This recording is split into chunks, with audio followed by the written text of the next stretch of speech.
This is the problem area.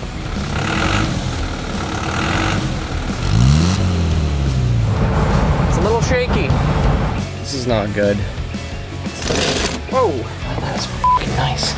As you can see, this thing really needs to get replaced.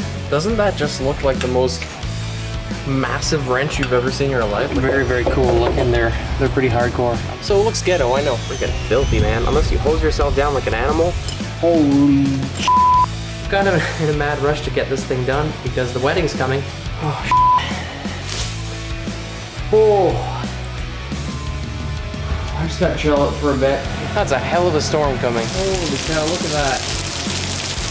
That is coming down hard. It's got a tornado alert. Hold on.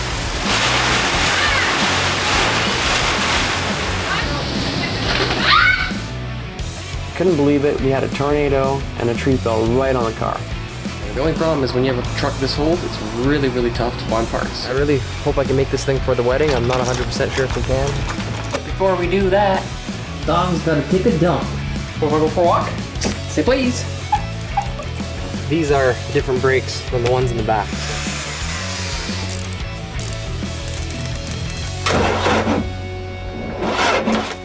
I know what you're thinking. Talk about fail. Alright, so here is my 1988 Jeep Cherokee with a 4-liter diesel Isuzu engine in it.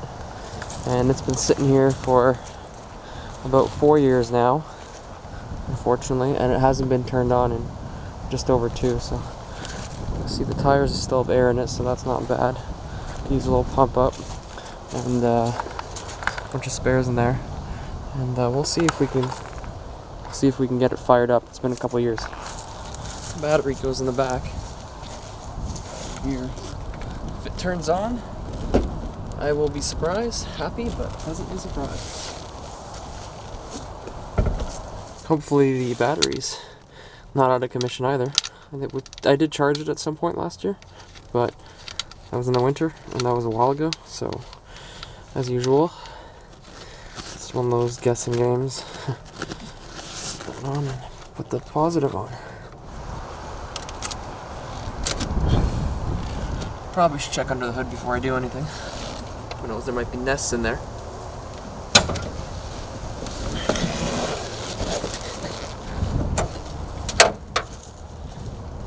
It's not the nicest looking engine in the world, but this is what makes the truck pretty unique, I think.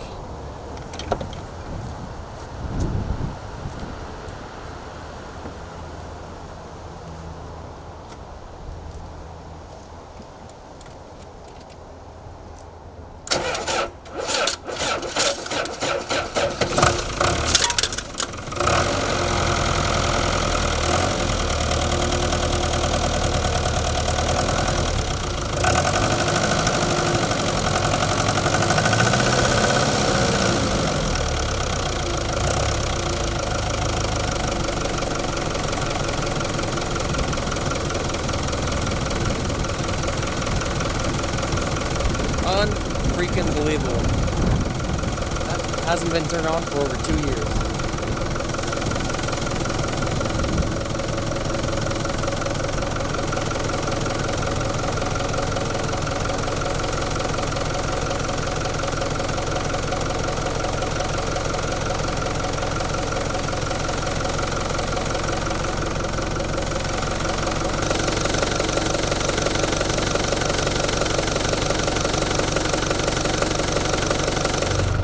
That's really incredible. I've had some interesting cars over the years, and as ridiculously as modified as this one is, and it's been made from a gas to a diesel, I drove it for 6 years with no problems. You know, the engine was always working. You can see here, I haven't driven, I haven't done anything to it for years, and it still fires. So it just goes to show you how good a vehicle like this is.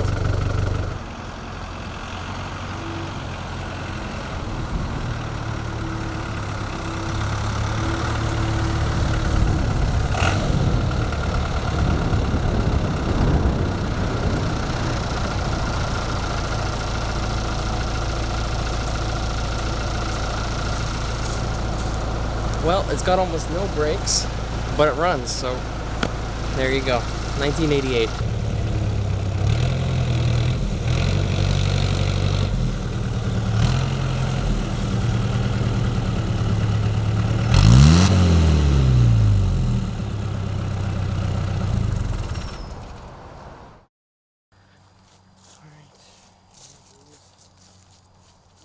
My dad bought this for me when I was 16 years old. I'm 29 now, so still have it, and let's see what happens.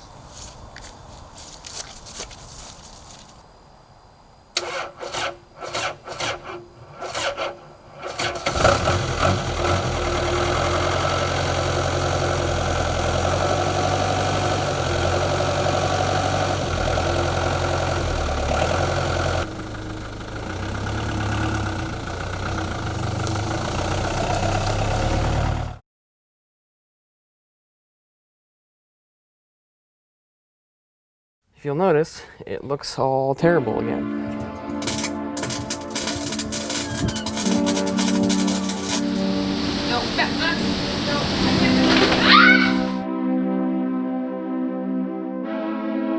So last night's tornado just took out my car.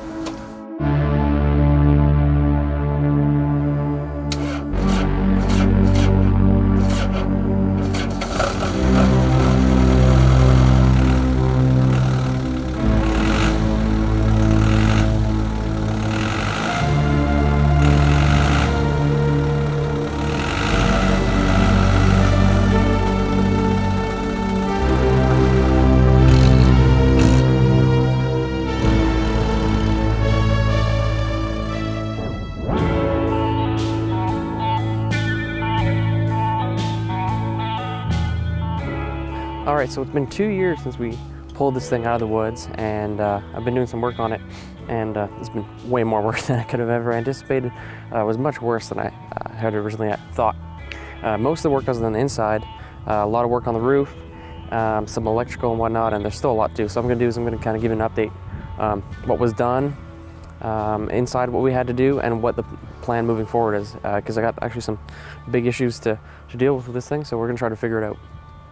First thing we did was actually the electrical. So the front end here, as you can see, everything's new. New lights, new indicators, new bulbs, new grill, spotlights, everything's brand new, including the top at the top there. I just went all brand new. I got rid of every incandescent bulb we could have found and went straight LED. And when we did that, the first problem was in the past, the indicators didn't work very well. They were kind of on and off. They would flash quickly. So I knew the relay had to be changed. But when you change to LED, everything just stops working because it's a different voltage. So basically, I had to look for different ones. I went through 3 or 4, and eventually I found one that was compatible with LED. Put it in, and everything just works perfectly. I can't show you right now because there's no power on it, but it's great. So mission accomplished. We got lights. They all work. We got indicators, LED nice and bright so people can see when we're turning, because for most of the time when I drove this in the past, you could barely see the indicators. It was a little sketchy. Next thing we did was actually we started the roof because it had really bad leaks. So I'm going to show you some photos before and after what we did there, because as you saw this thing before, it was covered in moss. It had stuff growing on it. Even the frame right now is still jammed with old nests and birds' nests and snake skin, mouse nests. It was disgusting. There's so much crap in there. So I'm going to show you right now the roof, and then we're going to go inside, show you what it went like, and then I'm going to bring you up to speed what it looks like right now and the new problems I have encountered. So being in the woods for 6 years and just generally being 30 years old, you can see the roof really degraded. Basically, moss started growing, you have some rust, everything rubber was basically garbage. The leaks were so bad, I just ripped everything off, got rid of it, and had to start from scratch basically. The only problem is, if you want to do something like that, you can't actually buy the parts. There's nothing, I couldn't buy the parts, the grommets, the pieces of metal and rubber that went across, so I had to custom make everything basically. And it was a bit of a challenge considering I've never done something like that before. But after the paint was on, I ended up just buying some pieces of steel, spray painting them, priming, coating, that kind of thing. Put them on with screws, put some caulking in between the joints, but also added some rubber, so it turned out pretty good. And then in the end, I had a roof rack. I don't have a before of it, but the roof rack was in rough shape, so just re-spray painted it, got it fixed up, and managed to salvage it, because a lot of the roof racks are about 800 bucks, and that's very expensive. Didn't want to pay for that. And then we added some LED lights on the top. The rail before was just an aluminum piece, and it worked okay, but It was jumping up and down and it looked kind of nasty, so I actually managed to salvage that part of the aluminum, added in some steel underneath, screwed it all together, welded the joints, put it onto the roof rain gutters, and managed to get it to work. So brand new lights, really cool, super bright, and it looks decent for somebody who's never made one of these things before. The lights are awesome. Tested them out. Haven't tested them out in the forest yet. Can't wait to do that. So then we moved to the trunk, and the trunk looked kind of nasty, but I was like, well, it can't be that bad. And that turned out completely wrong, because as soon as I started taking off, it had like a rubberized layer basically. A long time ago, somebody put a rubberized layer of paint on, and then we basically put paint over it just in the trunk. And what happened was there was rust underneath, and they hadn't actually cleared the rust. They just spray painted it. So my assumption is, obviously, since this was a mudding truck, they didn't take a pristine truck and, you know, get it all outfitted. They just kind of took a rusty thing and they didn't really deal with any rust. So if it lasted this long, I thought to myself, you know, I could remove the rust and kind of salvage it. But as I got deeper and deeper into it, I started seeing holes, and it was just a pain. And all of a sudden, I got kind of scared, because I thought, oh my gosh, this is kind of a big endeavor for me. And the worst part is to remove all of this layer. You can't just take a wire brush and go at it. You literally had to put a wire brush onto a grinder and spend hours and hours and hours. It took 3 days just to do the back, that one part. So I removed it all, and basically got it stripped down to the metal, primed it, painted it, patched the holes with some body filler, and before then I put some steel in there. Body filler with carbon, primed it again, painted it, and then basically it started looking quite decent. And then I thought, let's take it one step further. So this truck is so loud because it's a diesel and it has no sound protection virtually at all. I thought to myself, well, let's just buy some sound protection. So I went out and I found this, it's like a Chinese product. It's cheap.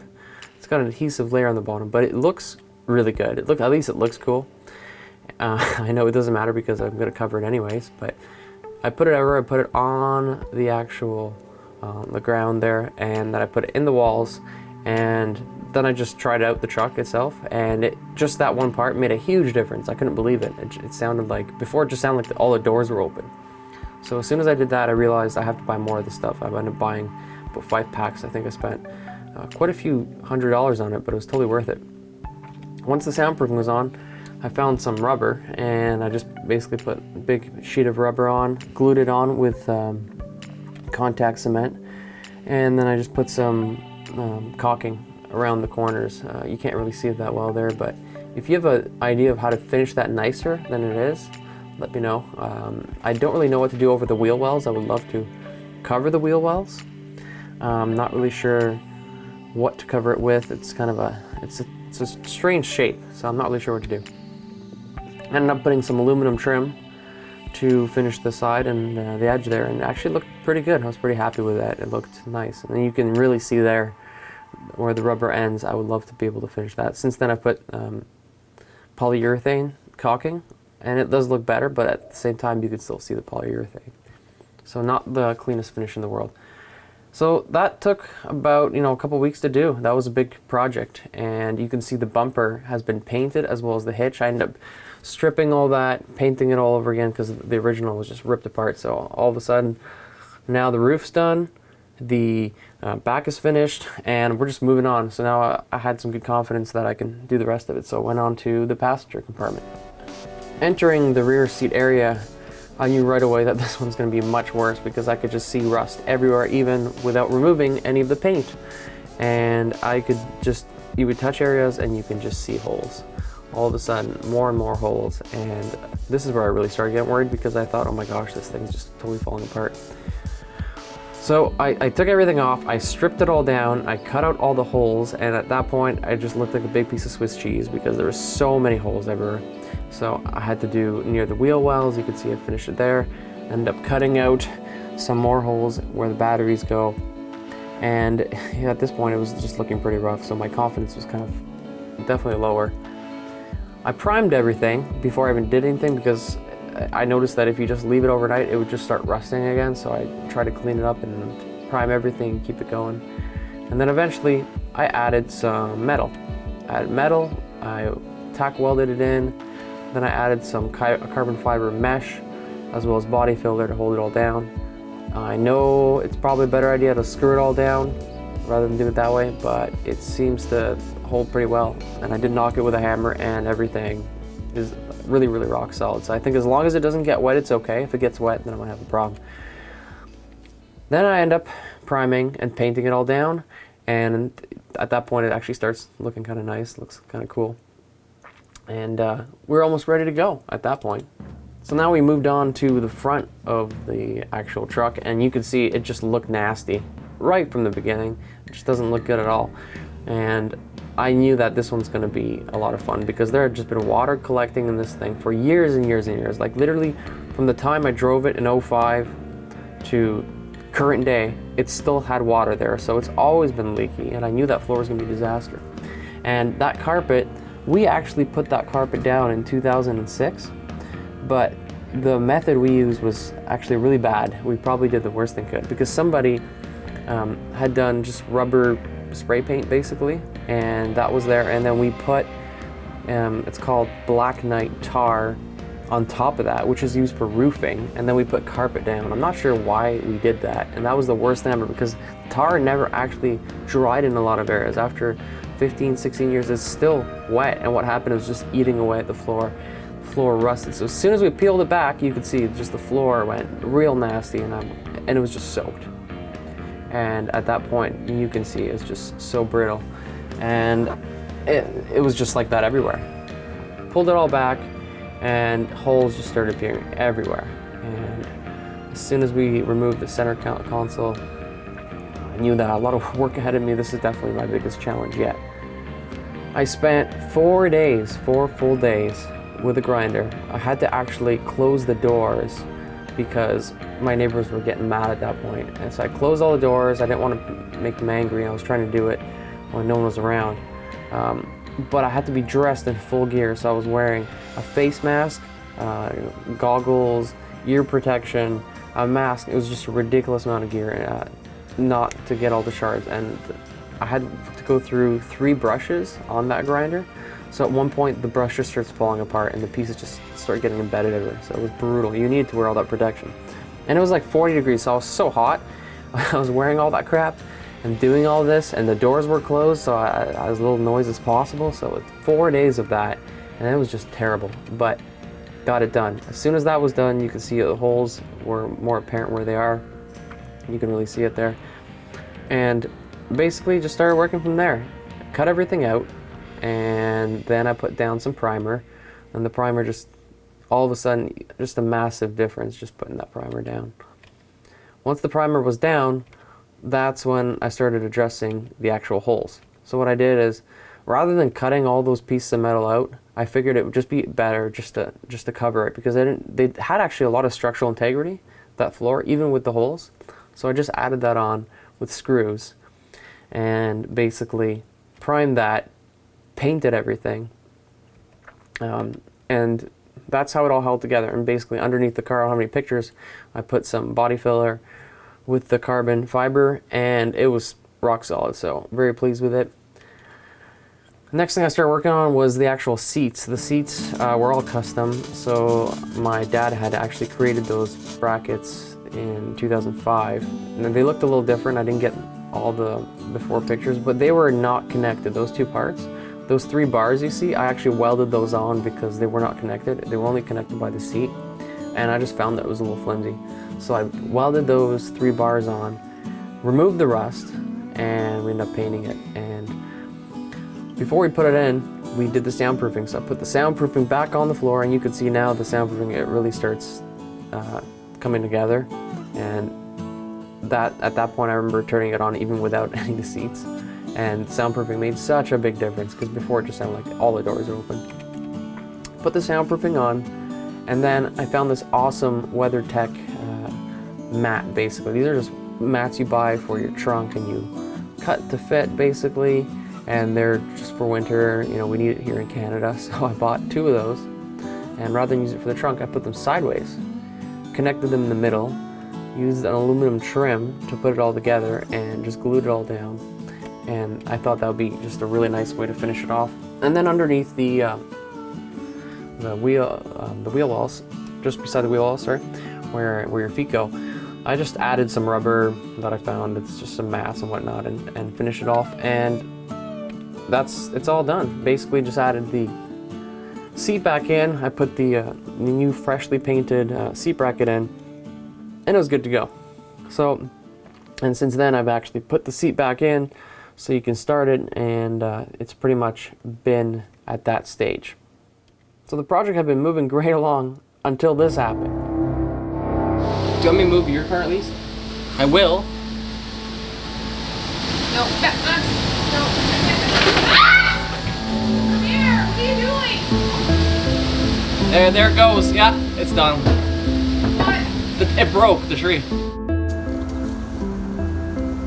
So last night's tornado just took out my car. Couldn't believe it. We had a tornado and a tree fell right on the car. It landed straight on top of the roof and onto my new brackets and fixed roof rack, and it just kind of destroyed everything. I remember I was devastated. I was so mad and I was so sad after that work. I literally felt like crying because all that work gone into it, and I'm like, oh my gosh, now I gotta do this again. I gotta patch this, patch that. And then I realized how fortunate I'd been. Had I not done that, the roof would have been absolutely destroyed. A tree fell in the car, and that's all the damage there was, which is incredible because the door's still open. There was a little bit of the rain gutter had been bent a little bit, but all things considered, none of the welds broke, which I was amazed with because I thought, you know, for a guy that doesn't weld for a living, I thought maybe, you know, they're good enough, but I'm not really sure. If a tree fell on them and the welds didn't break, I'm sure it's fine, so I'm really happy with that. I had to end up doing all that again. I ended up removing everything once again. Had to put more body filler on, fix all the holes, put more caulking in, and at this point it's a little dent, and you can see I bought new gutters. I just haven't replaced them because I really don't feel like going through all that effort right now. But after all that, ended up getting it all fixed and back ready to go. So at this point, I'm gonna kind of show you where the project's at now and the challenges that are ahead of me. So as you can see with the back, everything's pretty much the same as when we did the repairs. Everything looks pretty good. The floor's still good. Put some aluminum trim here, as you saw earlier on. Really pleased with that. Everything's kind of held up really well. Still want to do some finishing of this area. I'm thinking of putting diamond plate on the side here. I'm not closing it up because I have to fix the lights, the rear lights. There's no reverse lights. I looked underneath the transmission, and the plug it's just a plug. There's nothing connected to it. And I looked in here, and I don't know what the hell the guy did, but there's nothing to connect it to. And actually one of the lights is completely missing, not the bulb, like the whole assembly. One side does have it, so I have to kind of figure out how to get that to function again, because when I put it in reverse, there's no lights, so that would never pass safety. So right now it's kind of just a battle of making it pass safety. And that's my first issue. I love suggestions. Let me know what you would do here, whether I should run just a new set of lights or just rewire it, or I don't know, we'll figure it out from there.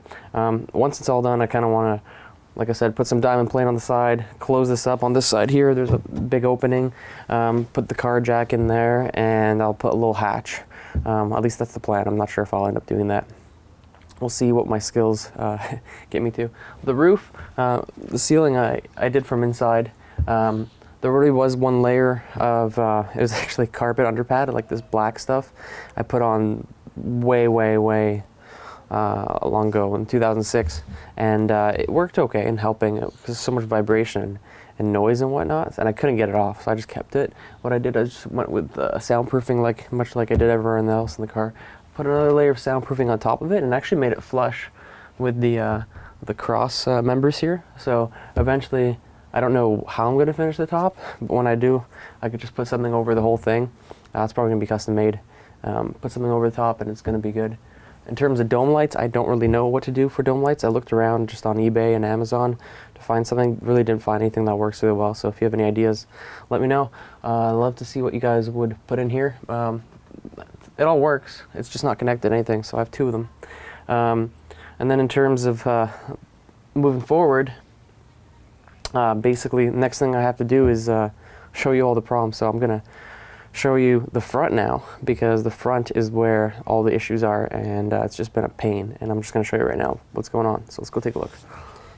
Alright, so the front, back here again, and if you'll notice, it looks all terrible again, and the reason is I've had nothing but problems with water damage here.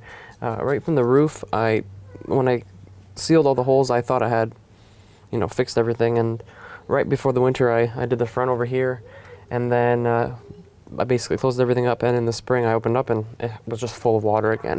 And I'm thinking to myself, I really thought I got the roof, you know, I thought I fixed all the leaks. And I checked it, and I did, and the roof was fine. The problem being, the roof is not the issue. It turns out that the water has been coming from the dashboard where the firewall is. Not just on the driver's side, but on the passenger side too. So if you look over here, it looks awful, and it looks better now than it did before, but it was full of water, and it's already starting to rust. All my paint's come off, and essentially I gotta strip it back down and do it all over again. I really don't feel like doing that, and really sucks doing that again. And then the other side, and the driver's side, I also have to pull that off. I haven't ripped that off yet, but I know I have to open it, dry it out, otherwise it's just gonna rot the floor. The water's gonna be trapped between the rubber and the metal, and it's gonna make this mess over here. So it turns out, I thought originally that it was water coming through the windows, and the water is coming through the windows. It's in the door panel itself, because all the seals are just done on this car. When we got it in 05, it already had, all the seals were done. But turns out the water does stop. There's a little gasket here so the water doesn't come in. Where the water's coming through is the firewall. And it's like a perfect storm of stupidity, bad design, and time that kind of started this problem. So if you're having this problem, basically what's happening is a lot of people are having problems on the passenger side, not as many on the driver's side, but it's all related. The first problem is basically how the water works, how it runs down the firewall. On the firewall, you have grommets for your wires, basically, and all your wires go through, and that's cool, right? Weatherproofing. But what's happened is the water collects in a basin right underneath the windshield wipers, and the basin, rather than have a draining point where it just drains like down a pipe or something, it just drains right down the firewall. So basically water just pours down the back of that thing, and what's happened is all those grommets have lost their structural integrity.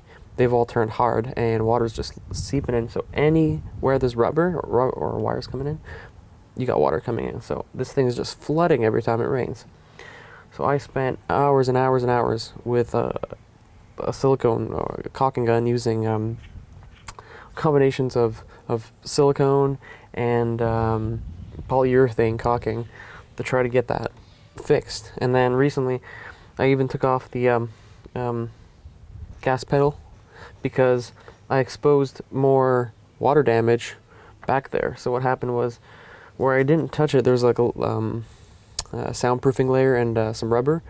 I ripped more of that off, and it's just soaked. So what happened is basically all the soundproofing worked like a giant sponge, and it seeped all throughout the front of the firewall, so it's all just rusting away. So I had to rip it all out, and then I exposed more rust back there, so I got to go in there with the grinder, because a drill with like just a brush on it's just not sufficient. You got to go in with the grinder, and you just got to spend a couple hours down there. So I'll go in with the grinder, grind it down, put some body filler and carbon back on there, carbon fiber, prime it, paint it, re-soundproof it, and put everything back down. Hopefully it's gonna be okay. For the grommets, I can't change them. They're just in such awkward areas that I'm just silicone.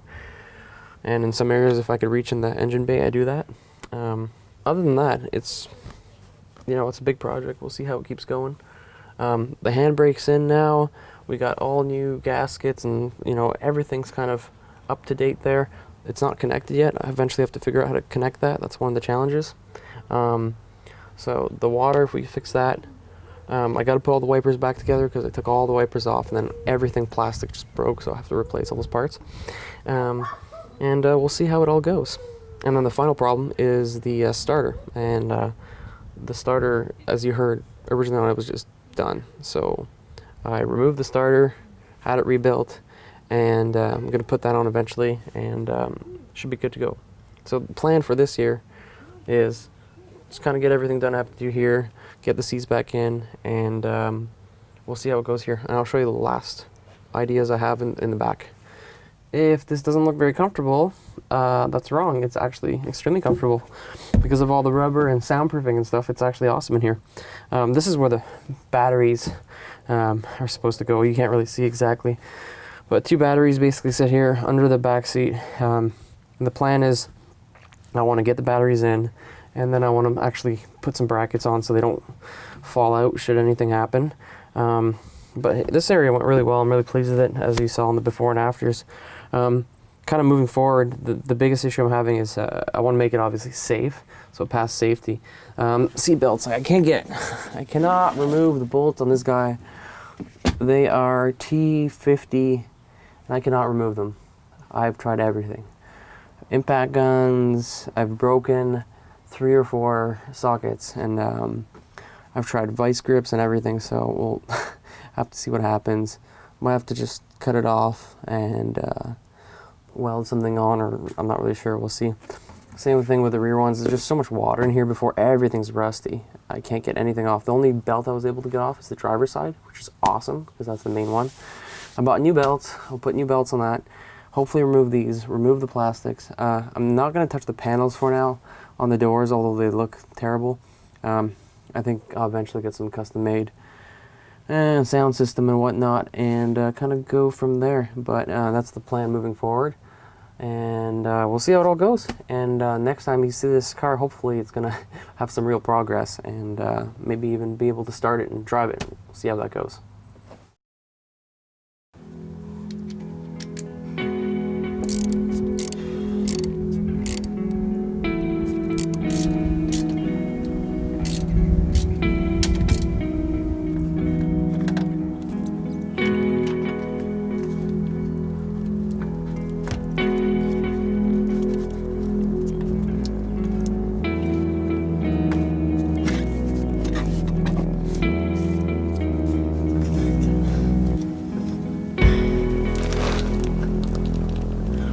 Oh, everything looks really good. We'll just have to see. I don't know. Oh man. So, I am exhausted. I'm not just tired, I'm exhausted. Ended up getting the starter on. It took me about, I don't know, about 3 hours. And it was really tough because the exhaust is right in front of where the starter is, so you can't actually get the whole starter in there without taking the exhaust. But I know if I take that off, it's a 2-man job. Will be really hard to get back on.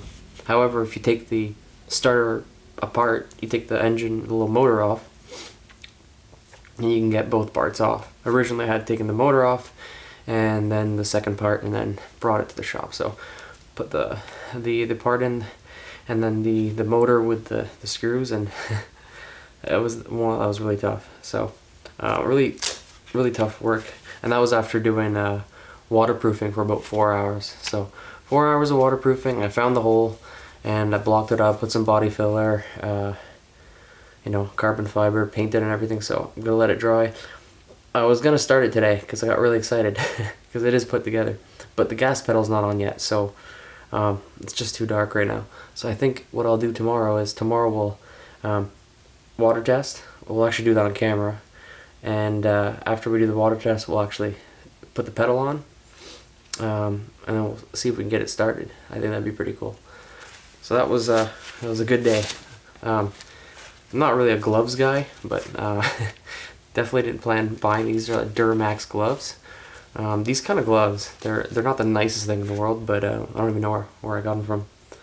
But it's pretty good when you're really in there. Like my arms have, I don't know if you can see, I got a whole bunch of scrapes and damage and whatnot, but these gloves really help. So I had to take them off quite a few times for, you know, putting screws on and bolts and whatnot, but you know, otherwise it was really good. You can actually see just how dirty I am. I actually went for a walk with my fiance a few minutes ago before that, so that was people were just looking at me.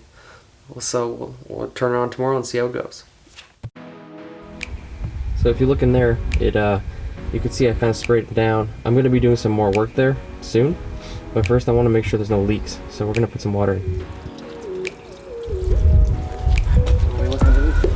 Hey, first time ever, it's dry.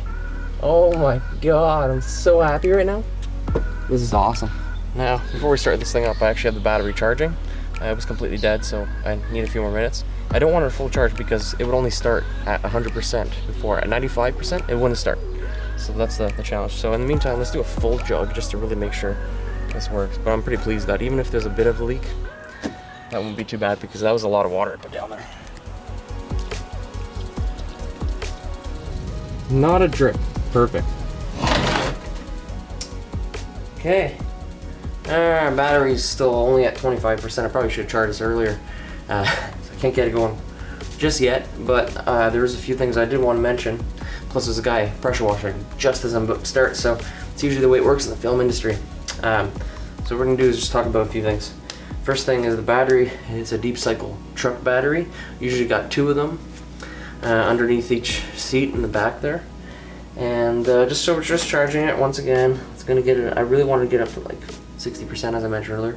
But before I even start anything, I want to just mention I'm super nervous about this starting, because the problem with the starter is I didn't just take the starter and put it in. You have to take it apart. So I didn't get this on camera, but when I was putting the actual starter motor on, it all fell apart.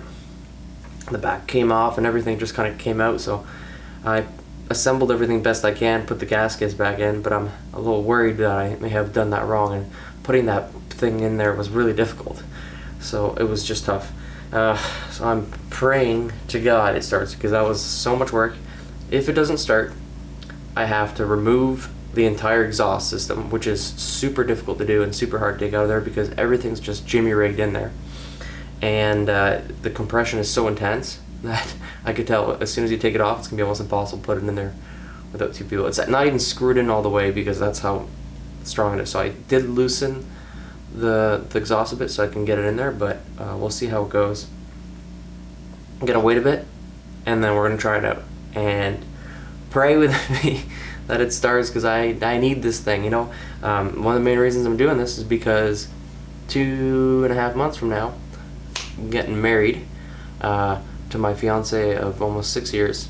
It's gonna be 5.5 day of the wedding, and basically I really wanted to bring that truck and a part of my old life in there and get a picture with everybody and the groomsmen and the bridesmaids and all that. So I think it'd be really cool. It's a really important, special part of my life. Plus my dad's gonna be there, who doesn't live in Canada, so it's gonna be cool having him there with the truck and everything. So he's gonna be helping me out later on with some of the stuff. I'm gonna stop talking now, get this thing ready, and next thing you see, we're gonna be trying it out. Let's hope it works. Change of plans. We're trying it at 25%. I got a brake right now, and the reason I want to try it at such a low charge is, 1 is because I'm impatient. That's my main reason. I want to try it out.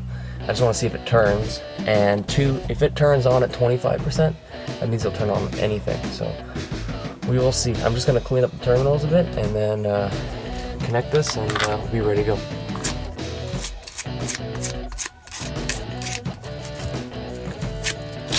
If they're dirty like this, they won't start.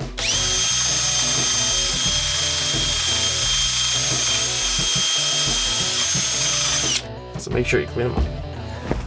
Keys, safety. Pray to God I don't have to use this.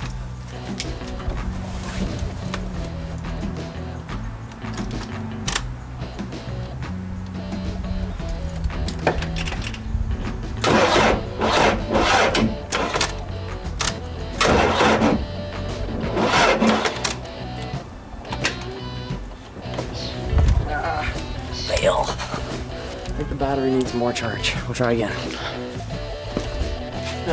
I know what you're thinking. Talk about fail. Yes and no, actually. I was a little overzealous, you know, I was a little over ambitious trying at 25%. For a truck engine like that, having the battery that low, that's just not a good idea. But the good news is it actually turned and the starter worked, which means the starter's not dead. Happy about that. It does sound a little different though. It sounds, I don't know, it sounds odd. When the starter was off, I had shoved a rag in there in that engine compartment for a long time, and I did all those water tests, and I hope water didn't get in there. Maybe it did, I don't know. We're just gonna have to find out. Anyways, we're gonna try again. This time we're gonna take it up to at least 75%, and we're gonna try this right, and hopefully, stupid thing turns on. Now, no luck yesterday. We'll try it today again.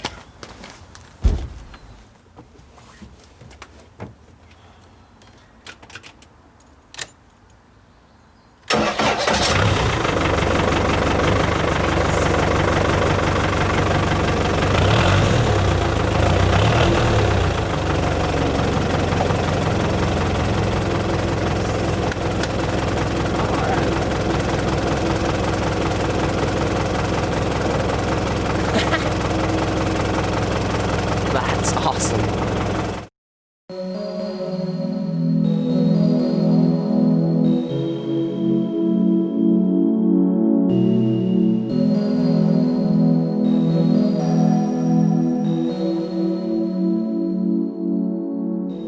Alright, so it's been a little while since we started up the Jeep. I've been quite busy, unfortunately, with work and whatnot, so I haven't had time to really film anything or go through it, and I just have very little time when it comes to these kind of things. So evenings and weekends once in a while, and that's pretty much it. So I'm not going to go into too much detail, but I kind of wanted to show you what I'm going to do for the next little while. We'll go through that. First thing is plastic pieces in the interior. If you look at something like this, which looks pretty much horrible, a lot of people would just throw this away and find something new, and I'm not going to do that. I'm actually going to salvage them, because these are the same plastic pieces from the sidewalls where the belts go, the seat belts. So I've managed to do that, and for the dashboard parts, save that as well. So keep the trash out of the dumps and just salvage some of this stuff, and it saves you money in the end too. So all I'm doing is I'm just basically priming with a sandable primer. I'm not actually sanding, that's what it is, and then painting with a semi-gloss truck finish paint, and that's it, putting it back in. That is pretty much it for that. And inside the car, I bought this rust preventative paint. It's called POR15. It's $70 a can, so I hope it's good. And maybe it's a little too late, but painted the front driver's where your feet go, basically, so that it doesn't rust again, because I really don't want any rust there again. And I'm going to do the same thing on the passenger side, and then we're going to put the soundproofing and the finishing and whatnot. So I'll show some of those steps, and we're basically going to go from there. So now we're really into finishing the car. So it works now, so now let's get it more functional and finish up pieces and see how it goes from there. So we're going to be doing some interior work, but before we do that, let's just start it one more time just to make sure it's cool. It's working.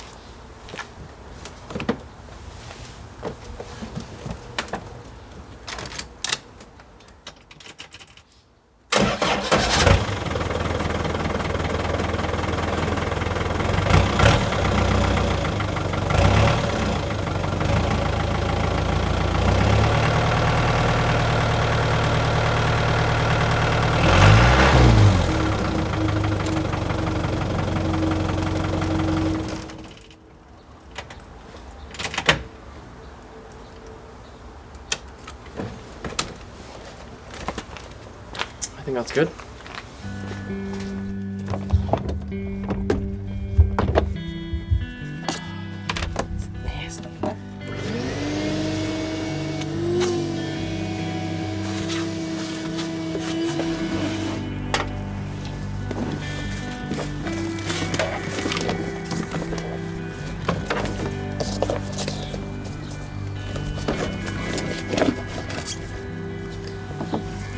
Just gonna do one layer.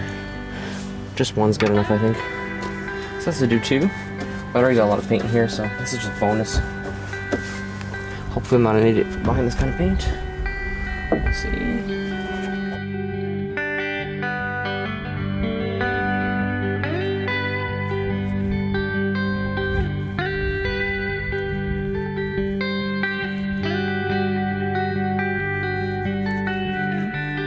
Alright, that's it for now. We're gonna go to the other side, do some soundproofing.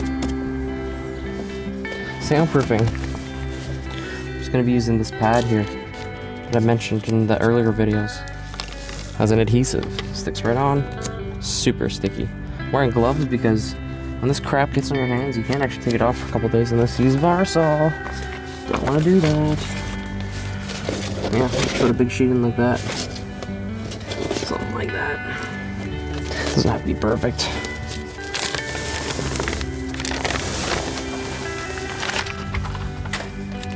Here we go.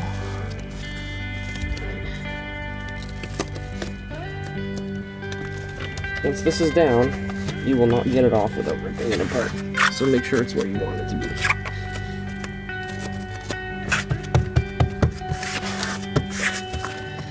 And then I'll just cut around the cable, and that's it.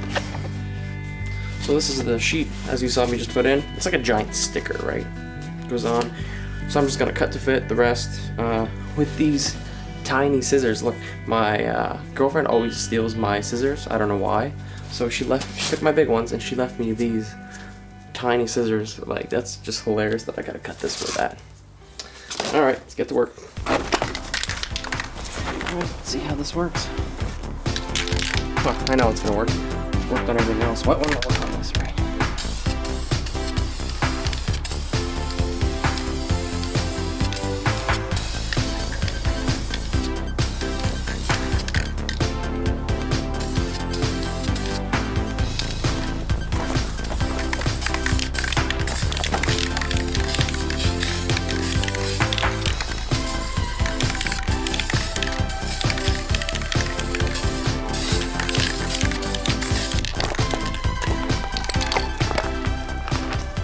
The only thing I'm not sure of is this component here. This is like it's almost like a leather skin, but it looks horrible as it is, so I got nothing to lose.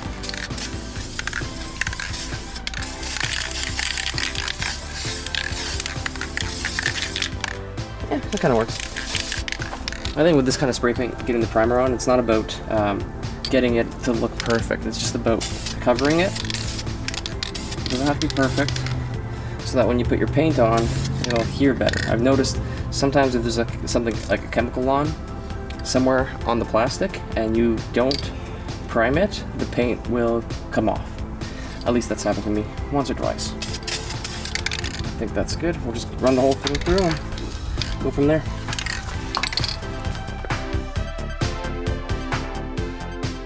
So there we have it. The soundproofing is in. Doesn't look beautiful? Doesn't matter. We're going to put that mat back in, but before we do that, we're going to second coat our plastic. 1 week ago, I could still see my breath. That's how cold it was. And now it's like, feels like Arizona plus a whole bunch of humidity. You know, we don't get that dry heat like you guys do in the States. Down south, we get that humidity. It's brutal. So it just feels like you're soaked the whole time, because you are. It's like jumping in a pool and going to work. It's awesome. Anyways, time to paint this. This is semi-gloss. We're not using high gloss because it's just a little too crazy, but semi-gloss gives a nice little finish. It's not matte, it's not satin. This is Duplicolor truck paint. I use it on the outside too. It's really good stuff. Works on everything, so let's go at it.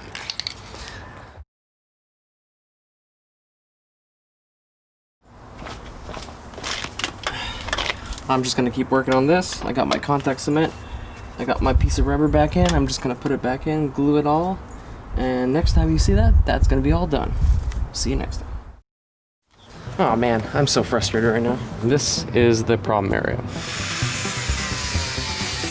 A lot of people, what they would do is just, they look at this and they just throw it out because they're nasty. Whoa!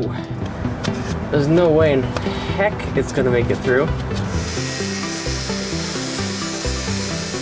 It's crazy, you have a 31-year-old car, and yet you could still get most of the parts because they still make them today. Alright, so it's been a couple weeks due to rain and bad weather, but we've got a lot going on, so I'm going to show you an update. There's a lot going on back here, so let's take a look. First thing I want to talk about is actually the seats. Now, I'm not going to be personally doing anything with this, and a lot of people, what they would do is just, they look at this and they just throw it out because they're nasty.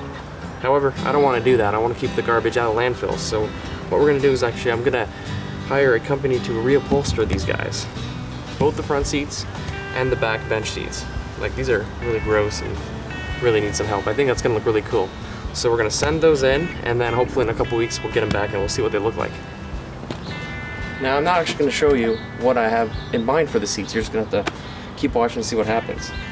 As far as this part is concerned, we got some stuff that have come in the last couple days. I've had so many deliveries, I think the mailman doesn't even realize that he's literally brought half the Jeep over here on foot, which is kind of funny. First things first, this came. This is an antenna. Yes, the original antenna. And believe it or not, this is $9. Why am I mentioning this? Because it's crazy. You have a 31-year-old car, and yet you could still get most of the parts because they still make them today. I think that's what I love so much about these Jeeps. You pick some cars that are 15 years old and you can't get anything for them anymore, but this thing, you can still get parts. There's so much aftermarket stuff, it's awesome. $9, and I'm not really sure how we're gonna install this, to be honest with you, but we'll figure it out together. Next thing's the seat belts, and I've mentioned this before. This is what the old belts look like really, really nasty. And you know, when we're doing so much work, I just feel like just getting lazy with things like seat belts. That's just lazy. You know, that's not paying attention to detail. So get those out of here. And these are the new belts. They are black. Look pretty nice. I think they'll look quite good. And I've been figuring out how to put them in, and I think I finally figured it out. So I'll show you that in a minute. This is the buckle, so just black and red. This is all on eBay. I bought this stuff. Finally, if you look at the mirrors, they look awful. They're just plastic. Like there's not much left in these things. And actually, when I used to drive, they shake so much you can't even really use them. So I got these. I got these from a website called fourwheelparts.ca. This is a pretty nice mirror. It's actually like really solid compared to the original mirror. It's metal here, and the rest of it's plastic.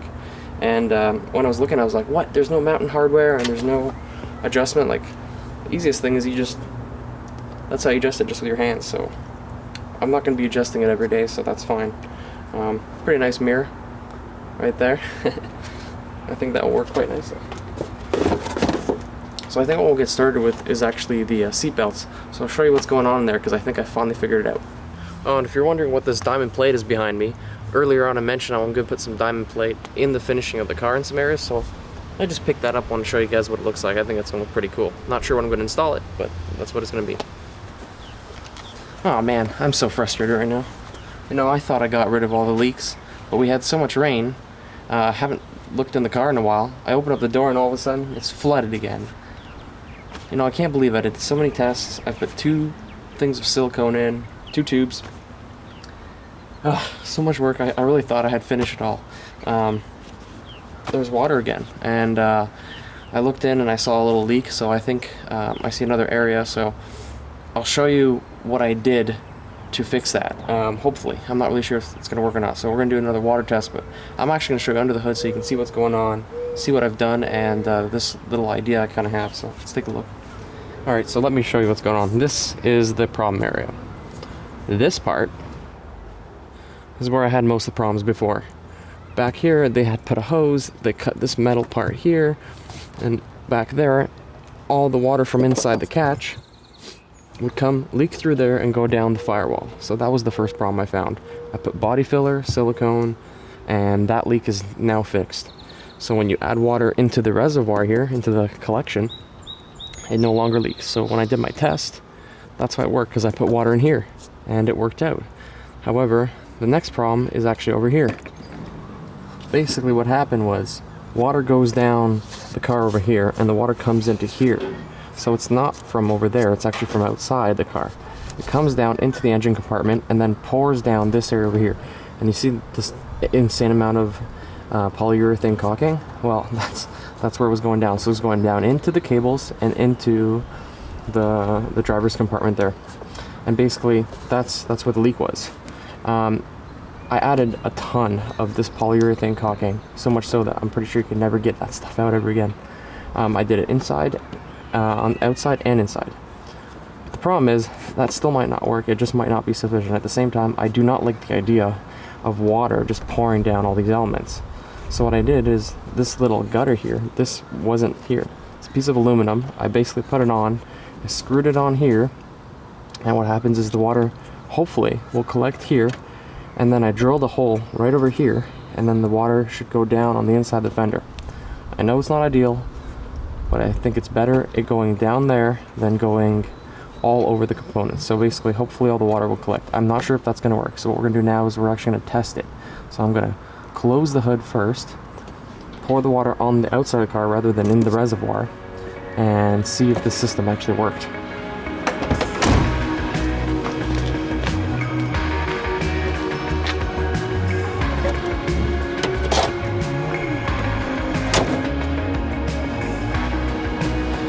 Here goes everything.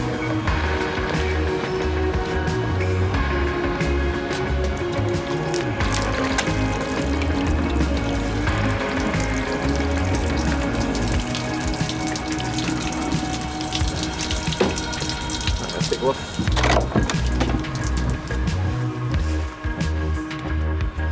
Oh, that looks good. But I really want to make sure that this is good, so I'm going to do one more test.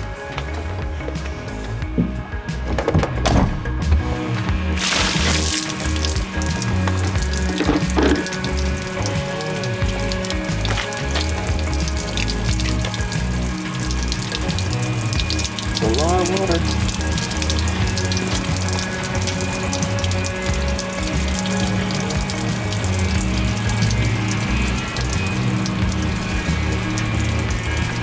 I can actually see it going down into the groove that I made, so that's good. Yes. Let's let it fill. So yeah, that is working.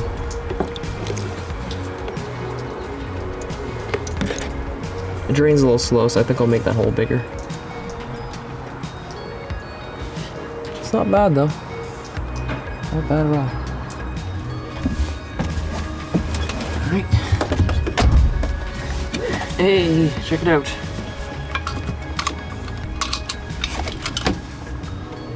Doesn't that look cool? Just managed to get these on. I did have to do a little bit of jimmy rigging creativity. Okay, this thing's a little high, but that's just how the seatbelt's made, so that's kind of stupid, but not much I could do about that. It is really comfortable though. Looks good. This is nice and secure. Everything moves around perfectly. For the passenger side, I mentioned that I can't get the bolts off. Well, I actually have a solution, and even if I couldn't get the other one off, the solution I had to do, it's pretty cool, so I'll show it to you right now.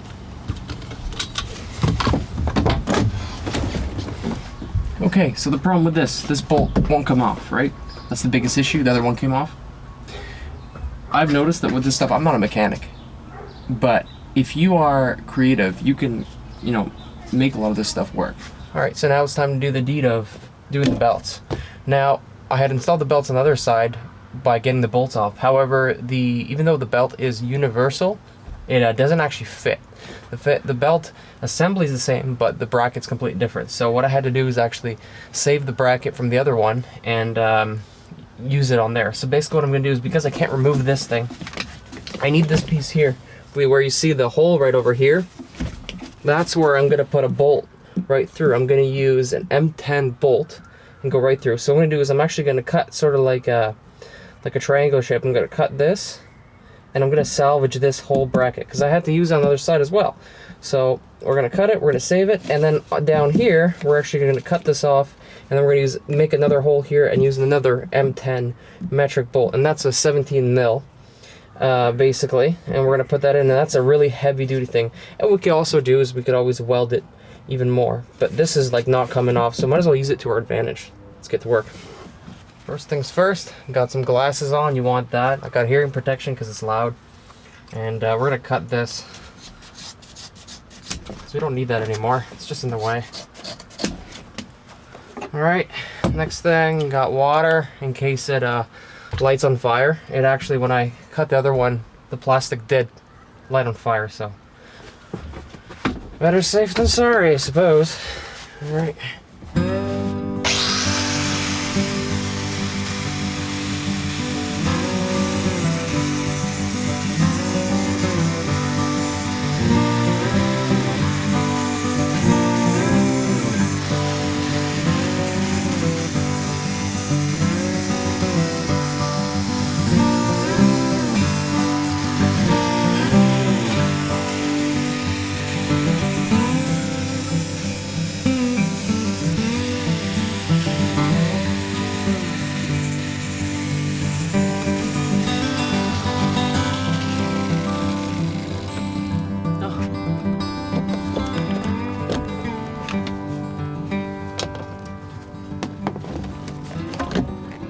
Oh, one thing I didn't think of. How am I going to remove this thing?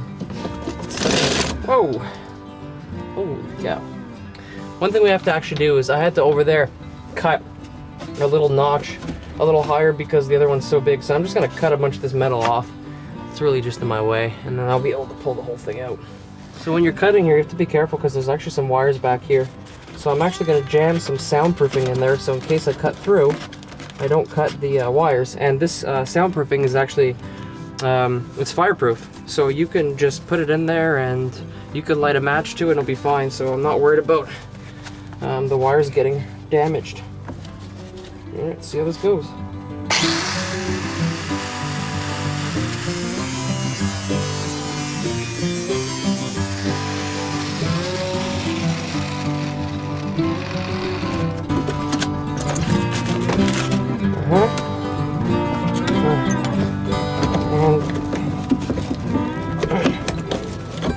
It's a little jammed in there. You know what?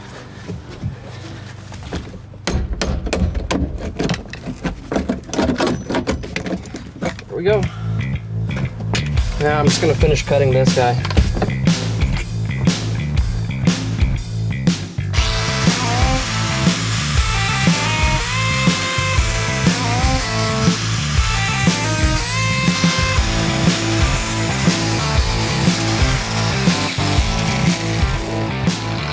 Close call. There we go. Ready to go.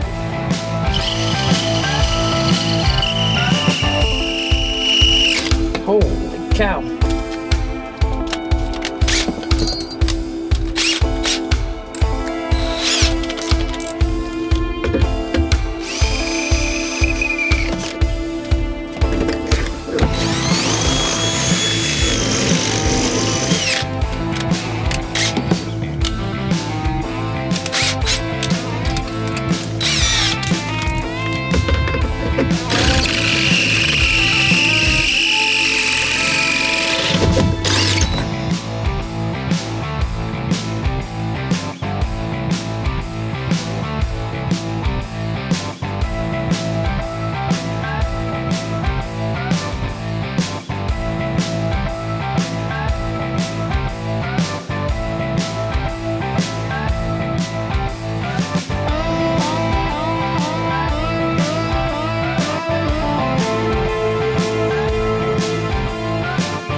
So there you have it.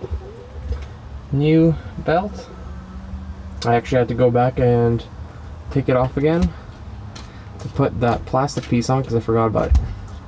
So there we go. We got a functioning belt now, all ready to go. And then once I finished, I just added some soundproofing, which is also inside. Every time I finish, I just add a little bit more, just so that it's very effective. Time to deal with this mess. Oh yeah. Alright, antenna time. I don't actually know how to do this, to be honest with you, but I promised I did it on camera, unfortunately, so I will do it. For this one though, I am gonna have to get a friend of mine to help me out, Mr. Gorilla Tape. So I'm not really sure if this will work or not. This is just really an experiment, but I have the old cable, which is ripped apart, and then I got the new cable, which is fine. So I figure if I can use the old cable kind of like a fishing wire, I might be able to actually, hopefully, successfully fish the new cable through, because I don't really know how to get it through all this stuff. If it doesn't work, then I'm not really sure what to do. See how it goes. So we have that. I just pushed it in there for now. Pull it from the inside, we'll see what happens. Here goes everything. Just gotta figure out which one it is. Okay, I can actually see it in the wall now, believe it or not. There's a grommet here, but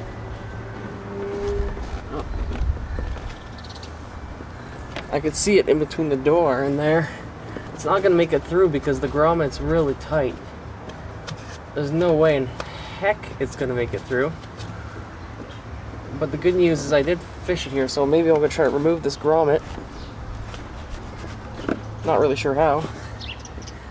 It might not even be necessary. I might just cut it out and then I'll put like caulking in, polyurethane, because those old grommets, there's no point in putting them back in. Let's go.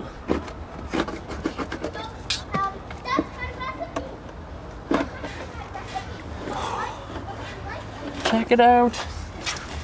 And there's my friend, Mr. Gorilla Tape, to the rescue.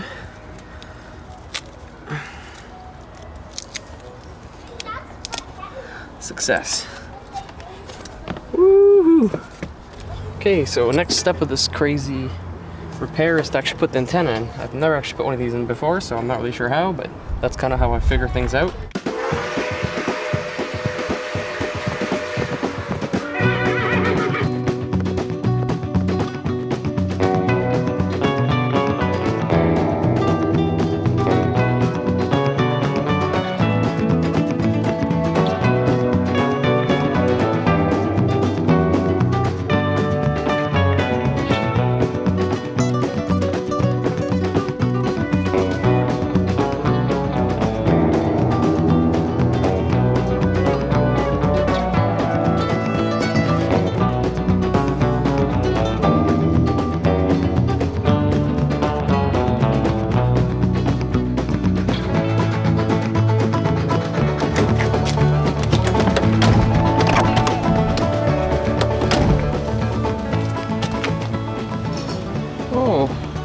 That looks pretty good. Love it. It's awesome. Alright, the mirrors are on. Antenna is good. Seatbelts are in. And I even did some more waterproofing there. I did the second green gutter, so that was a really big day. Now it's time for the final touch. This guy. I know a lot of people don't like these little convex mirrors, but I love them. I put them on, and I'll tell you why.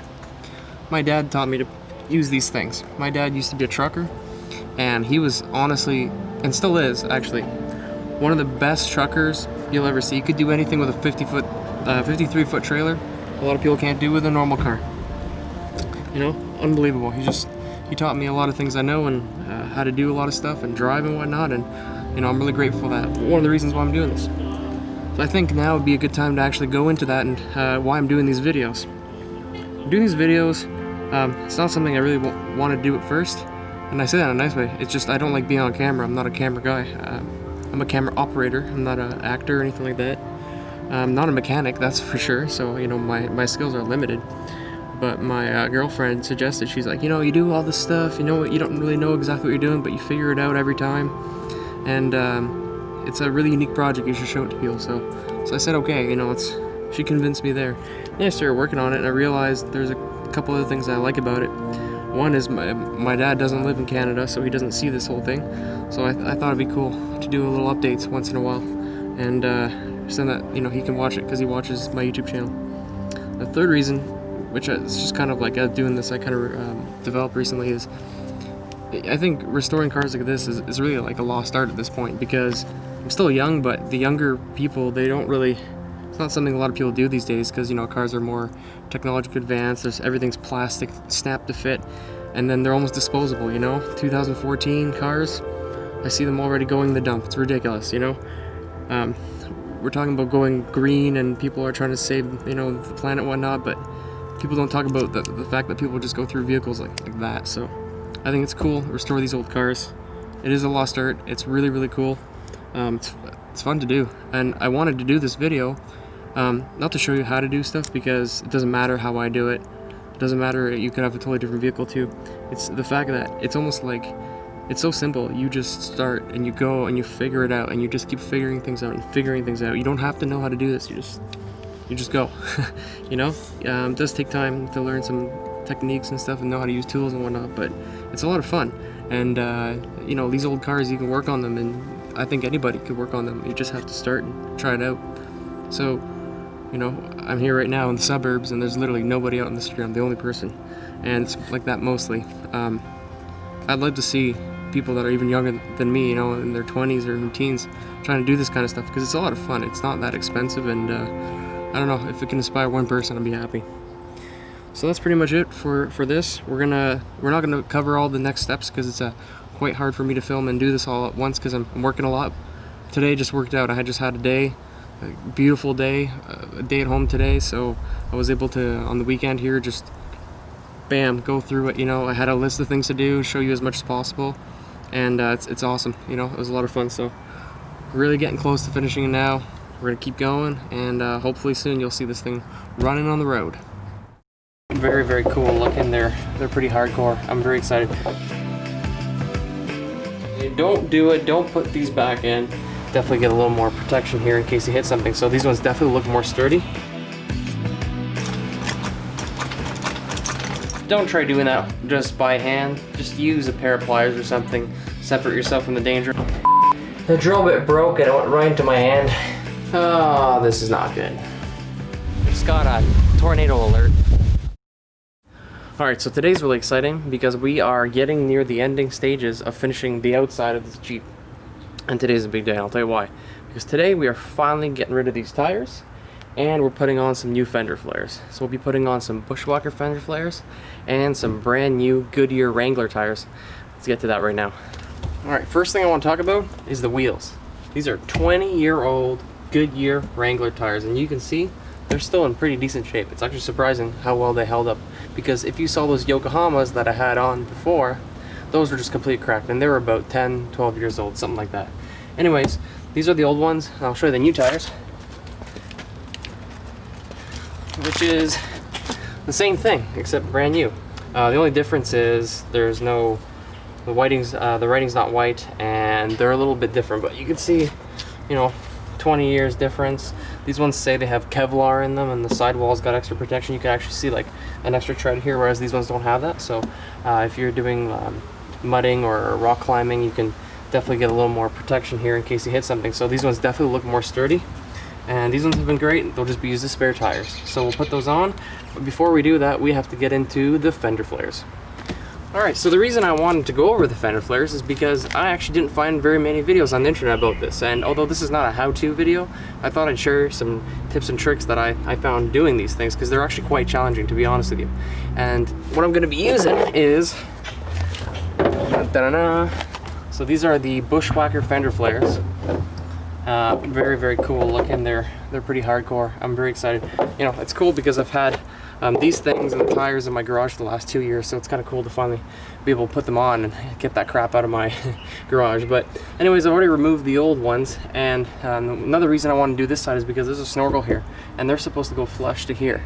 So we'll see how that works. I'm going to try to figure it out. I'm not exactly sure what to do. I think I'm going to cut the flares rather than the snorkel, which might look kind of weird, might look good, I'm not really sure. You know what? Actually, I'm going to let you decide.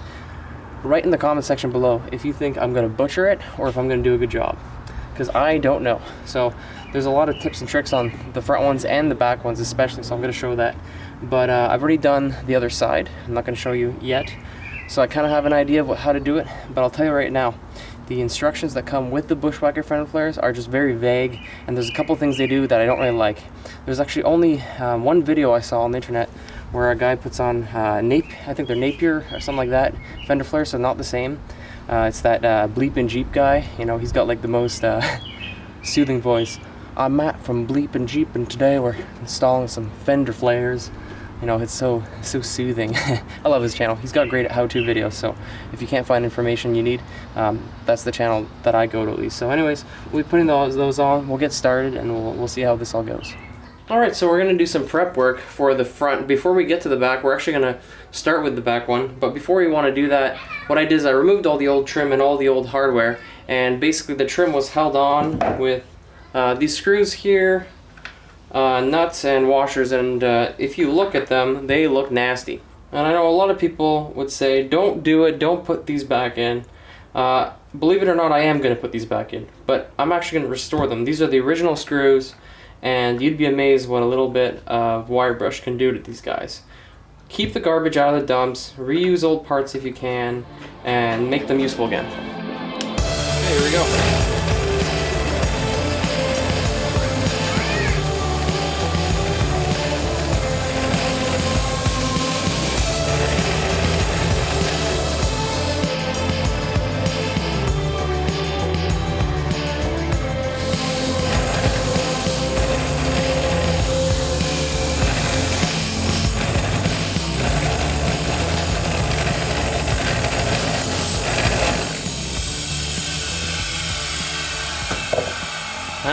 See? Now look at that. All these screws look brand new. Same with the washers. Don't try doing that just by hand. Just use a pair of pliers or something. Separate yourself from the danger, and always wear glasses, because these fibers can go flying. They go into your eye and you're screwed, so you don't want that. Just avoid that kind of stupidity altogether. Alright, let's start working on the back now. Oh, and one more thing. We got to paint these first. So we're going to paint these so that they're restored and they're drying while we're working on the back. Alright, going to do a little painting. Check these screws out. They look nasty, but truth is that was just surface rust. They're actually still in really good shape. And all we're going to do is we're just going to spray them down. You just want to prime it, flip it over, prime it on the other side, and then paint them. And then that's it. It's simple as that. You don't want to invest too much energy. You're just trying to make them last as long as possible without rusting in the future. Now, the reason I'm mentioning this is because I actually want to tell you, it's kind of funny because I buy a lot of screws and nuts and washers and whatnot because I'm always working on that truck and there's a lot of parts that I need. The thing is, these old nuts and washers, they're like 30 years old and they're amazing quality. They rarely strip. They're still in great shape. That truck had never seen a winter before, so it's actually in really, really good shape underneath. And everything just works well, you know, you're not really stripping them. Whereas these days, they have that cheap Chinese metal, that crap, you're just breaking bolts and nuts and washers. Everything's so cheap these days. I miss the days of good old-fashioned metal when stuff actually worked and you could reuse it and reuse it. So that's why I'm trying to keep this stuff. I'm not doing it because I'm cheap. I'm doing it because I want to be smart about it. Alright, so we're just going to let that dry, paint a couple more times, and that's going to be on the side. And now we're going to get to the back, because there's actually some things you really need to know about doing fender flares. And it doesn't matter if they're bushwhacker fender flares or other ones. It doesn't matter. We're going to talk about it right now, and let's get into that.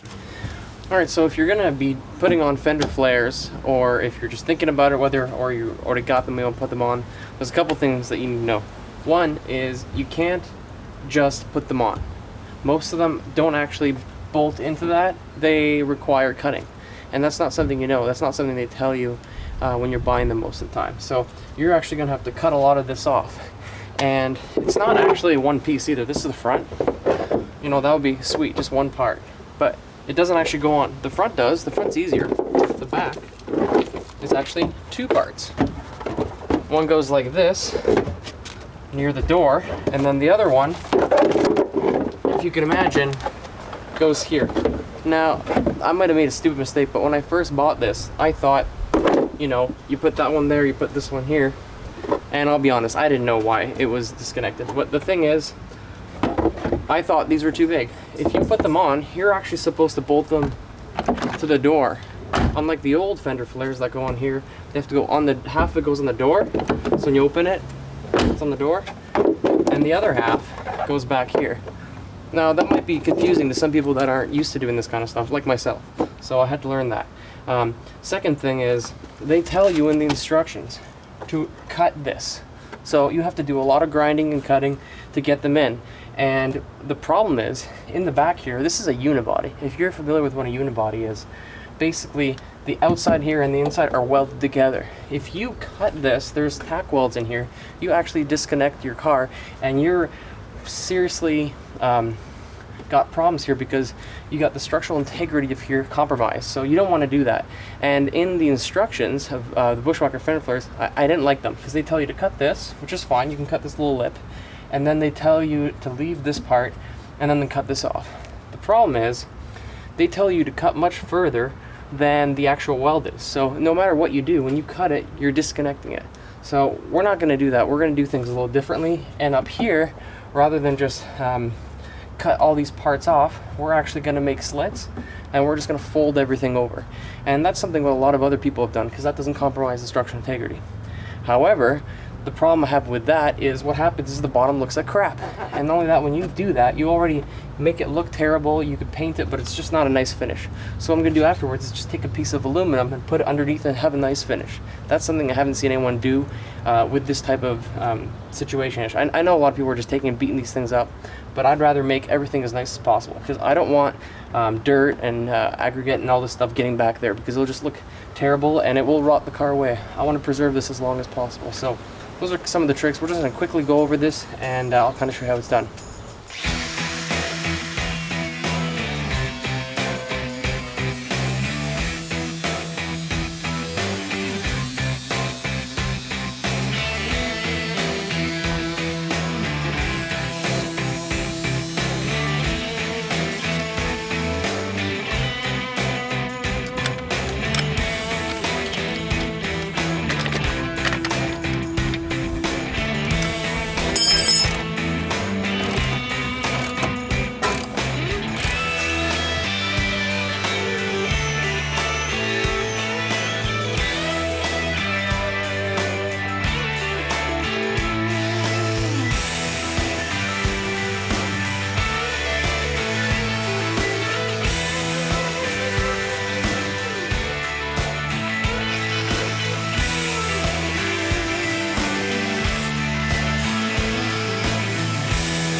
Next part's a lot easier if you jack this up, so that's what we're gonna do. We're just gonna use a big lift.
You know it's the weekend when every man, woman, and child are cutting their lawns.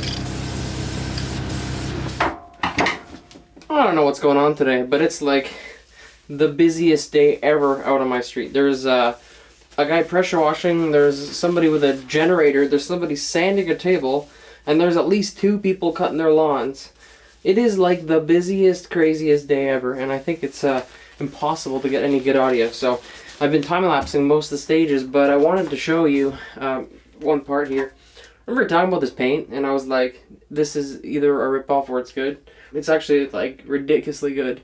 If you look at the top of it, it's like totally destroyed. When I first bought it, that's how much trouble I had to go through just to open the darn can. Can you believe that?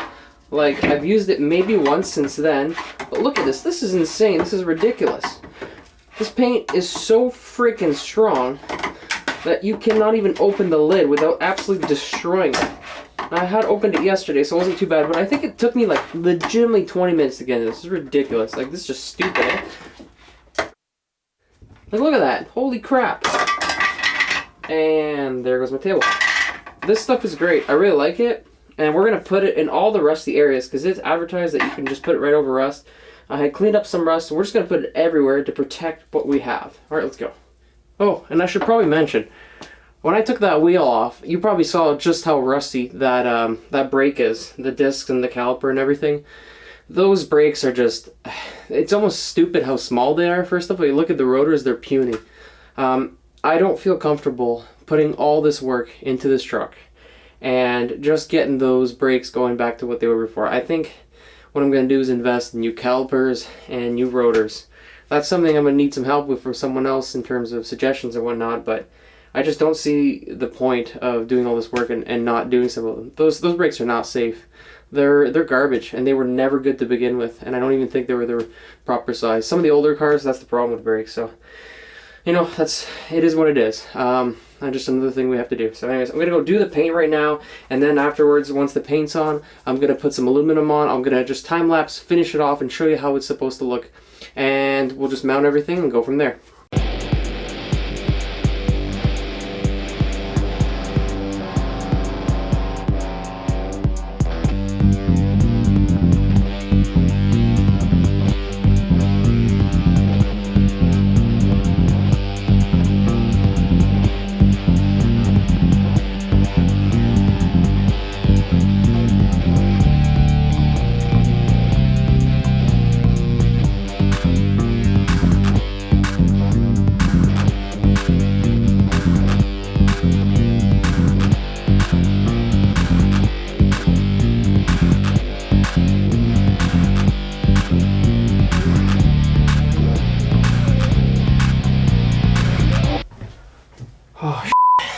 I really messed up. The drill bit broke and it went right into my hand. Big wound. I don't think I can get that, but you'll see how much blood there is here. I'm gonna sit down.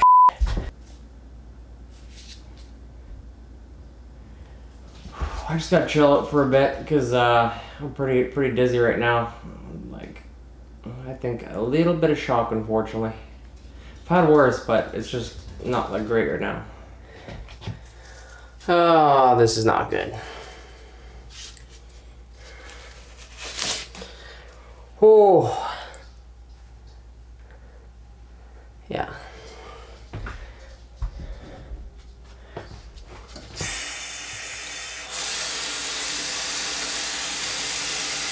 Well, it sucked, but I'll be fine. Damn it. It's not that big of a deal. Oh, so basically what happened was I was drilling left-handed. Oh, hey, dog. And I was drilling left-handed so the camera could see me doing the work. I'm right-handed in the wheel well, and what happened was the drill bit broke, and then basically it just went bam right into my hand, and then it just drilled right in.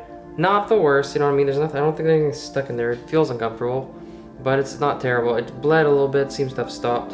I'm gonna get it cleaned up, and I'm gonna continue going. I know a lot of people here would stop, but personally speaking, I really want to get this thing done. You know, I don't get too much time to have like this. This is really rare that I have a day like this. So anytime I have one, I try to take it. So, you know, I'm a busy guy. What can I say? I love what I do. I'm a camera guy for Home Renovision, which is a Home Renovision DIY, which is a how-to renovation channel. And I love doing that. You know, I film and edit and stuff, but I'm busy pretty much all the time. So I really wanted to slip this in. So I had a day here on the weekend, and it was quite important for me to get it done. And there's a lot of bad weather today, and I was trying to help out my family as well. So we're trying to get as much done as we can. So I'm kind of in a mad rush to get this thing done because the wedding's coming, and I want to have this sucker ready. I'm gonna get back to it now, and we'll see how this thing goes. Hopefully get those damn fender flares on today. And I really want to see what those wheels look on too. So we'll take a look now. Oh man, looks like the noise and the injury aren't my only problems. Look at that over there. That's a hell of a storm coming. This is gonna be tough to get this done.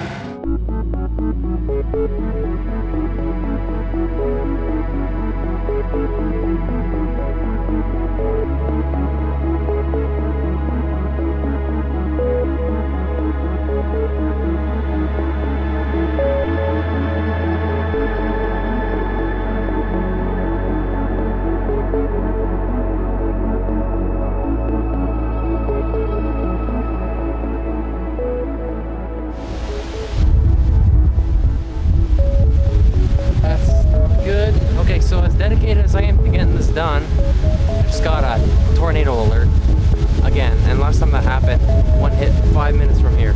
2 times ago it happened, a tree landed on the truck. So not really sure what's gonna happen. This is probably gonna be horrible audio.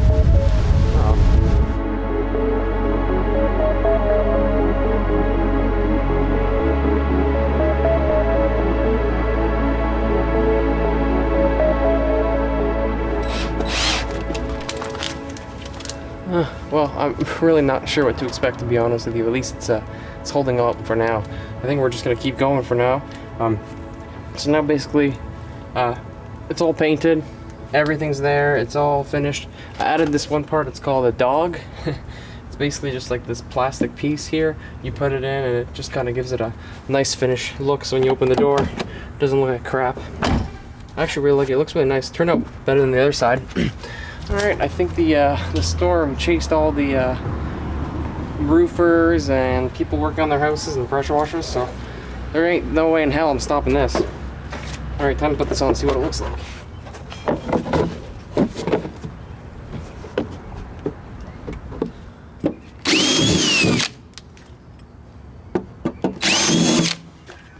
I'm actually pre-drilling with a smaller drill bit first, and then go with the bigger one, because if you go to the bigger one, I just noticed it breaks almost immediately, and we don't need any more of that.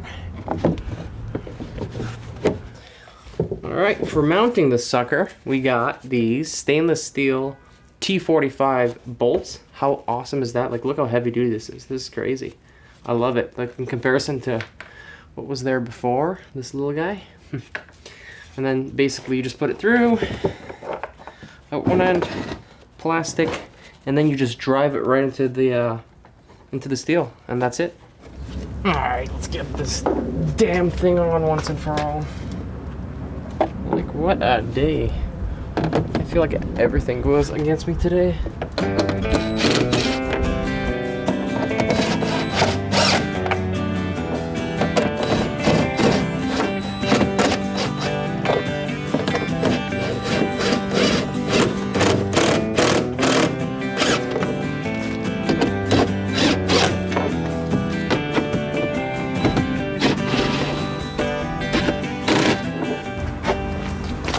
Alright, same thing for this, except you're putting it onto the actual door, not this.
Okay, so this one looks a little bit uneven, so I'm actually going to take it out and push it down where we like it, right here.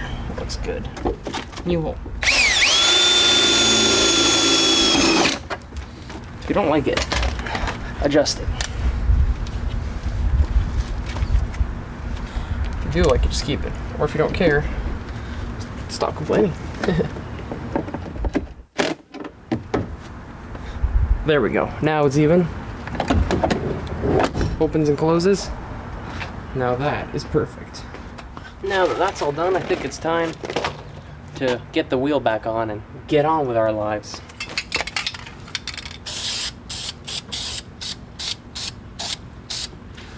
Just so it doesn't look as terrible. I'm gonna be putting in basically a chrome cap on this.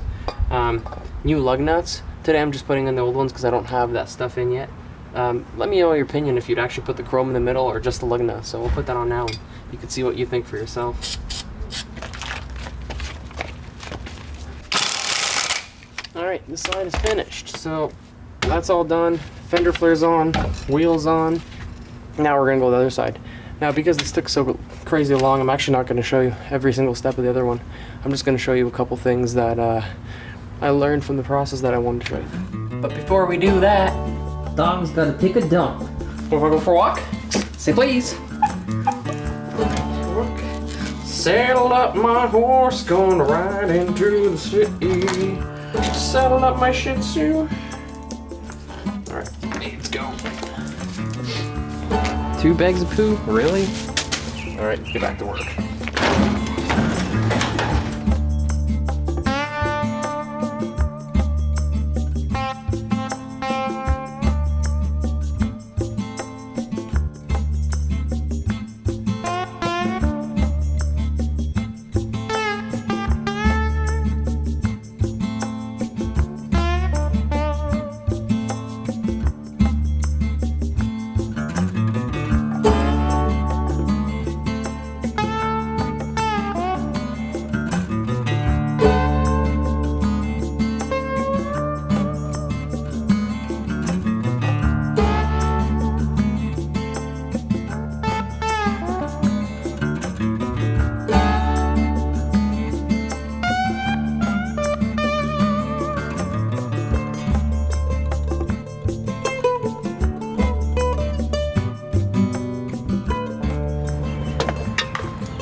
So that won't hold. Okay, no problem. have a trick. A lot of the plastic pieces are in, but they're just not holding well enough. So what I want to do is I want to put a screw on to hold it. Now the thing is, the head is a little small and I don't have a washer, so here's a little trick that I have. All around. This is the, I call it the poor man's washer. You just cut a piece of all around. It's just pipe strapping. Used for, like, you know, putting pipes up and stuff. Okay. Basically, there we go. Just like that. Now, you find a place where you want to attach it. I know there's nothing here. I checked earlier. You do want to check. You want to make sure there's nothing in there. Find a good spot.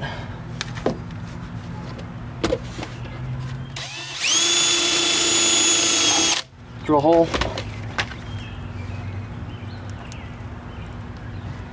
And that's it. See? And now it's all secure. So the last thing we have to do is actually trim this back, because this part's going to flop around. So we're just going to trim that and basically go there. And then the bottom part here, we're just going to connect with the plastic tie. If you got nothing to put it into, just be creative.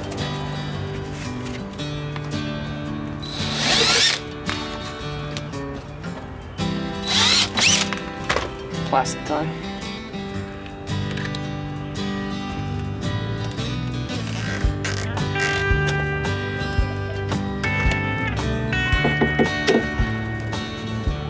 Secure. And now the fender flare just goes right over top of it, so you won't even see it. But at least you have this protective rubber trim inside, so all the rocks and debris get stopped here. Love it. Golden hour, my favorite time of day. It means I gotta get this done. So for my next trick, remember the screws we salvaged before? Well, I'm actually gonna put them in here to fix this on here, and then we're just gonna cut this off. That's it.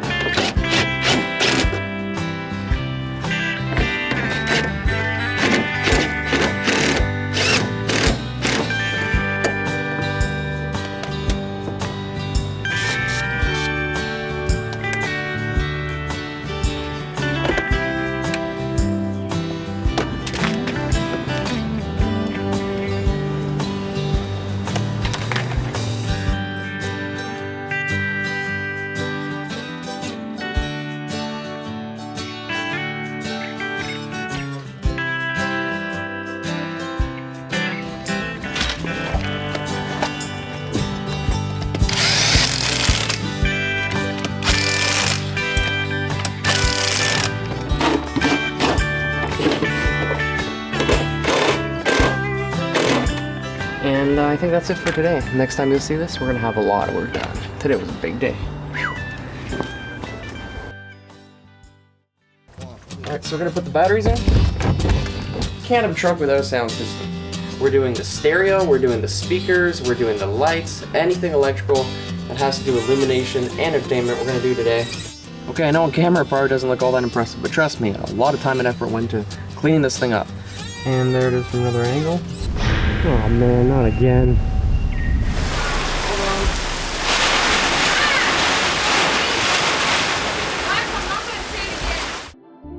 Alright, so this is super exciting. We are almost done. We're just about finished the outside of the truck, and we're going to be going on inside. But before we do that, I'm just going to run you through some of the things we've done. Last time you saw us, we were doing the fender flares, and we were doing the wheels. And it's almost finished with the exception of a couple missing things. Still haven't got the hubcap covers, and I haven't got the lug nuts, as well as the wipers that sent me were the wrong size, so gotta wait on that. Not a problem. On the outside, we've done a couple things just to finish it off. Got rid of the racing stripes, the adhesive. It took forever, it was real nasty. Kind of buffed it, and now it looks much better. It's not perfect, but it's a lot better than it was. We painted the bumper, so the front bumper got a brand new paint job. It looks much better. I'm really pleased with how it looks now. We did quite a lot on the outside as well. We changed the air filter, new air filter, because the other one was nasty. It was rusty and whatnot. And the last thing we did, we put some mud guards on the back behind the wheels. So outside's finished. The only thing that's left on the outside are the brakes, which is the biggest challenge I have. Still trying to figure out how to do that, but we'll figure it out. Anyways, let's go inside the garage. I'm gonna show you some exciting things that we're gonna do today. So inside, we have this great big mess. And why am I excited? I'm excited because all this crap is going in the truck. Lots of stuff I've been ordering for 2-3 years now. We got all this stuff that's been just compiling and filling up my garage, and finally today's the day we're gonna be starting. We're doing electrical today. We're doing the stereo, we're doing the speakers, we're doing the lights, anything electrical that has to do with illumination and entertainment we're gonna do today. And we'll see, we'll do the best we can. I'll just show you some of the stuff I got and we'll kind of go over it. First thing I want to show you is some of these restored parts that we've done. I'm really proud of this. As you can see, this is one of the original pieces, center console. And you can see I put this boot on. It's just a cheap $8 thing from eBay I found. Put it on basically there, and that works nicely, and that's gonna go underneath there. So that's just gonna look much better. Then what used to be there used to be this from an old Mazda MPV, 1990. Although we'll keep this forever because that truck was awesome. Next, underneath it, we got all the other pieces, and all the plastics are just, they're all ready to go, you know? Everything's painted, even did the vents. So very excited about that. Now we're gonna move on to some electrical. If you look down here, this is gonna be the heart of my USS Enterprise, AKA the Jeep. This is a nice little $50 switchboard. Pretty cool, look, it has a 12 volt for whatever you want to put there. Even's got 2 USBs. Shows your voltage, which is really cool.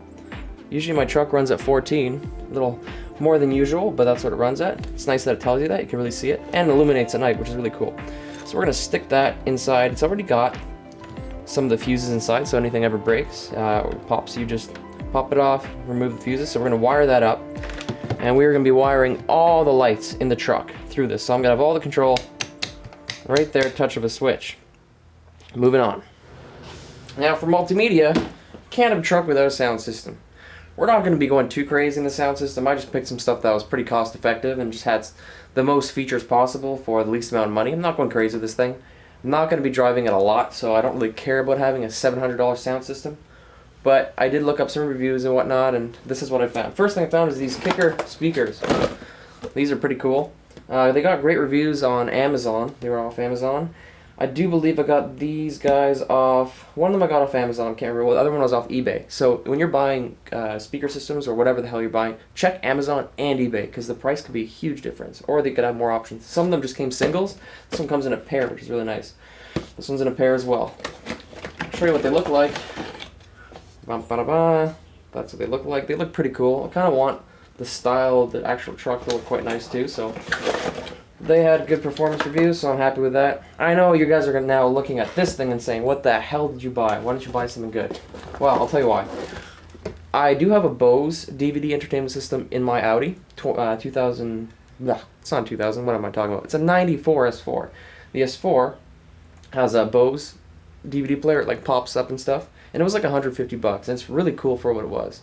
But if you look up the reviews on it, it has awful reviews. So for this one I want to buy something better, so I bought this guy. This was about $300, but it's still not $600 or $700. It's a DVD player, but it has a ton of features. You can put your USB on, you can put SD cards in it, it's limitless. So it does have a pop-up screen. I do expect to have to cut the top of the dashboard. It looks like garbage anyway, so I really don't care. I don't mind doing it. But this would be a really cool feature. You can put a whole bunch of stuff on it.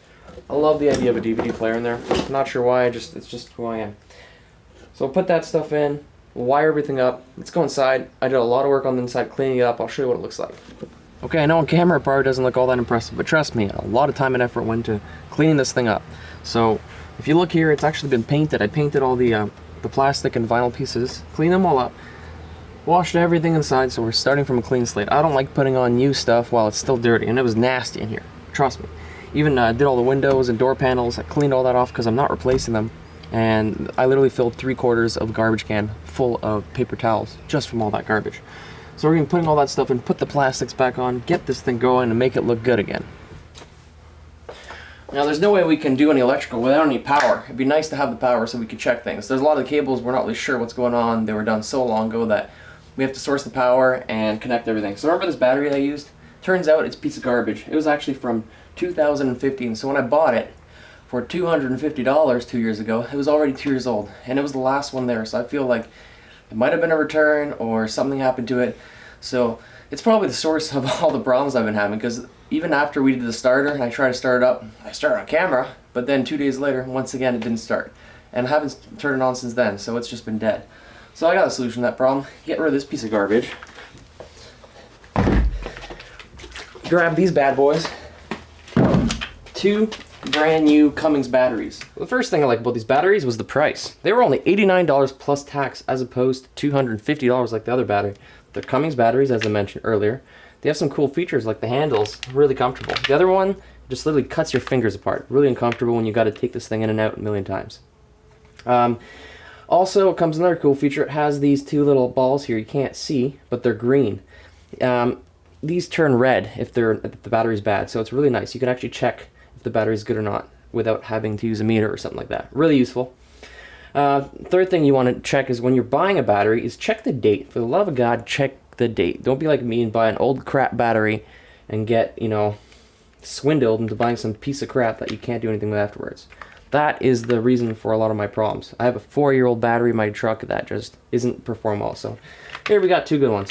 Sorry about all the flies. It's nasty outside. It's 40 degrees. Let's put these bad boys in. We're going to make some brackets so they don't flop around, and we'll go from there. Alright, so we're going to put the batteries in. The reason we're putting the batteries in, we're going to put the seat on top to see if it all fits, because we want the seat to close afterwards, because I want to put some brackets in here so this doesn't move around, because right now it's just loose. It's just dangerous. So put them in, put the seat in, make sure it all fits, and then we'll strap it down. Okay, so the 2 batteries are in. We're going to connect them together. The way we're going to do that, it's just 2 cables like this, and we're going to connect it with these wing nuts. I like to use wing nuts because you can always remove them easily. I do like to torque them down with a wrench or something just to make it really, really good connection, although it's not necessary. And then negative from here. Whoa! Don't hit the wrong one, because that will happen. Yeah, just connect them. Same thing on the other side.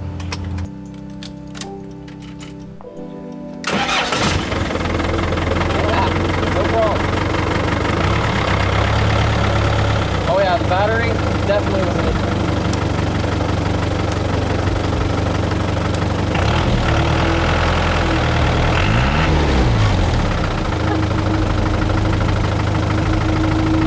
Smoke show without burnout.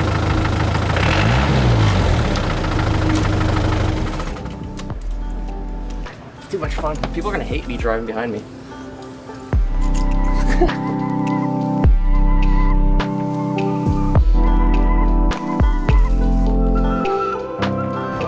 Put in the seat.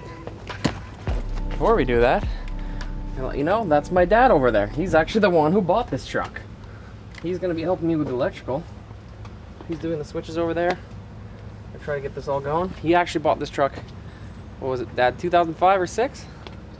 Something like that. When did you buy it? I have no idea. There's no idea. It was a long time ago. Anyways, he's the one that bought it.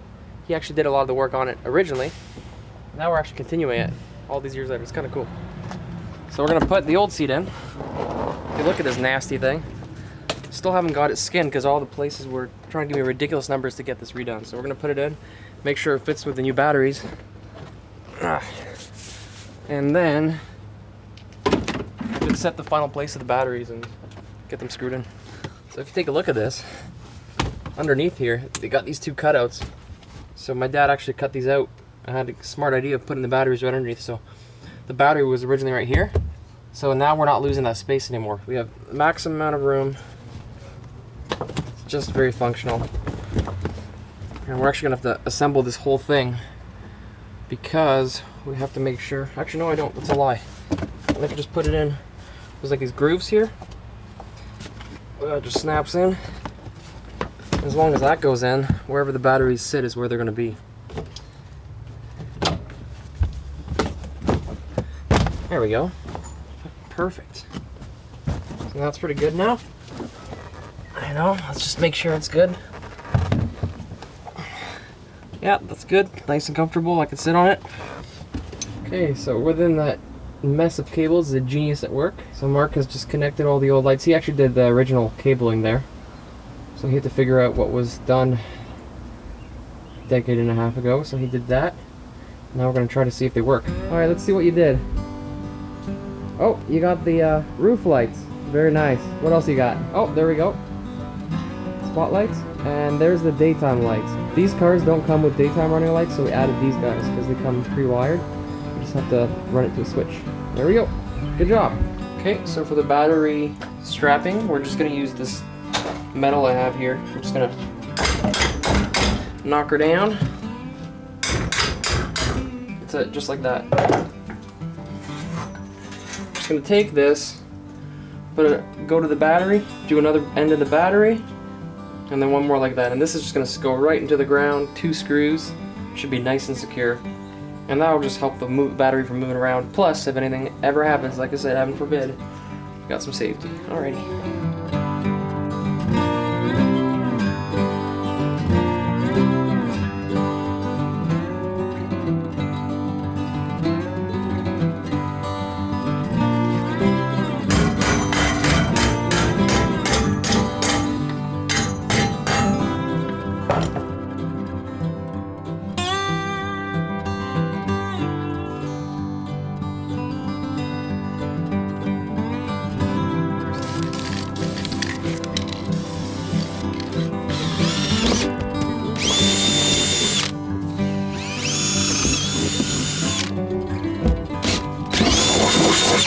Explain kind of how it's gonna go underneath the car. I just took a piece of metal so it's a longer profile in case anything happens. You go through, washer, boom, metal goes like this, and then we take a washer on top of the metal, screw, and then that's permanent. And you put those on, put your battery on, put your cradle on, and then cradle goes on with this so that you don't have to remove anything with an impact. Much easier that way. Alright, so let's bring everyone up to speed. As you can see, the 2 batteries are now in. They're connected. One side I did lock nuts. Originally I was going to do wing nuts on both sides, but if you just leave that and take the other side off, it's actually quite easy, so you don't need 2 wing nuts. So the other wing nut is just right there on the front. So you just take that off, and if you remove it, the piece of metal bends so easily that you can actually take the battery right out. So you only need 1 wing nut. So the whole point of this idea was, look, we have 2 batteries now in parallel for power, and you don't need any tools to take them out if you want to. That's nice and easy. Great design. And there it is from another angle. 2 batteries. The seat will go around top. We're not going to put it on yet because it's nasty. See what we can do with that seat, and eventually one day we'll put it on, but not anytime soon. So we're doing the sound system now.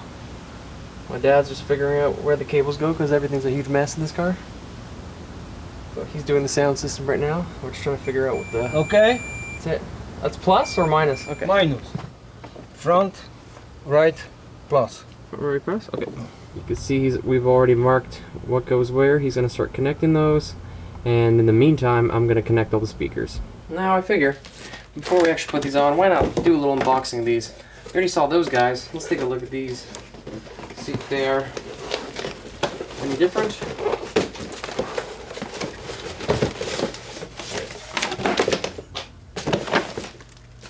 Oh, I like that. I will show you.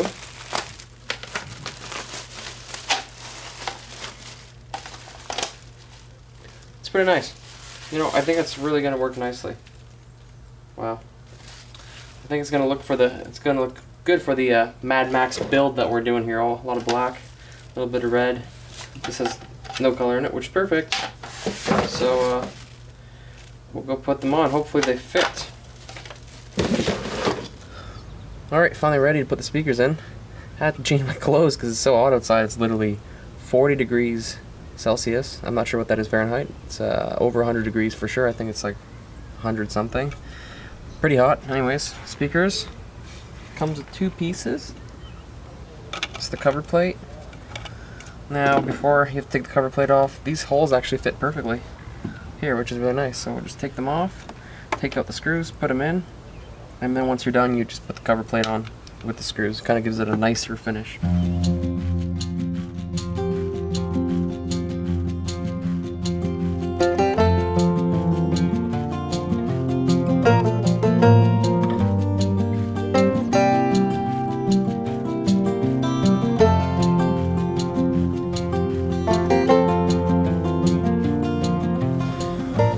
So the front is on. It doesn't look perfect, but it doesn't look horrible either. Just those panels are cut apart. This is the speaker mounted to the aluminum brackets my dad created many years ago. So they just go on here. It's really nice. And on the back, I put some soundproofing. Just get rid of some of the vibration. Any little bit of this stuff you can use is always good. And basically, you just rewire and then put the screws in. 4 screws, and that's it. Alright, so the speakers are pretty much in, but unfortunately I got some bad news. See this thing? It's broken. It doesn't work. They sent us a dud, and that's what you risk when you buy from China. Really sucks, because my dad did 16 solder joint connections and nothing. We even put the old one back on, and there was power, so this one is no good. Alright, so I'm a little discouraged right now because I was really hoping to get the speakers in, the sound system in, and get to the seats. But it's just taking forever. We're on day 2 and nothing's really done yet. So did as much as we can for now. I'm gonna actually just put the dashboard and the center console together. And next time we'll be moving on to the seats. We'll show you which seats we ended up getting them.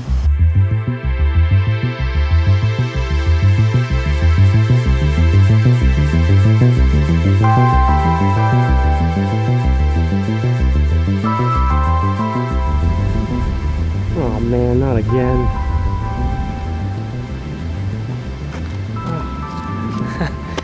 So I had to stop the time lapse just to show you this again. It seems every single time I'm filming, the end of the world is coming. I feel rain coming. I hear it rumbling again. It is over 100 degrees, pure humidity, so it's not surprising, but this seems to happen every time. We're gonna keep going with the time lapse, and we'll see where this ends up. I really don't know, but the camera's going in the truck with me. Here comes the sun. Wow.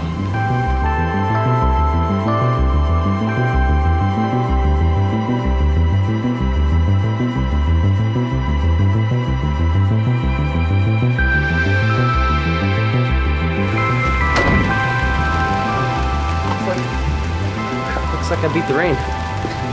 Why does it always turn into an apocalypse every time I film? Come on. Holy cow, look at that. That is coming down hard.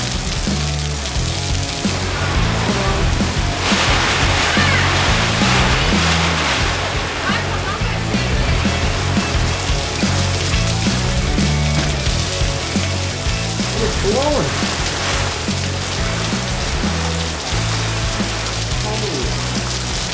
Holy, I feel sorry for those people. My girlfriend is freaking out right now because we've been through a few tornadoes in the last year and a bit. Not even full year, actually. Look at the lake got formed in there. Unreal. Alright, so it's a new day. We thought we were done, but we are actually still going because turns out the radio does work. However, on these cheap Chinese radios, you have really poor labeling, so we had no idea what the hell was going on. Turns out there's a yellow and red wire, and you actually have to connect them to make it work. So my dad's rewiring everything after he wired everything. They took it off, and now he's putting it back on again. So we'll actually be able to try out these speakers, see how the sound system works before we get on to the next stage, which is the seats. So pretty excited for that. We'll see how that goes. Okay, so he connected it. Let's see if we got power. Hey. Oh.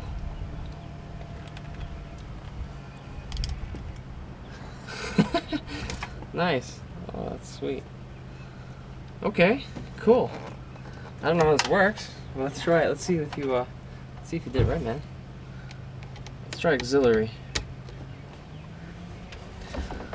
Is there a source? Oh, it's loading. It's an Android one. Hey? Oh. Something's going on. Radio. Radio's on, eh? How do we go to, let's try it out. See, it's all touch. That's pretty cool. Huh. Let's see if we can find the, that's very loud. Well, it definitely works. Music. No music. Huh.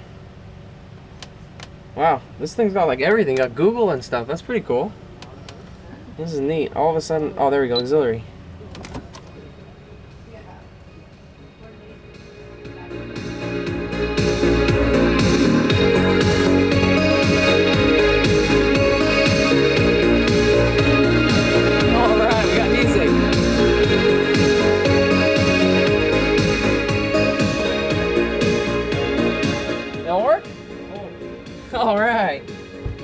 That is awesome. All right, we're gonna put this thing together and then we're gonna move on to the seats. It's awesome. So happy right now. Sweet. Look at that, that is fucking nice. All right, so this is my secret for installing the seats without the rails.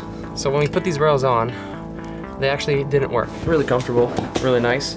All right, I'm gonna put this on and we're gonna move on. But I'm really pleased with how this is going. All right, so today's exciting because we're putting some seats into this bad boy. But before we do that, I wanted to show you some of the features that we had just finished off camera last night. As you can see, the dashboard is now in, along with some new features as well. The repainted center console has been put back in, and of course last time we were doing the batteries, so they're all finished obviously, and they've been working perfectly. Yes, the new kicker speakers are in and they really do kick ass. That does look pretty crappy there, but we will finish that eventually. We're gonna work on that panel. This is just temporary. But what I'm most excited for is this whole assembly here. You can see it looks much better than it used to. We got a new boot on, shifting knob, even have the whole assembly for the switchboard set up. So all the lights are controlled through that, which is awesome. And then the stereo that my father installed is in as well. I'm not sure why it's flickering, we'll figure that out a little bit later. But it's pretty sweet. And I did a little shade on it. As you can see, it doesn't look like the nicest thing in the world. You can actually write in the comments below if you think it looks like crap and I should get rid of it. But it's not on right now, it's just kind of sitting there. But right now, let's get to the seats and show you what's going on. So if you watched these videos previously, you know that I actually wanted to save the front seats, which were aftermarket seats. They were bucket seats. And I just wanted to get them reskinned so I don't have to throw them out. Didn't have any problems with them otherwise. Unfortunately, I went to places to get them reupholstered and the prices people were throwing me at were $1,400 to $1,800 a seat. Yeah, I don't know if that's the pain in the ass. I'm just gonna give you the highest price possible so you go away, or if that's what they really charge, but not doing that. So what we did instead is bought 2 brand new seats and we're just gonna Kijiji the old ones. So let's go take a look at those new seats. So yes, the garage is a bit of a dump, but I have very limited time, so we're just gonna get right into it. What we have are some Brom racing seats. Really excited. These are custom. Got them off carid.com.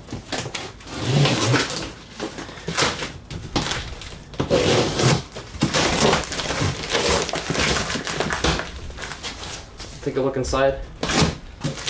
See what they look like. So yeah, we're gonna do a little unboxing, see what these look like. Not sure what's in there. Might be the hardware.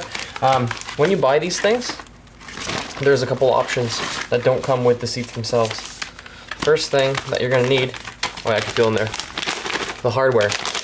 The hardware does not come with the seat. You have to buy it separately, so make sure you do that. I got 2 sets because I got 2 seats, and that's a lot of packaging. The seats themselves don't come with the mounting bracket, so you have to buy those separately as well, and they're extremely expensive. It was like well over $400 for the 2 combined with all the shipping and customs and all that crap. So I didn't buy them. I'm gonna make my own because they're just pieces of metal. So we'll figure that out. What it doesn't come with is the rails.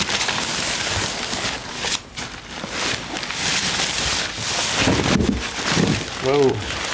These bags are already nicer than my regular seats. That's awesome. You don't see that every day. Take a look now.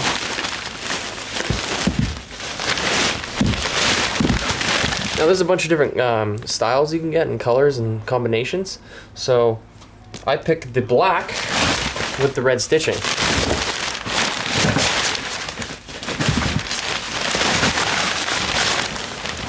Let's see if they got it right.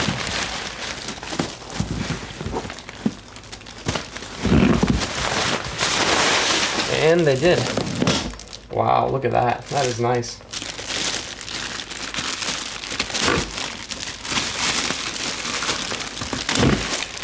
It's like Christmas for me. It's awesome. So I'm gonna pull these out and show you exactly what they look like.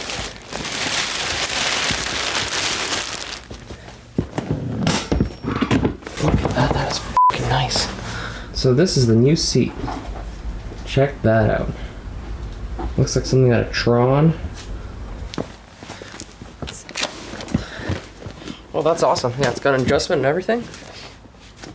really comfortable, really nice. The leather with the red stitching, black leather, really like it. It's extremely comfortable. Definitely gonna enjoy this. This is the old seat, as you can see. So we're just gonna sell it online. Get maybe $100 for them, who knows. Then over here are the old brackets that were from the original truck itself. And then there's some added stuff here. So we're just gonna play around with that. We got some metal we're gonna put on here, and we're gonna mount this stuff. How you decide to mount it, it's up to you. But we're gonna get creative. So inside the box comes the 2 seats, and by the way, they're not leather. I'm wrong about that. I'm gonna correct that right away. I'm not gonna start lying. These are for the rail adjustments, so you can go closer and further away. Then it comes with a bag with the rails themselves. So that's what you gotta mount. One thing it doesn't come with, instructions. That's always fun, so you just gotta figure it out on your own. And that's why we're making this video. It's pretty easy. You just put them onto the seats, the rails, and then you mount the rails onto your brackets.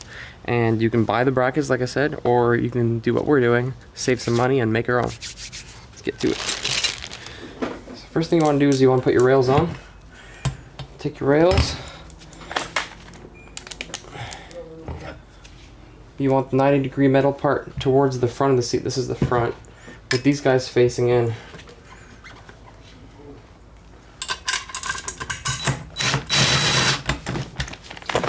Slide it over. This is the challenging part. Line up the holes, put the other one in, and you're done. Alright, so there's the easy way of doing things, and then there's the way you actually have to do it. So when we put these rails on, they actually didn't work, and I'll tell you why. This crappy bracket that comes with it, if you put it in, and it's supposed to engage this whole mechanism, it's too weak, the metal. It gets bent really easily and doesn't work very well. And then these are the, you push these down and then this moves independently. Unfortunately, they don't all work that well.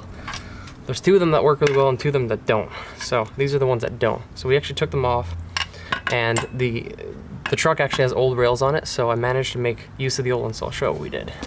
Okay, so here's the seat, and it's all mounted, but we didn't use the rails as I mentioned. What we did is, this is the old mount that was on the Jeep. Now this part on the top here, this was made aftermarket, so you can't actually get them like this. But the important part is the rails underneath. If your seat has the rails, if you keep them, I'd recommend it, because the old ones are built way better than they build them now. So what I did is I just welded these 2 pieces on a while ago. It just holds it all together, and there's 2 pieces of metal here. Now, if you try to put the seat directly on, it won't work because you need clearance.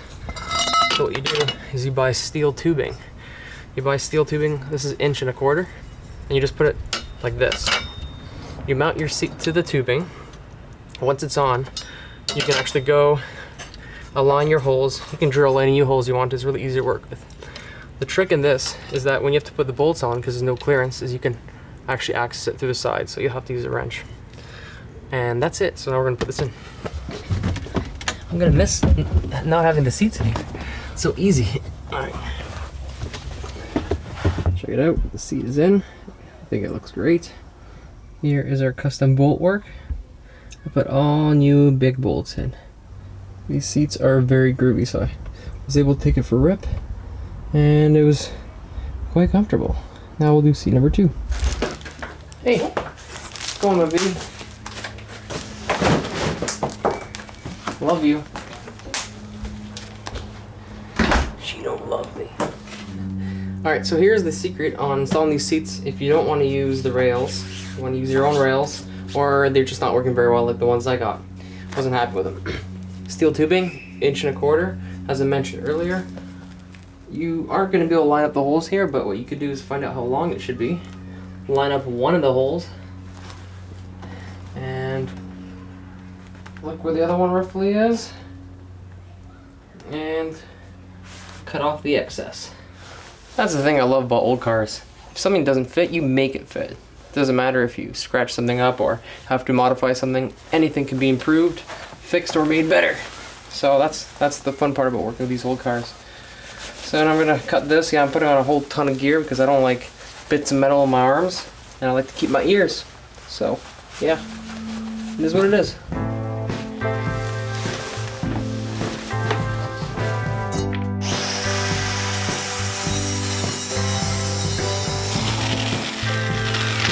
Two brackets. I want to get rid of the burrs.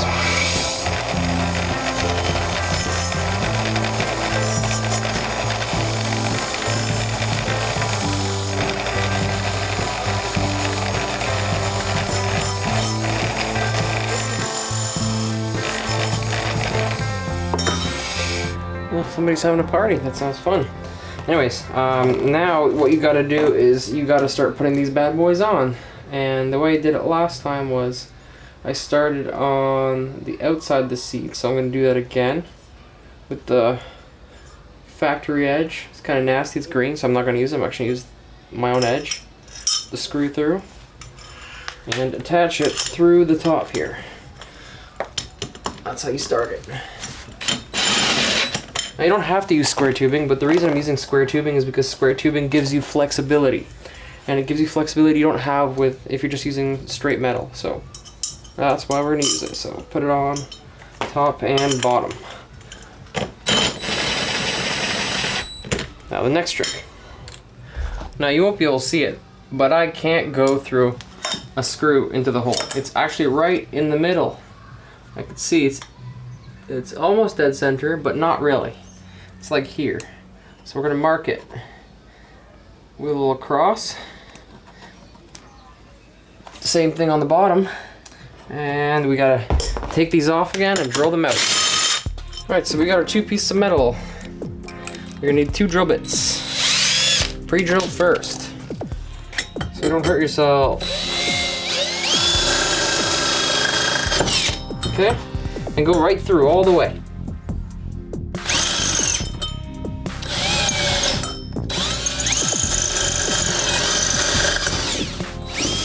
You want to go right through because in order to put the screw through, to put the ratchet in, you need it on both sides. So I'll just show you. Flip it over so you can see better. Alright, so here's your little pilot hole. Now what you want to do is find the drill bit that's similar size. These are pretty darn close. This is a 1964. Gotta love imperial measurements. It's just a really arbitrary number in my mind. Let's drill it.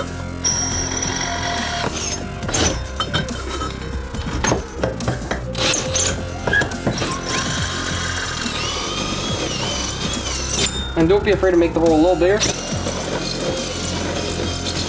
because it's really, really hard getting it in when it's tight. That's what she said. Okay, so I've reattached these 2 brackets that we measured earlier. Now we're going to take our bolts, go through the inside, screw hole where you drilled.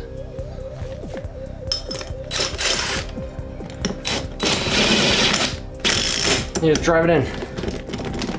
When you're happy with it, go back to the first one. You don't want to over tighten, but you definitely don't want to under tighten either. And I think I just broke. I did. That's not supposed to actually come out. That's hilarious. Anyways, that's how you do it. We'll do the other one. And the reason I'm doing this, and the reason I'm showing you, whether it doesn't matter what kind of situation you have, my point is the brackets that come with it are ridiculously expensive. Like really, really not worth it. I don't like paying that much money for something I'm not going to use. Like something so simple. I can make my own. In fact, I'll actually make it better and works to my specs better. There are lots of different ways of doing this kind of stuff, but maybe I'm not that smart because I can't get a screw in. But anyways, the point is, if you're creative and you can make it work for yourself, then that's cool. You know what I mean? You don't always have to do it by the book. You want to keep it safe. You want to make sure everything's on and solid. But you don't have to do it the way they say, you know, they tell you to, because sometimes it's just not worth it. So, alright, I'm going to put this on, and we're going to move on. Once your brackets are on, you're happy with them, grab an Allen key and do the rest by hand. It's really better to feel how much this is in rather than the impact, because you have no idea. Because you don't want to over torque these, because these will break if you over torque them, but at the same time, if you under torque them, then they're going to come loose. Like when we were putting on the other screws, our other ones got loose actually. Alright, so next step is to actually mount your brackets on here. You're probably going to have to do it a couple different ways. I have screws on here already. They don't all line up. They're off by like a centimeter or two, so I'm just going to drill the holes and make them bigger. 2 of them go on, and these ones are just gonna put new holes. You put it on how you want, but that's pretty much how to do it.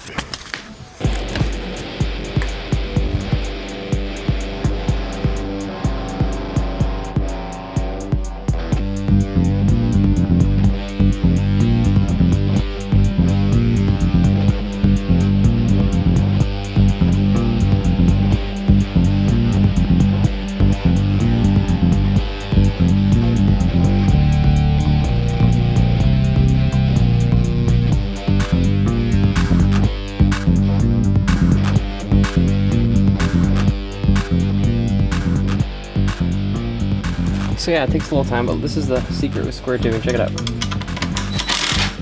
That's how you can connect it. Access. Ready for mount. This last thing I gotta do is these screws and beefing them up, putting some really big screws in, because the last ones are kind of pathetic. Well, night has come in, so I've had to bust out the lights. Fortunately, I don't really get very much time to work on this during the week, obviously, so I just do the weekends, and even on the weekends, I'm, you know, doing as much time as I can on them, so I'll do nights just to get it done. But I believe that if you really want something done, you gotta make time for it, right? So, you know, no excuses. Yeah, I could love to be on the couch watching Netflix right now, but you know what? There is work to be done, so it's just the way it is. If you really want to get something done, you gotta make time for it. Doesn't matter what it is. But I'm really pleased with how this is going. As you can see, it's really coming along. It's just looking great. So we're gonna finish putting this seat in, and next thing we're gonna be doing is some finishing touches and getting this thing road ready, and then we'll see how it all goes. As you can see, this thing really needs to get replaced. All right, so our new calipers have arrived. Here they are. Look at that. Okay, now you can tighten it. There we go. I like that. Yeah, so it seems like my fear has come to pass. These are different brakes than the ones in the back. And we're back to this again. It seems that it always turns into apocalypse. Every time I come. If it doesn't fit these bolts, I'm in trouble, so I don't know. Holy Alright, so the next step in our Jeep Cherokee XJ restoration is to change the brakes. The brakes that come with it are rather small, and we want to upgrade the size. However, we can't actually put bigger calipers or rotors because of the size of the rims. But there is something else you can do. What you can do is actually change the master cylinder and the brake booster to a 95 to 96 XJ, and there's also a bunch of Grand Cherokee brake boosters you can do. However, we have ordered that stuff, so that's coming in. But in the meantime, we're going to remove the wheels, and we're going to take a look at the brakes, the rotors, the pads, and all that stuff, and we're going to put some new ones in. Get ready to look at these nasty things. So as you can see, these brakes are nasty, and those calipers and those rotors are really small, but however we cannot upgrade the size, so we have to upgrade the booster, but we will change them to new ones.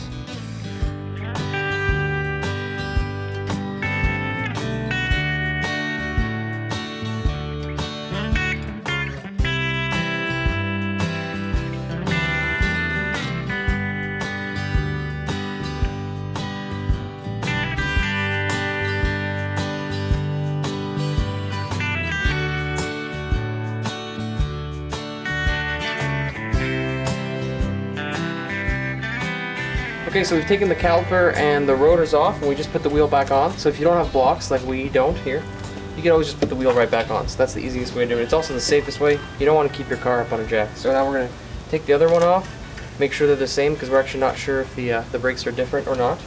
And there were some words that it might be a Grand Cherokee, but it looks just standard for me. Take it off, and then we'll order some new ones. Oh man. Yeah, so it seems like my fear has come to pass.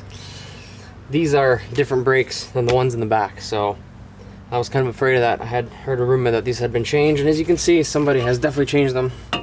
I think these are even custom drilled, so I have a feeling this is gonna be kind of a challenge to get. These calipers are different too. Look, they look completely different. Not the same at all. So what we got to do is, I think one of them is the originals. I assume these are the originals. They look like the originals. These are definitely custom made. So I'm gonna have to go around town to some brake places and try to identify what they are and try to order some. I got 3 weeks. I'm getting married, for those of you who don't know. So the wedding is 3 weeks away. I really want to bring this truck over there, but this is definitely going to be a challenge. The brake booster kit, I actually ordered a brake booster and new master cylinder from a 95-96 Cherokee. So that's coming from the States, so we can't work on that for the next couple days. We'll only have 2 weeks after that. And then these guys, like I said, we're going to have to go around town, so really hoping we can make it. This is really cutting it close. Still have to get the car safety, still have some things to do. But we're just going to keep going. In this video, you're going to see all the steps, but this is going to take several weeks to actually film. So what I'm going to do is just take this apart, take it to town, put the wheels back on, and try to figure something out. We'll go from there. Look at these nasty things. These are the other rear brakes. Just nasty. Okay, here are the original rotors from the front. We managed to get them off. Just have to remove those 2 screws right over here, and they should pop right off. Alright, so the next step in this, before we do any more actual brake stuff, what we're going to do is we're going to replace the master cylinder and the brake booster. A lot of complaints I've heard in these old Jeeps is that the system isn't very good, so a lot of people are complaining that it's just not sufficient. So what they do is they actually upgrade it. So what you can do is you take the master cylinder out, and what we're going to do is just disconnect these brake lines, take the brake booster out, and then what we're going to do is we're going to use the brake booster and master cylinder from a 95-96 Cherokee, and you go from a single chamber to a dual chamber. So this is actually going to be bigger, it's going to be out here. So you got to loosen this guy, take these off. There's 2 screws here you have to take out, and then underneath the dashboard there's 4 screws and 1 switch. So take that out and go from there. So loosen this guy and then this guy. One of them's 1/2 inch, one of them is 7/16.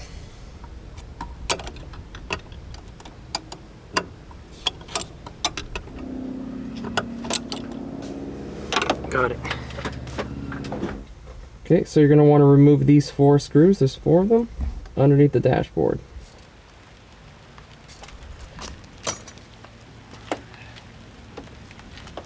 Ah man, I didn't make it again.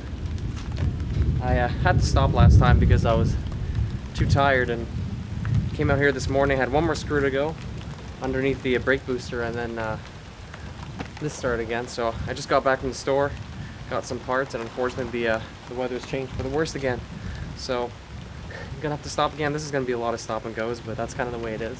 It seems that it always turns into apocalypse every time I film. So here it comes again, man.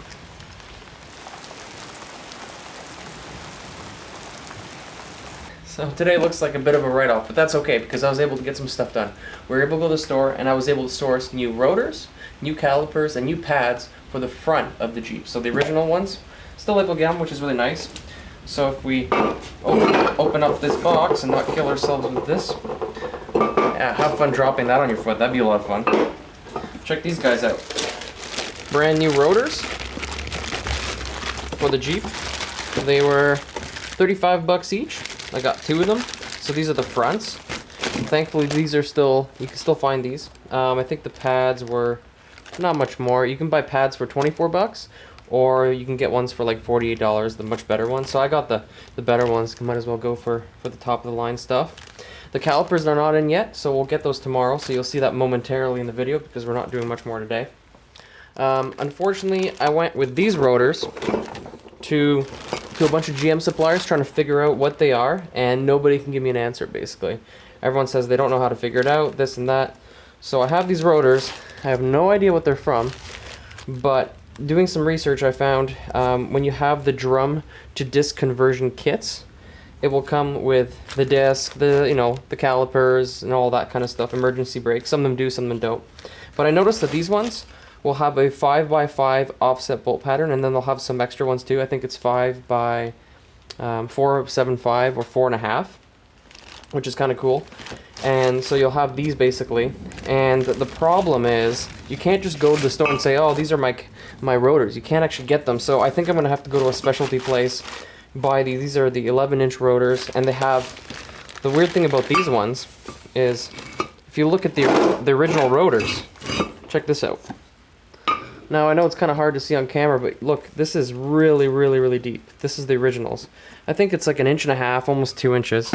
This one is only 1 inch. So this is my problem. Can't get these because I can't source them. I can't just go in and tell people what I need. So I think, as I said, I'm probably going to have to go to a specialty store, try to find these. So I don't have these rotors. Unfortunately, I feel like I'm kind of screwed in this situation. Now for the actual calipers, these are the original front calipers. And I was able to source pretty much the same ones, which is nice. So the front's not a problem. Now here's the problem with the back. The back, once again, no idea what it's from. They can't just tell you what they are. Now the back is a different size, and it comes with this plate over here. So this plate, if you look at it, bolts into the actual axle. There's another plate on the other side, so it has to be the same. So what I did is I went online and I found calipers that this dude on this site called carsuck.com, he had this genius idea of using these Cadillac 1980 brakes from I don't remember what it was, like a DeVille or something. And it has a handbrake on it. And apparently he got these suckers on here, so that's what I ordered. They come tomorrow. I pray to God that these things will have the same bolt pattern, because I need these 2 bolts to work. Now there's, sorry, these guys right here, these 2 bolts. Now there's some extra ones. You see there's a couple. This one has 4 extra ones, whereas his only have the 2, so most of them only have 2. So we'll see how that goes. We'll pick those up tomorrow and pray to God that they fit. I think if everything goes well, we should be able to put the front brakes on, and then we'll try out the rear brakes and see what happens. But we're gonna have to wait for tomorrow, because right now, look what's going on outside.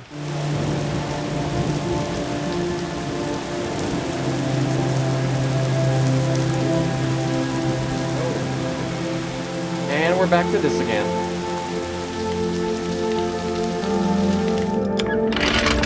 Alright, so it's another day. Unfortunately, I got some bad news. The Cadillac calipers did not come in. They are delayed another day, so that kind of sucks, because I spent the last 2 nights not sleeping because I'm worried about getting this thing done for the wedding. So I'm only 2 weeks away now for my wedding, and I still don't know if these calipers will even fit the car, so it's gonna be another crappy night, unfortunately. But the front calipers pads did come in, and I showed you the rotors earlier, so we're gonna finish up the front. We're not gonna completely finish it because I still need the center caps and the lugs. Those haven't come in either, but we'll get those installed. We'll get the pads and rotors installed. All right, so we removed the wheel, but as you can see, this rear plate here is quite nasty. We actually wanna salvage this shield here as well. We want to keep all this stuff. We're not removing anything. So what we're gonna do is, before we put it all back on, put the new assembly on, rather, we're actually going to clean this up a bit. So just a little wire brush, a little bit of spray paint, you know, make it look nice and keep it going for a couple more years.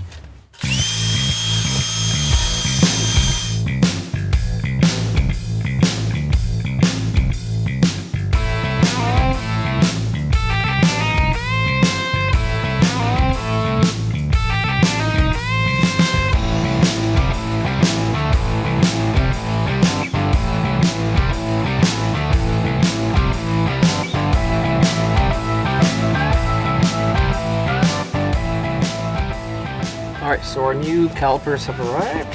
Here they are, look at that. Much better than the old ones. Brake pads, brand new. So we will get started with this right away. Okay, so there it is, all painted and ready to go. We can now start putting the rotors on. I have actually never done brakes before. It's one of the things I have never done before, so this is a first. So I will be learning along with you, going through this process.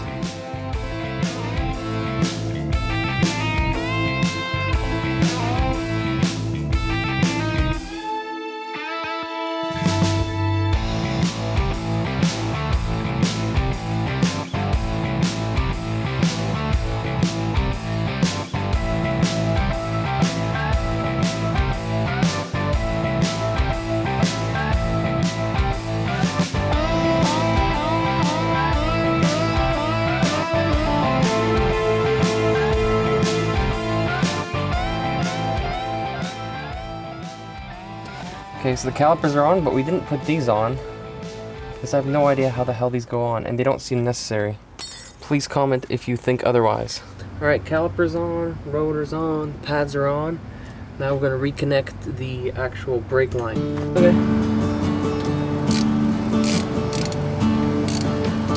There we go, look at this.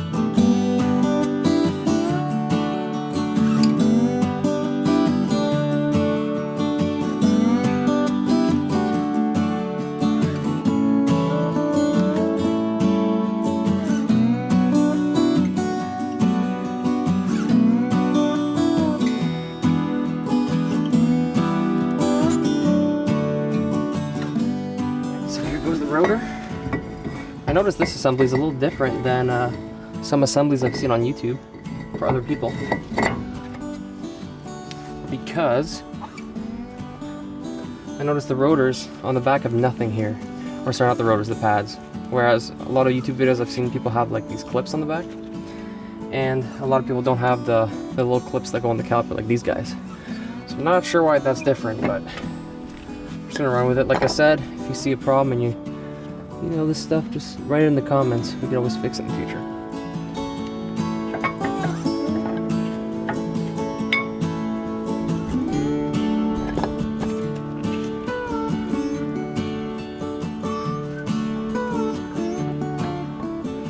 The assembly. There's 2 screws in the back you just want to line up. These guys. Back them off. And then put them on. At least that's what I think.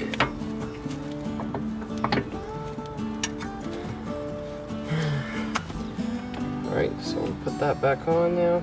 Now here's something I don't get. This is an American car, means it uses imperial measurements. Why this stuff is metric here, I don't know. This is a size 7, which is metric. Allen goes right behind. Let me just tighten her.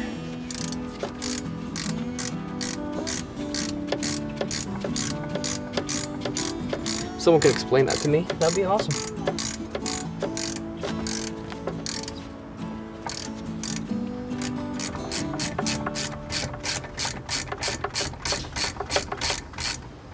Now I'm not tightening the other side up, all the way, because I want to put the other side on first. Make sure it lines up and then I'll...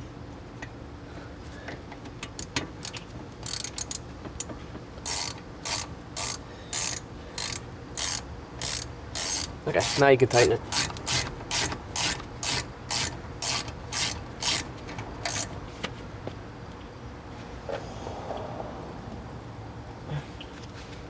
Okay.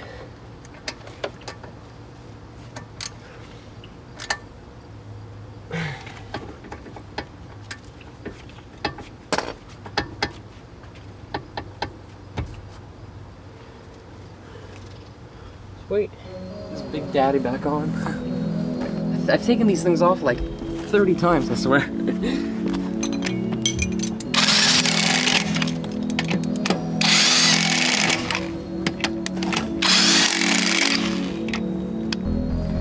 Missing a lug nut.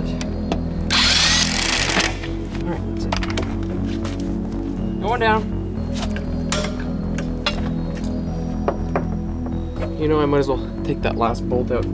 Get the brake booster out. This is gonna be fun. Yeah, I was just about to do that last screw and then massive thunder went on during the time lapse. You didn't see the flash, but it was like ridiculous loud. So I'm gonna try to hurry up and get this thing done.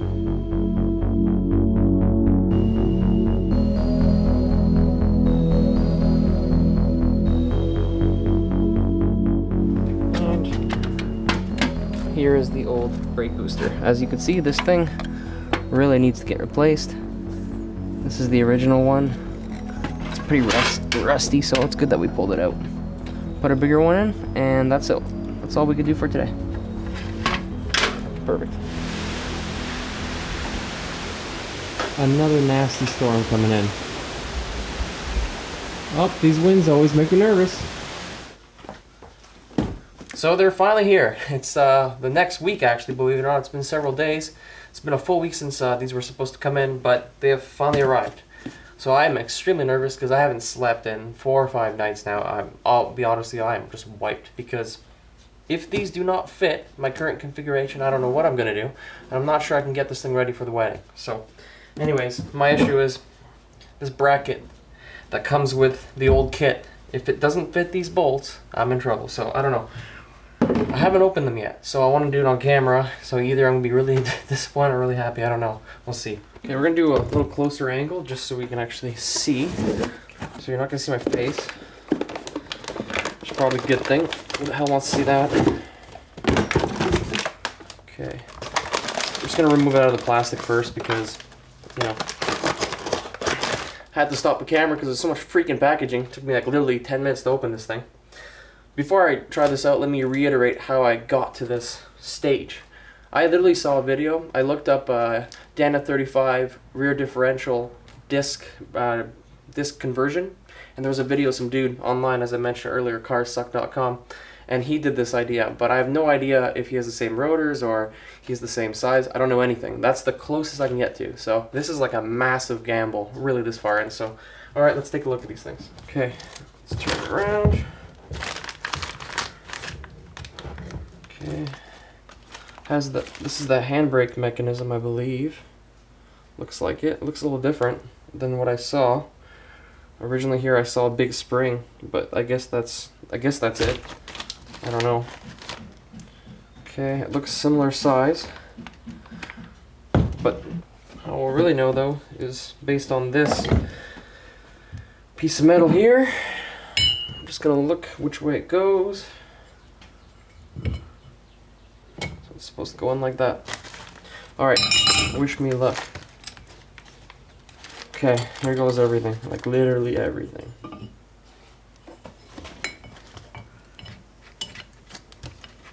Holy shit, it fits. Dude from carsuck.com, I love you, dude. I f***ing love you. Holy shit, it works. That means this is gonna work. Well, at least the beginning. Yes. Oh man, looks like I got a little bit too excited. Turns out these stupid calipers are missing the spring, as I mentioned. This is actually crucial, and it's missing, so I went back to the supplier had, and they can't get the spring or the arm. That's just the way it is, and turns out the arm is discontinued as well as the spring. So what I actually have to do is I had to order 2 more sets of calipers from God knows where. It's going to take a couple days to get here, so can't actually install the rear brakes. So quite the disaster. Can't install the brakes till that's done, and I can't even do can't change the rotors either because I can't source the rotors. And then at the same time, when I put this all together, it turns out the new pads don't fit either because there's so little space that I have to salvage the old pads. So ridiculous thing here. You know, honestly, I found out the easiest way to do this. I found a full set you can get on it's Leeds brakes, I believe it's called, something like that. They have the full set. It's literally the exact same caliper. Everything is this whole set that we're doing, except they buy it as a kit, and then you have everything. So I would have bought that had I known about that earlier, but it's too late now. Anyways, in the meantime, I didn't want to just put these calipers on the way they were before. I actually ended up painting them nice red. So we're going to put them on once we put the pads on, of course, and then the pads are just painted black, just so they look a little bit better than they did before. You know, I always like to extend the life of everything I'm working with, and letting a little paint goes a long way, because that's just a primer on there, and it will come off and it will rust, so you might as well have it last as long as humanly possible. So I think it's going to look really nice if I put it on correctly. There we go, with the red caliper.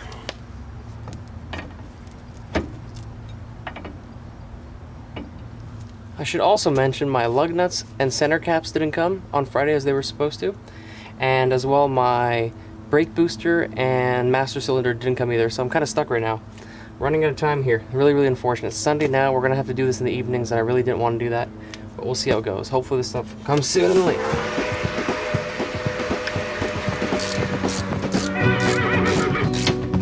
There we go. I like that.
So we're gonna put the old rotors back in since we can't source new ones. And then as you can see here, we have the 3 calipers. You got the old ones, of course, without the handbrake mechanism. Then I bought this one that has the handbrake mechanism but doesn't come with the arm or spring. So if you're buying these kind of brakes, watch out, make sure they come in the picture. The Ray Bestis ones do not provide the arm. This is the Cardone. The Cardone does come with the arm. You see, that's really essential, so I cannot do any handbrake work without that. So I'm actually going to, believe it or not, keep all these calipers. I'm not going to bring them back, and I'll tell you why. I am going to get rid of this old one because this one doesn't have a handbrake, so it doesn't matter. I'm going to keep this because just finding these is becoming really difficult now, and it's 2019. If in 10, 15 years or something happens and I need to change it, you know, having 2 of these around, I feel like it's just a good idea, so what the hell. So we'll put this on now. I just finished painting it. It didn't come red like this. I just like to preserve it and at the same time make it look a little better. So we're going to put these bad boys on right now. Alright, so unlike the front brakes, which are a breeze, these are a little more complicated. You have to put everything in a certain order or it's just not going to work. And it actually feels quite impossible if you put it out of order. First thing you need to know is, do you have one of these brackets on your car? These brackets in the back here, it's welded, it's got 4 screws. This is the conversion kit. So if you have a conversion kit, you have to put it on. It's a little difficult to do. I don't know how to do it. I'm not showing you how to do it. I'm just showing you how to replace all this stuff. Alright, so now let's put it on. So the series of events here is quite specific. You have to do this sequence or it's not going to work. First thing you want to do is put your caliper with your bracket and just put 1 bolt on for now. Not on the bottom, just on the top. Put her on. There's 4 screws on the back, at least in this kit. Bolts, I mean. Some other kits might have a different configuration. Okay, so you see, you just want this loose for now, so don't worry about that. Just the 1 screw. Now the rotor. And you'll notice it won't go on, so we have to put that on like that. Now the next part is, actually, a little hack I like to do is put your rotor on where you like it and put a lug nut on, because then it's not moving around. Much easier to work with. You can always loosen it if you need to. You need some play there. What I found, this helps. Just one less thing to worry about. Next thing you want to do, line it up along the contour, the pad of the rotor, sorry. Snap it in. Now is kind of the tricky part. Getting it all to work. See, now I'm having difficulty, but because that rotor is locked in, it's not too bad. Okay, so that's in. Now I still got 1 screw in the back, but even before you do that, take your pad, you're gonna drop it in. Alright, so let me explain what's happened here. I just put the other bolt on the bottom. The top one here can now come through. Now this is really important that the bottom one's holding it, because here, in order to put the pad on, you can't put the pad on ahead of time, just snap it all together.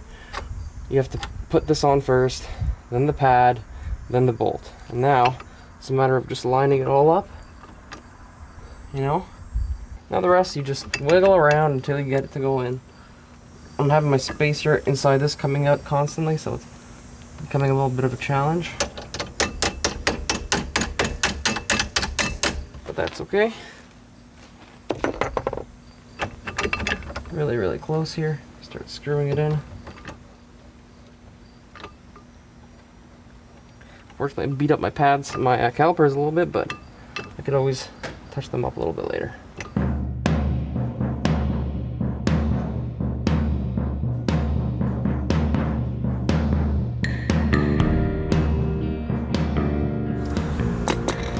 Alright, so I'm in a very tight space here, and as you can see, or barely see, I have to do the 4 screws back here, or the bolts rather. Now, to do that, I actually have a little trick. I got this little wrench here. This is a crescent tool wrench. It was sent to our other YouTube channel, Home Renovation DIY, and it's a ratchet wrench. Very good for low profile, so this is really, really cool. Nice and sent it to us. I'll show you how it works. Put on the washer, your nut,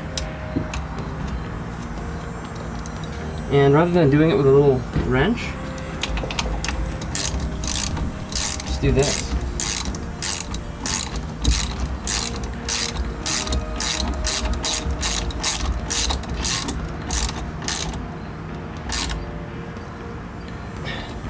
That is awesome. So special thanks to Crescent Tools. This is awesome. Really, really nice tool. Love it. Comes with a whole bunch of different size sockets, so you just put them on the back. And it also has an adjustable wrench in the front. Wicked.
Alright, so the wheel's on.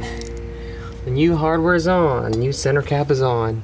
As you saw earlier in the time lapse, I had to actually switch the back plate to go back here instead of having the caliper in the front, because if the caliper's in the front, the parking brake mechanism was pointing down instead of towards the front of the truck. So what we did was put it back here. Now you can actually pull it instead of having to push it. So that could be wired. Order the brake lines. Hopefully those will come in sooner than later. But now we got something exciting, all four on, and I was really anticipating that tomorrow I would put the master cylinder and the pump on, which are supposed to arrive, so I want to put those on. However, I go to put in the final brake line, and then I check these two nuts, and I'm like, they're completely different size, and I'm wondering, like, why is this one different? This brake line is slightly different. I'm not sure why, so I gotta change the ending so that I can use it on the new caliper. For whatever reason, I guess one of the calipers must have been different on the other one, and it was different size, so the screw didn't go in. So always some sort of challenge, right? It's never as easy as it should be, but this does not fit the current brake line, so what can you do? We'll have to go to a machine shop or something and try to figure that out, but I was so close to getting it done. Regardless, we're going to keep going today, or sorry, rather tomorrow. Today we're done. Tomorrow we'll do the master cylinder and the pump, and let's get this thing on the road already. Okay, brake lines are all good. That means all the calipers are finished. It's now ready to be connected with the e-brake.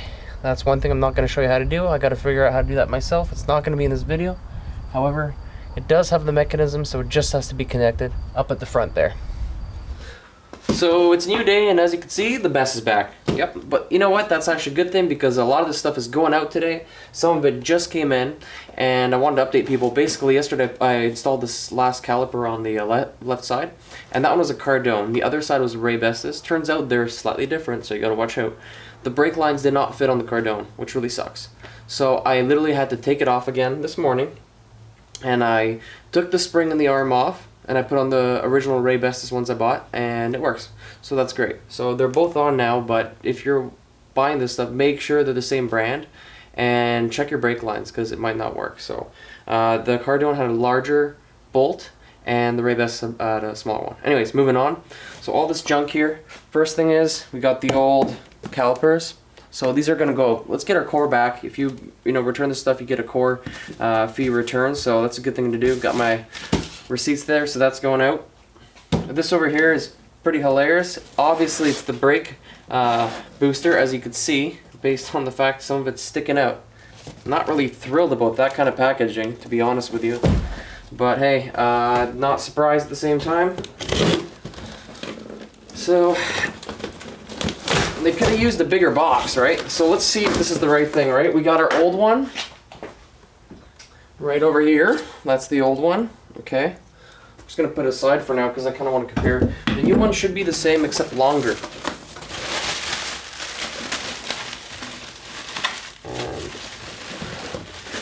And heavier. Much heavier, actually.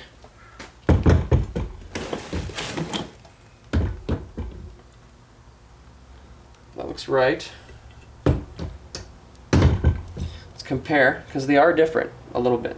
We're going to have to mod these a bit. So from the other videos I saw online, like that bleeping Jeep guy, love his videos once again, he mentioned that you gotta drill, see this one's much bigger, and this one's smaller and flatter. I don't know, it looks a little different, we'll have to see. I'm not really sure if I can drill it that big, to be honest with you, but we'll see. I think it's just a matter of making this flat, he said, and at the same time you have to make this slightly bigger. There's not much to drill out there, so we'll have to see. But other than that, it looks pretty dead on. So bolt on. Okay, that's cool. Get this piece of junk out of here. Alright, so now we just need the master cylinder.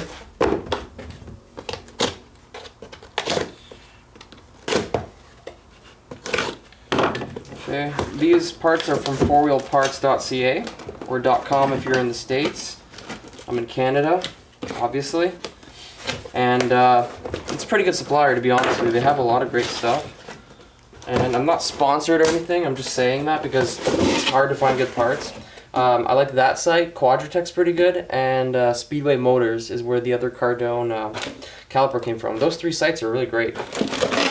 There it is. Nice.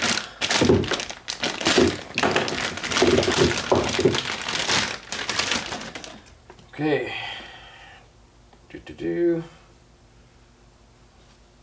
Perfect. Looks good to me. Let's just double check it on here.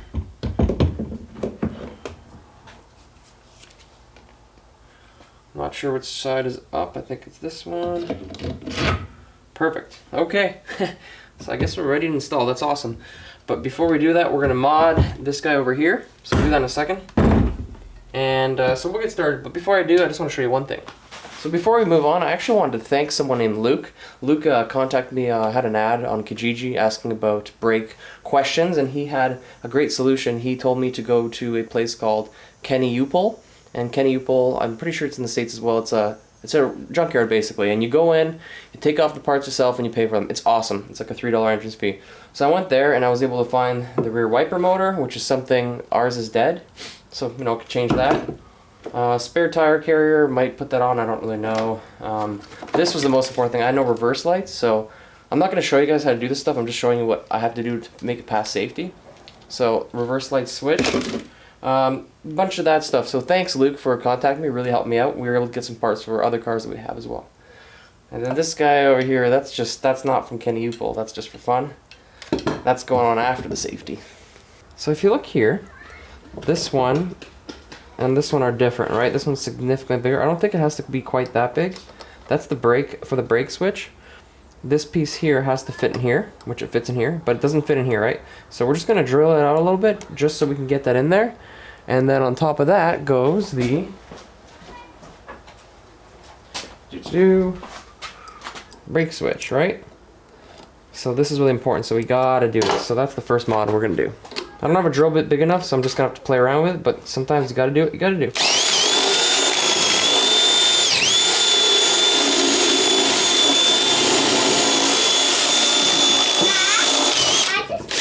How these two things fit. Oh yeah? Yeah. Good. Alright, ooh, it is bright out. Lights bouncing off my Jeep right into my eyeballs. Okay, let's show you where we're at now. I'm gonna try to get this guy in. And it's pretty tight, maybe a little bit more.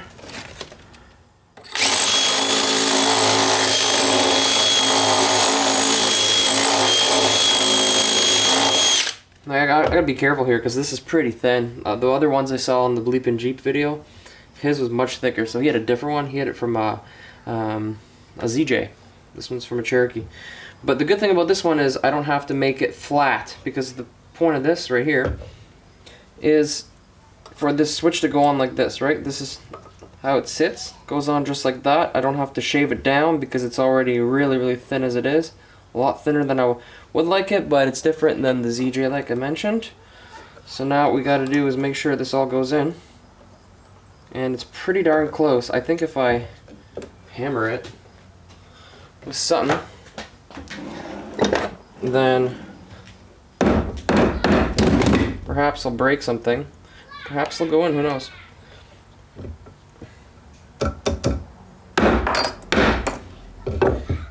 Boom. There we go. That's what I need. So that goes in. I'm kind of an idiot because I didn't put the switch on first, so I gotta take it out again. But hey, put that on and then we'll move on. Alright, let's make this easier on ourselves. Take a little bit of synthetic grease. Put it in. There we go. Now we put the switch on. And now this should go in. Look at that. That's what we want. This is the assembly that we need for it to work. Perfect. Okay, so we just worked out all our details. We're about to install the new brake booster. Now before we do that, I just want to show you a couple things just so you know. This is off a 95-96 Cherokee. This is the original 88 Cherokee. As you can see, single chamber versus dual chamber. Massive weight difference. This one's way heavier, so hopefully that will be much better. Now a couple things that are different. The new master cylinder, as you can see, the brake lines are on the right. This one, they're on the other side. So the other brake lines will not work. You will have to replace them. Some people have been, like the guy in Bleeping Jeep. The thing I didn't like that he did is he took the brake lines and he just kind of like pulled them in. We're just going to put new ones in because they're 10 bucks. You know, I'm all for saving old things, but $10 brake lines, brand new, might as well make it new, might as well make it safe. So we'll do that. First thing we got to do too is get the actual chamber in, but right now we're doing some soldering, some cutting of the wires because the wires are really close by. We're just going to sleeve them, make a little extra room, and then put this bad boy in. So we're going to remove the lines from the proportioning valve because they are no good and they're too short.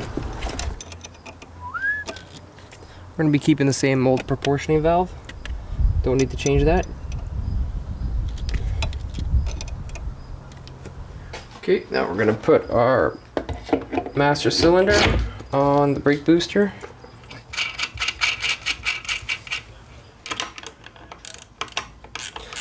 Love these ratchet wrenches. So much quicker. Alright, let's go put this bad boy in.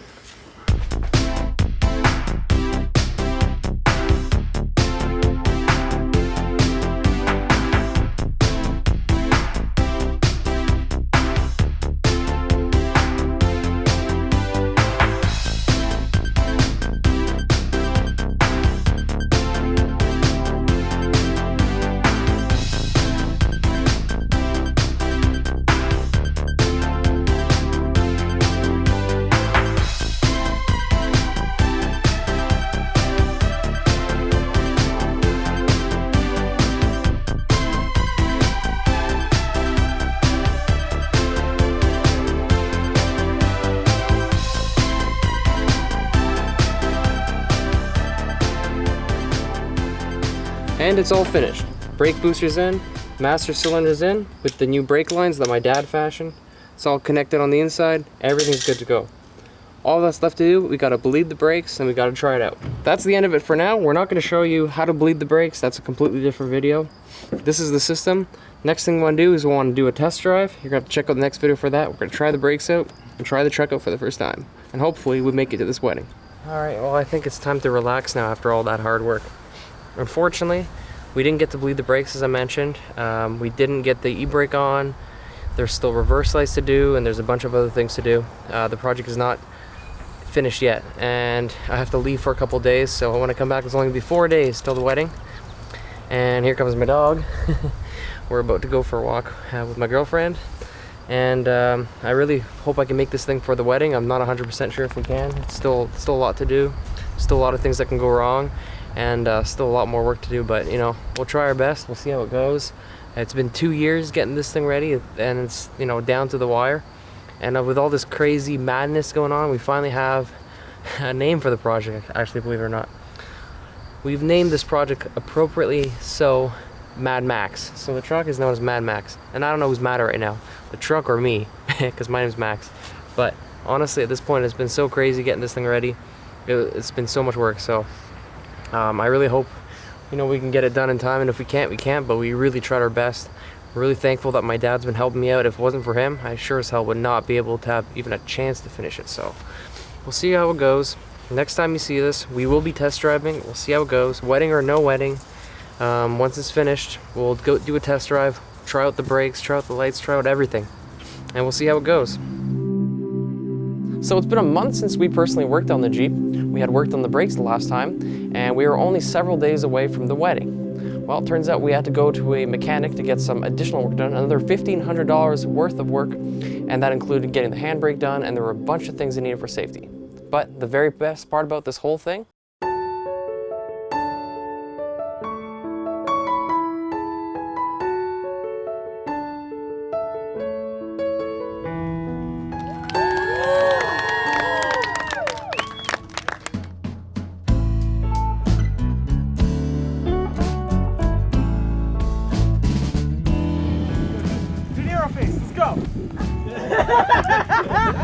we got it done for the wedding.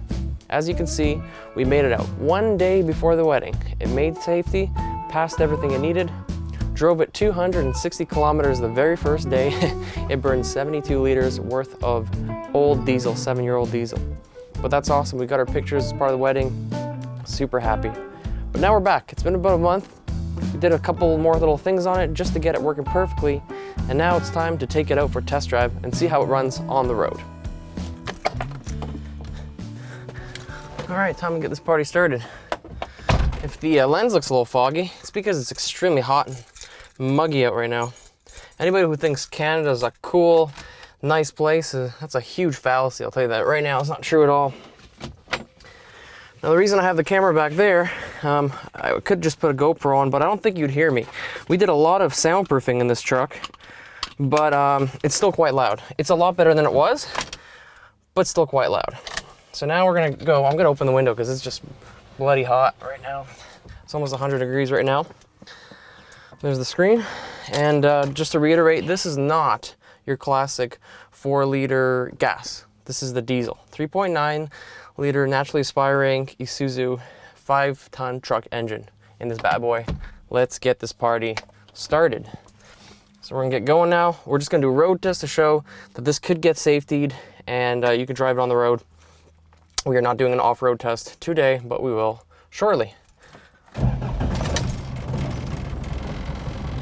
And hey, first time ever, I got a handbrake. Look at that. Well, it works, that's good. Very cool. So we'll get going. We'll also test the brakes because we changed the brake system.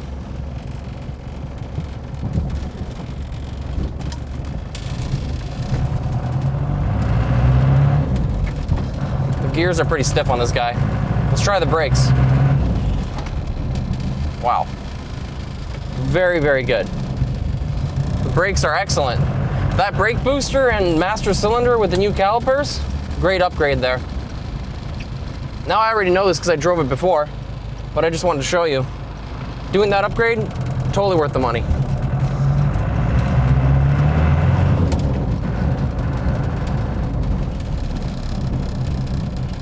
So yeah, it's loud in here, and it's bumpy. This is not a luxury car.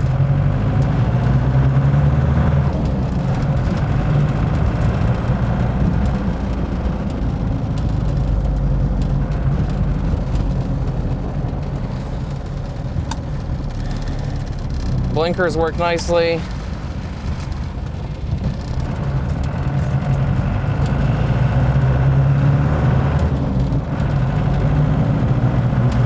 So what I'm gonna do is, I'm actually gonna take it, right now we're just on the main road. We're doing about 35, that's 55 kilometers an hour roughly. Drives very smooth, very nice. I'm gonna take it on the highway. It's a little different story. And then we're just gonna see how it runs. So I'm gonna try those brakes again. I got the camera, so I don't want to brake super fast, but I'm not pressing anything. Not pressing. Yeah, that stops dead on its tracks.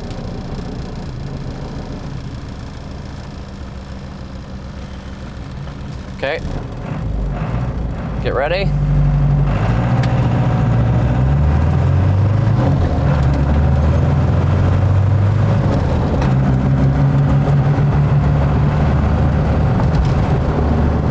We're gonna take her on the highway.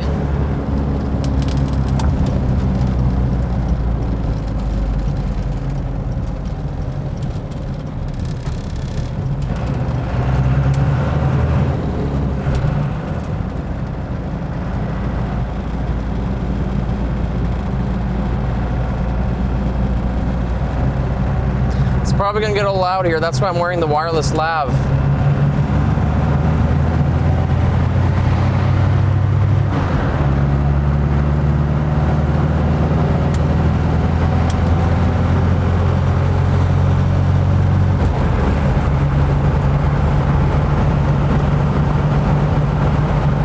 Yeah. It's a little shaky. Might need to get those tires rebalanced. I have a feeling the place didn't do it very well. My steering wheel's not even straight. I didn't put it on very well. Let's close the window.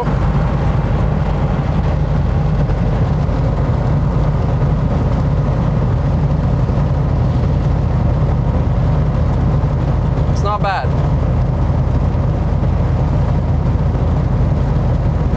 So, we have a couple things to do. Some improvements and whatnot, but we'll get that done and we'll get it all sorted. But I think right now, I'm really pleased with how it's driving. We'll get those tires rebalanced, and who knows, it might need an alignment as well. The brakes are excellent, very happy. The engine performance is great. Very comfortable. The seats are awesome. I haven't even spoken about them. These are the Brom racing seats. I know it's an odd choice for a truck.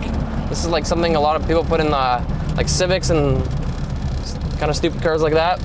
But this is awesome. I'm really pleased with it.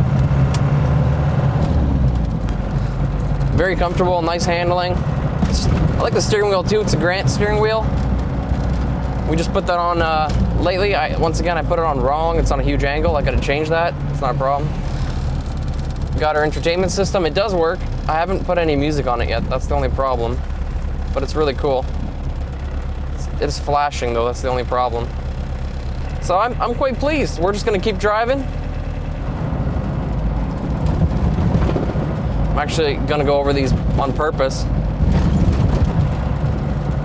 No problem. All right, so that's pretty much it. The first drive here on camera is a success. Really pleased with how the vehicle performed. So we've done the bulk of repairs on the Jeep.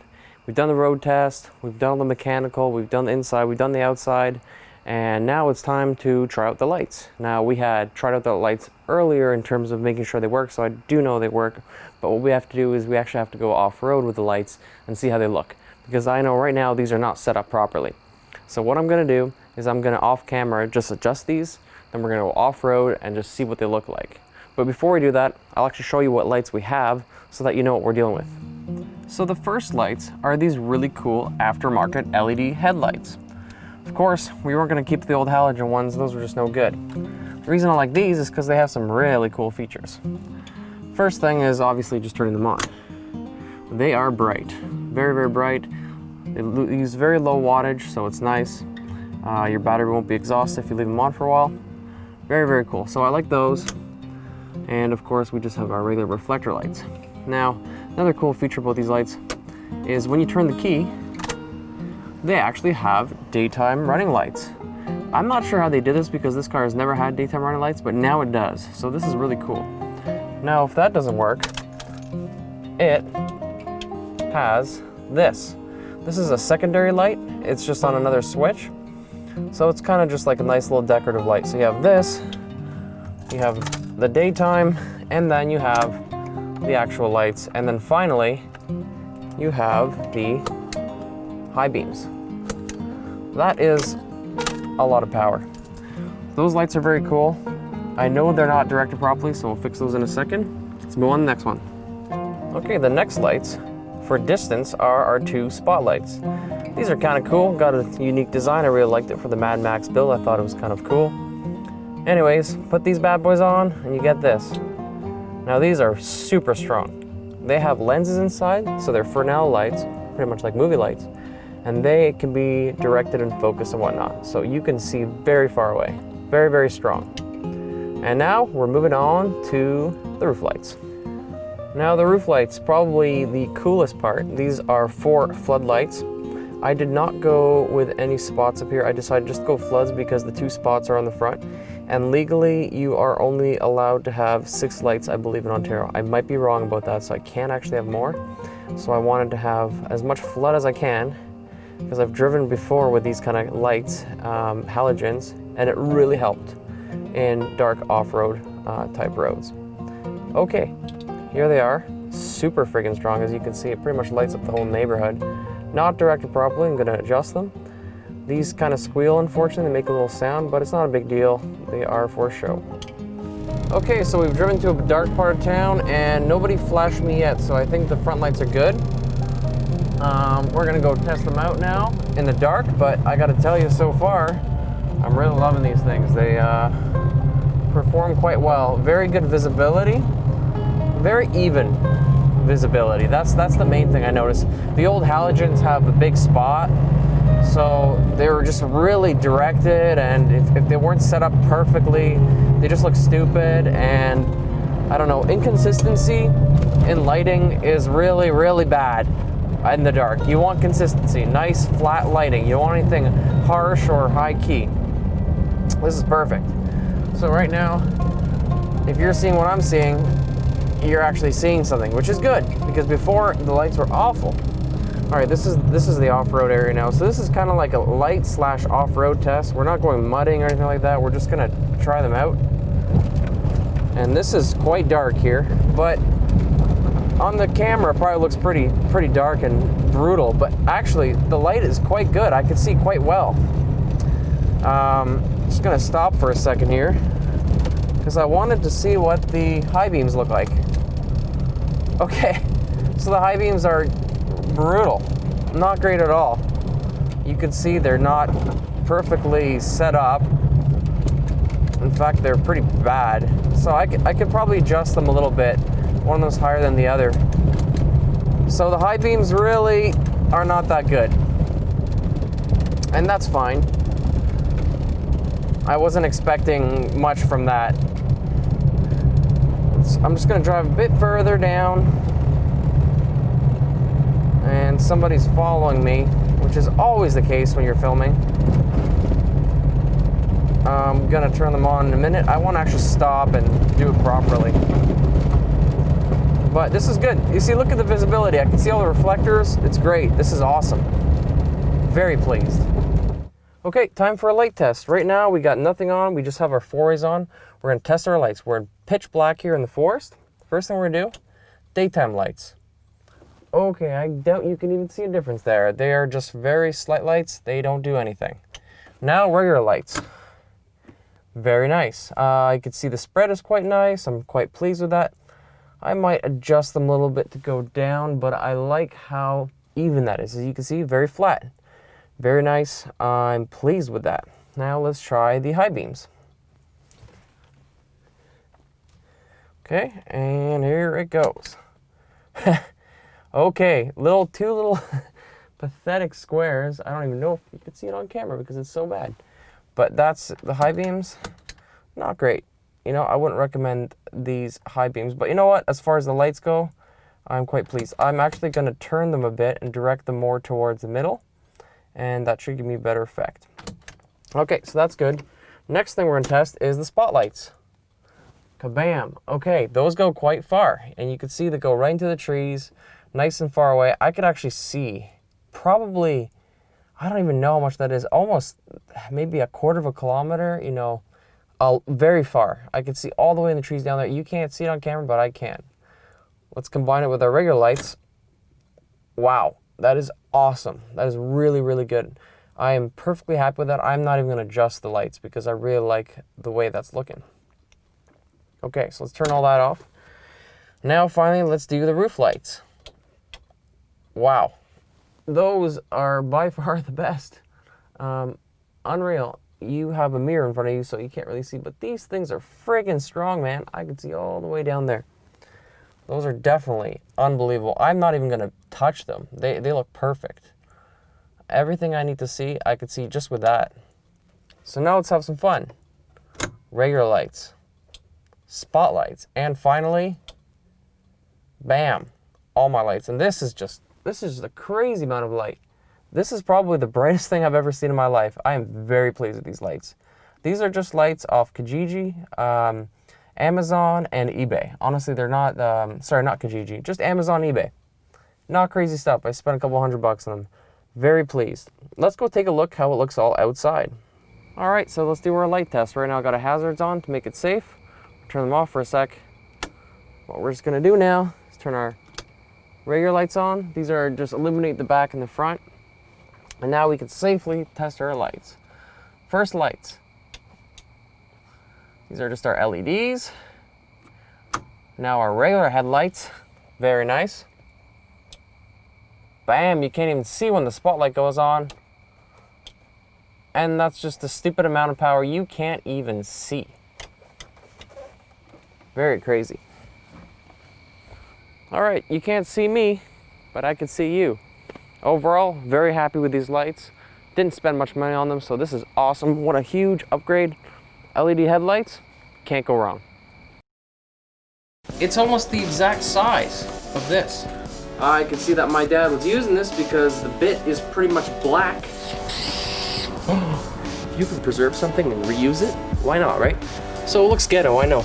Oh man, this is not good. The only problem is when you have a truck this old, it's really, really tough to find parts. I can't see any way around this. This really sucks. That was mostly just junk, right? Well, that looks pretty good. Oh.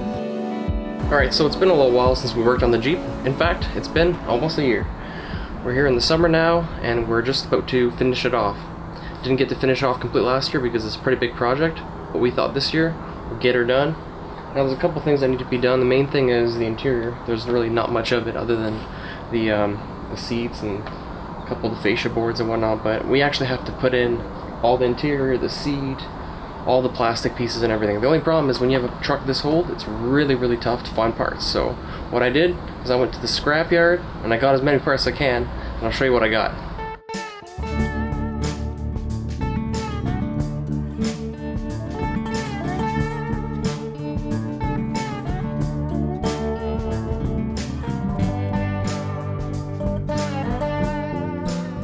So here is the inside of my Jeep, or at least what will be the inside of my Jeep. Every plastic piece and molding and cover you can imagine. You know, I was gonna make all custom stuff inside the Jeep, but then I've tried to do this before. I tried doing the sealing and whatnot and wrapping it with fake leather. It just doesn't work. Unless you do this for a living, it's gonna look like garbage, so just don't do it. But what I did was I went to the junkyard, a place called Kenny Upel here in Ottawa, and this wasn't an option available before, so I went, and sure enough they had a 98 Jeep, and look at this, every single piece I need is right here. So what I'm going to do is I'm going to paint everything here, much like I painted the inside over there, and I'm actually going to try to salvage every piece in here so I don't have to make everything all over again. Now there are a couple differences, as you can see. My speakers are just going to be blocked by this. What I'll do is I'll cut them out and I'll put it in. The speakers are actually in the ceiling piece, so they have two built-in speakers. What I'm actually going to do is I'm going to hack it, and I'm going to end up using those speakers as well because I bought them. And I'm going to connect my back speakers, cut them out here. Should look much better. I'm going to be painting pretty much everything except this. I'm not going to be painting this because, one, this is fabric. I'm not really sure what's going to happen with it, and I don't mind a little piece of gray. It's not the end of the world. I'll just wash it. This already looks pretty good, and it has a whole bunch of features. It's from a 98, so it has, like, I think it has a digital clock and all this other stuff you can do. You can change stuff. I don't even know what it does, but all I'm going to connect is these guys and these guys. So all the lights, that's what I'm going to try to do. That's all I really need. I don't care about a digital display, but it will look nice inside that Jeep. And over there is the piece for the ceiling. And as you can see, it has the built-in speakers, dome light, and configuration. Now, I wasn't gonna take this at first because my car is a little bit different. It's an 88, and it doesn't have the speakers and all this stuff. But then I decided if I'm using the center console, I might as well use this piece. So I'm gonna use it. I'm gonna attach this. Hopefully I can get the electrical going. And one last thing I'm gonna do is, this obviously doesn't look too great. And I really wanted to have it reupholstered, put some leather on and whatnot, but with this COVID thing, it's just really difficult to do anything. So I'm going to take a risk, and some of you will be like, that's a good idea, or some of you are going to say that's a bad idea. I'm actually going to try to spray paint this, just like I'm going to spray paint everything else. I know the plastic will work. I've done it before. I have no idea how this fabric will work. But it already looks terrible, so I don't really care. If it looks bad, whatever, I can cover it. And if it looks somewhat passable, then I don't have to cover this up because I really don't want to. Now the interior really hasn't changed all that much since I've been here last. In fact, it hasn't changed at all. One thing I really want to do is put a bench seat in here. And earlier on I was talking about the old seat, and then I was trying to find a new seat to replace it. And I got a great solution, but I'm not going to show it to you right now. You're going to have to watch the rest of the video. We're going to put in all the other plastic pieces first, and then we're going to put it in. But before we can do anything, we got to spray this all down. So what we're going to do, we're going to do the same thing we did before. Just use our old good friend, the sandable primer. You know, get it all sprayed, put a semi-gloss finish on it, and we'll see how it goes.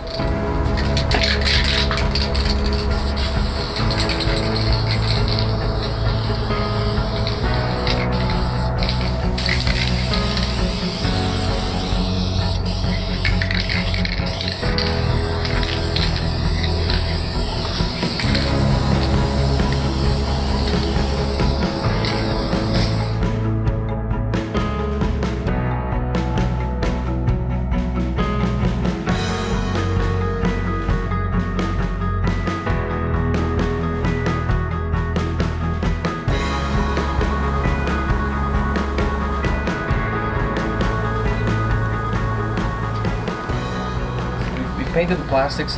Now what we're gonna try to do is, I'm gonna try to paint this thing. I don't know how it's gonna go. I might ruin it. Who knows? But it's not that beautiful anyways. And if it looks somewhat better, then it's cool. If not, then I guess I'll get reupholstered. We'll see. But it doesn't have to be perfect. It's a Jeep after all. So let's see how this goes. Let's see what happens, because I really don't know. Oh. Just sprayed my vinyl siding like an idiot. Oh my god, I didn't. That's what I'm talking about. Sometimes you just do something stupid. Okay, let's just try this area.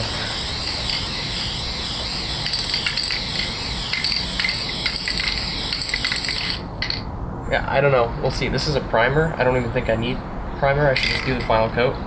But I'm just playing around to see what will happen. Yeah, I think we'll try the semi-gloss paint. See what happens, and I'll probably block that. I think my wife's gonna kill me for that one.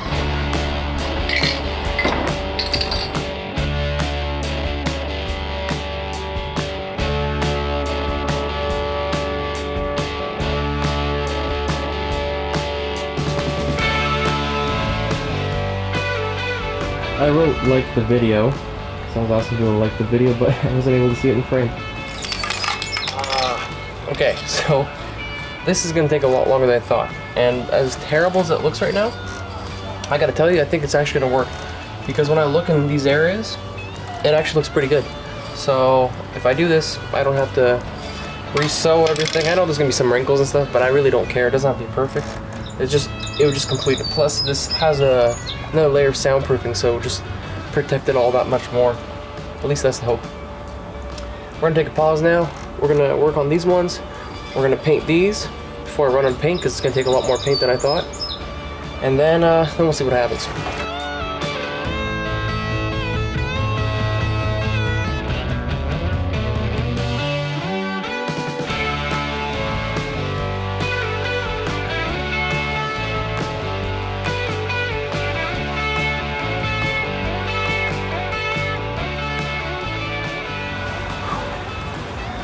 Alright, so this is going to take a while, as you can see. But it's actually going pretty good. I'm going to keep working on this off camera because it's going to take a lot more time. But if you look over there, the plastic pieces actually turn out really good.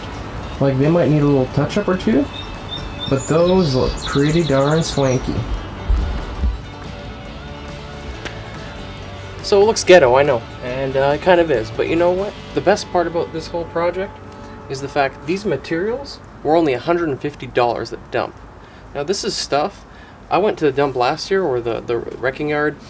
There was 5 Cherokees there, and they were all in really bad condition. And when I went there this time, there was only 1. So you know those ones just went to the scrapyard and they got taken apart. I think it's just awesome that I was able to strip the last Cherokee that was there, take all these parts and get to reuse them for another, 20, 30 years hopefully. I just think it's a great idea of recycling and just getting as little things to dump as possible. Plus it cost me $150, which is awesome. I just put $40 of paint on that. I actually just realized that now. I'm spray painting fabric. I should have just bought the cheapest spray paint I could find, but decided to go with $20 a spray paint bottle. I'm not sure why I did that, but it is what it is. I'm gonna keep going with this. Once this is all done, we'll put into the Jeep. Alright, so this week, I'm actually not going to be working on the Jeep. It's actually been a couple weeks since we finished painting all those plastic pieces. Everything's ready to go. But I wanted to add in something completely different that has nothing to do with the Jeep, but I thought it was kind of interesting and I thought I'd throw it in. So, if you've seen the side of my house, likely, it looks like crap. That side yard has been used for many years. It's always looked terrible. It's a huge mess. It's pretty much where we store garbage for the last 3.5 years, and anytime I need to paint anything for the Jeep, that's where I do it, because it's a good area for that. But now all the painting's finished and it's time to move on. And instead of working on the Jeep for the last few weeks, I decided to do something a little different. Decided to tackle the side yard. Now, I only really get to work on weekends, so I don't really have that much time. So you really have to pick and choose what you're doing. In my regular life, I guess you could say, or my job, I actually work with another YouTube channel. It's called Home Renovation DIY, and it's a how-to renovation channel. We do 1 to 2 videos a week, and you know, it's a great channel. Lots of great, fantastic videos, how to do stuff. And at the same time, what we've done is this year we've started a second channel called Reality Renovation, which is an episode, and there's a new episode every 3 weeks. So I have to apologize for anybody who watches this channel.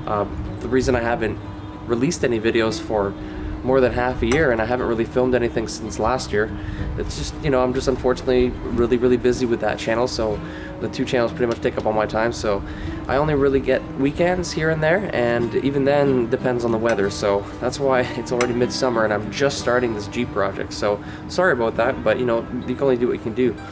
But the cool thing, the reason I wanted to mention all this stuff is, so that side path, I had an idea of how to do it. A couple years back, we had filmed a shed project, which is right in front of me, for Home Renovation DIY, and it was created with this concrete mixer. So I actually have the mixer right here, and a lot of people have seen that. That's actually our most famous or popular video of all time, so it's kind of funny. And the reason I had bought it was, oh, there's Lorenzo. It's a squirrel of mine. He always comes for nuts. He's coming over.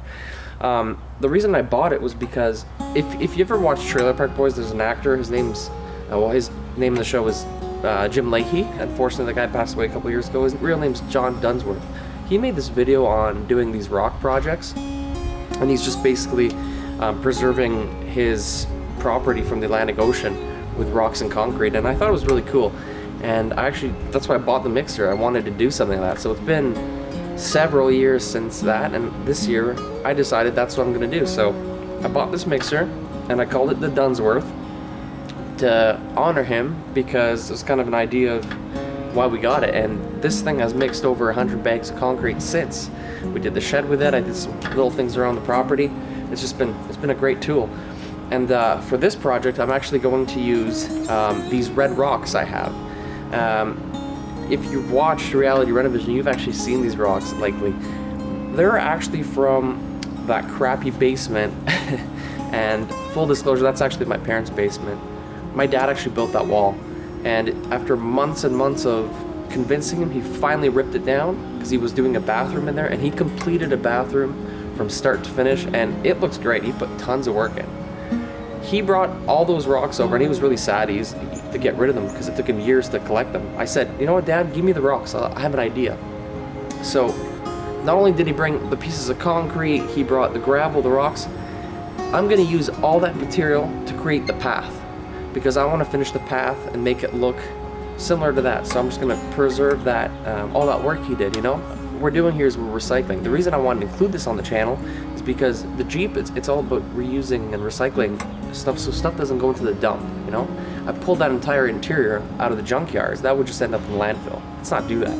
If you can preserve something and reuse it, why not, right? So I'm going to use those rocks. I'm going to use the concrete and gravel and fill it all in, and it's not going to cost that much money. All I got to do is, I've already done the calculations, all I got to do is buy the concrete. So I'm going to use that, keep that going. I'm going to use the Dunsworth, you know, in tribute of the actor.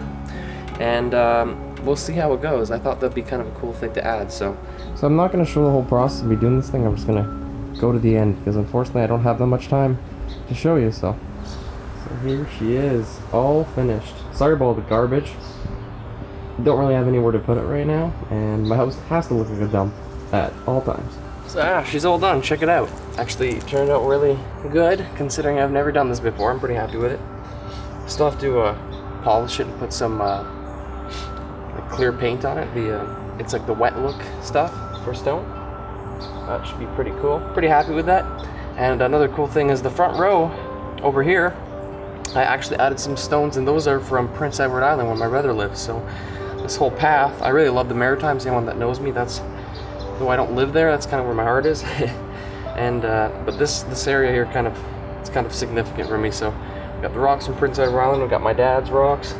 It's kind of a lot of personality in this path. All right, I think we should get going on that Jeep. Oh man, this is not good. Oh.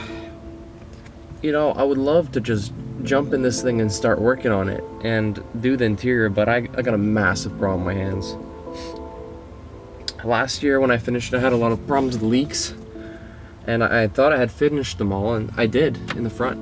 But what happened was the roof started leaking in the middle, and there was just a couple of drips that didn't look too bad, and this was late in the season, so I didn't have time to fix it. And it was leaking to, I can hear my squirrel eating nuts again. It's here almost every day. It was leaking between the batteries in the back, but it didn't seem like a very big amount, so I wasn't too worried. And when I moved the truck in the spring, I noticed water was leaking from underneath, so I thought that some water might have got in. I just looked here and I saw some rust. I pulled this carpet here and take a look underneath what's going on. Pure rust. I have a feeling it's the exact same thing on the other side, because when I moved the truck, I had water on both sides leaking. So as much as I want to do the interior, if I don't fix this floor, it's gonna rust out again. So I gotta take a break, I gotta rip everything out again, and I gotta start all over again. I can't see any way around this. This really sucks. This is not what I was hoping for. It's gonna be a lot of work. I'm not gonna show that on camera because that's just crazy. That literally took 2 years. You know, what sucks most about that is the fact that I put the waterproofing system in there. I put all the rubber and everything. I actually made it worse because it trapped all the water between those layers. So now there's water trapped between there. It's just gonna keep rotting away unless I get rid of it all.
That looks concerning. Yeah, it looks like we got rain coming. Anyways, this whole thing might have actually been a blessing in disguise because it didn't really take long to do that one side. And another thing is, when I was doing the soundproofing last time, I bought different soundproofing at the end because I couldn't find this stuff anymore. And look at the quality difference. This one's really hard. This one's really kind of like floppy. And when I put this in, I didn't see much of a difference. And when I read reviews, people were saying there wasn't much difference. I read the reviews on this one, it was really good. Twice as expensive, so hopefully lining the whole floor with this one will have more protection because I didn't find the soundproofing was quite that extreme. This is the cheap Chinese stuff, this is not. So double the price, hopefully double the quality. Of course this is better than nothing, but I'm really hoping this will do more. This is what happens when water penetrates your waterproofing system. All that water just got trapped under there. Everything's just rusting away. Gotta remove it all. Alright, so let's just go over the plan. We're just about ready to go. Everything's been painted and all our parts are pretty much ready. All the little pieces here, they look pretty good, you know, being painted. I'm quite impressed by that. Looks brand new. I did break a piece by accident a while ago, so what I did is I used some JB Weld, a little piece of aluminum back here, so just to hold together. It says it's stronger than super glue. It's actually really quite strong. I'm quite impressed with that. Might just need one more shot of paint on that just to make it look a little bit better, but that's fine. It doesn't dry that long. This center console, it's got the 4 lights. What I really want to do is I really don't want to put in those piss yellow lights, so I bought this a long time ago and they just started making LEDs. It's actually gone yellow on me, but you kind of just put it in and it goes in like this. Now, I wasn't sure if I had the right one, so I went on Amazon. I bought just 4 of these without that, so what I'm going to do is I'm just going to remove this whole, these kind of seats, and I'm just going to go direct right into the wires here, so I'll just have them come through and then just, they have like an adhesive, so the adhesive will go back there, so they'll actually sit flatter. That's what I want. They're supposed to come later today, so hopefully they do, because we're putting this stuff in. So right now I'm just leaving all this stuff here. If we can resurrect this, and we're not going to connect all the other electronics, but if we can just get the 4 lights, that'd be good. Now the next stage is for the back part. I actually lost the light like a big idiot. I lost it. I probably fell in a dump or something, so what I did is I went to just Canadian Tire and I actually picked up an LED. And it has a switch on it, and turns out it's almost the exact size, which is awesome. So that's good because it's not, once again, it's not gonna be like a piss yellow. It's gonna be a nice blue or light. I don't know. Might still be yellow. I haven't actually tried it out, but anyways, it's new. It's LED. So what I'm gonna do is I'll show you on the unit here. Now the cool thing about this light, it's almost the exact size of this. So it's gonna go back here, and as you can see, it has an area for 4 screws. But the only way I can attach that is if I have some back here. So what I did is I just took this metal plate. I'm going to put this metal plate like this, glue it on, make sure there's room for the wires, and then just drill 4 holes from the other side. And then that way I could attach it after the fact. Because when I put this on, I have to be able to put the light on afterwards because I have to wire it first. So I'm just going to extend the slit, put that on, and keep it going.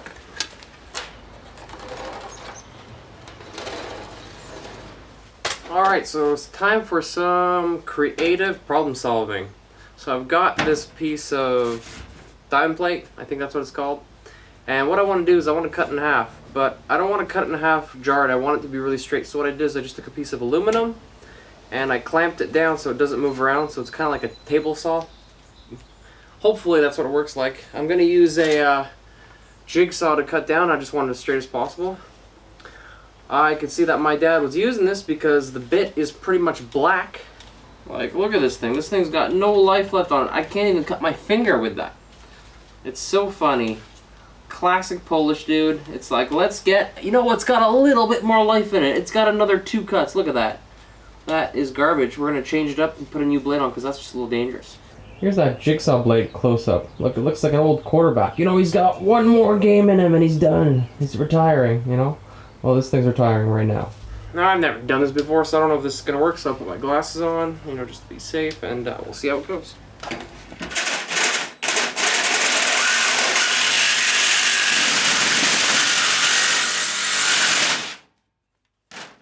Okay, next thing I'm going to do, I'm going to round off the edges a little bit. Okay, so here's my crazy idea.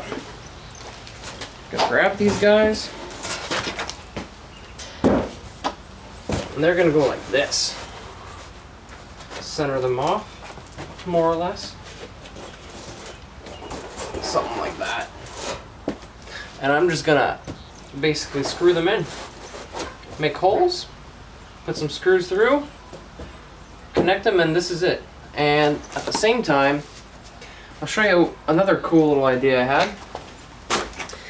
See, like, this was pretty boring before, right? It was just a ugly ass gray thing, nasty, right? But look, painting it made it look better. Although it's a little wrinkly and still doesn't look that great. But at the same time, it already looks so much better. Now what I can do is, if I put this on, I think it's gonna look really sharp. I'm not sure about this yet. I had this idea. These came with the Bushwhacker fender flares. They're basically rubber gaskets that go along the edges. I didn't install them because I didn't like them. I don't know, might put them on. I don't know if it's worth it. Maybe we'll see. But then I'll get a cleaner look, that's for sure. You won't see these nasty edges. So I think I might put them on. They have like an adhesive on them. And we'll see if I can make them work. Maybe I'll put them on. I'm not really sure yet. But look, just those two things. And now let me get the center console. Kind of complete the vision for you.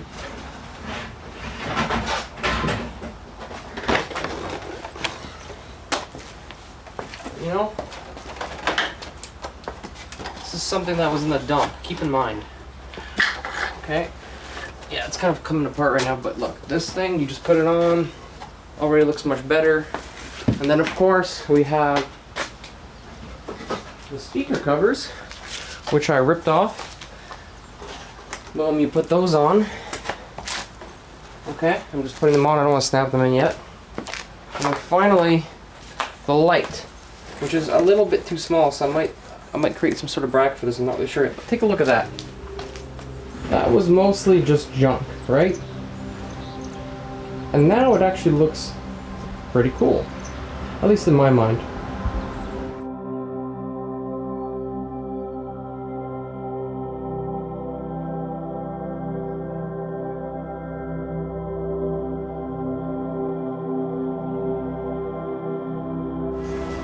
Alright, let's take a look how this looks now. I had just enough. Wow, that looks awesome.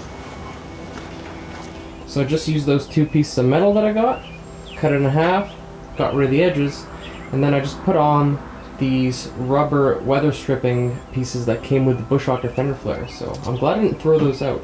I had just enough to do it, but that just gives a really clean edge, so it doesn't look all nasty, and this looks good. Looks much better. So I'll just put the screws in. It should be ready to go.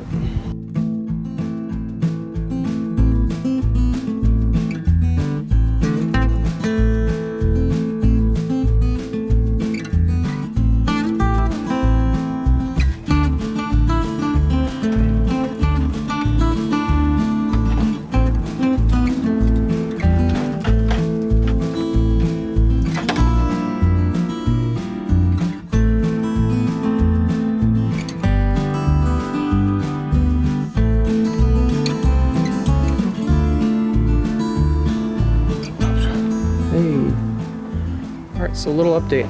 Before we put the pieces in, got a lot going on with wiring. My dad's just in the back putting on the lights. He's just wiring everything up. And I also got these things. These are little LED light strips. We're gonna put 2 of these under each seat. And underneath where your feet rest, just over here, wheel wells. And that should be pretty cool. So we've connected all the electrical. Now we're ready to put the ceiling in.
Alright, another day. So, no, I didn't sleep here, contrary to popular belief. Almost finished last night, but the mosquitoes got really bad, so That was a pretty long day. I had to kind of call her a day. Gonna get this done today, and that should be it. Very long day yesterday, but I think it was worth it.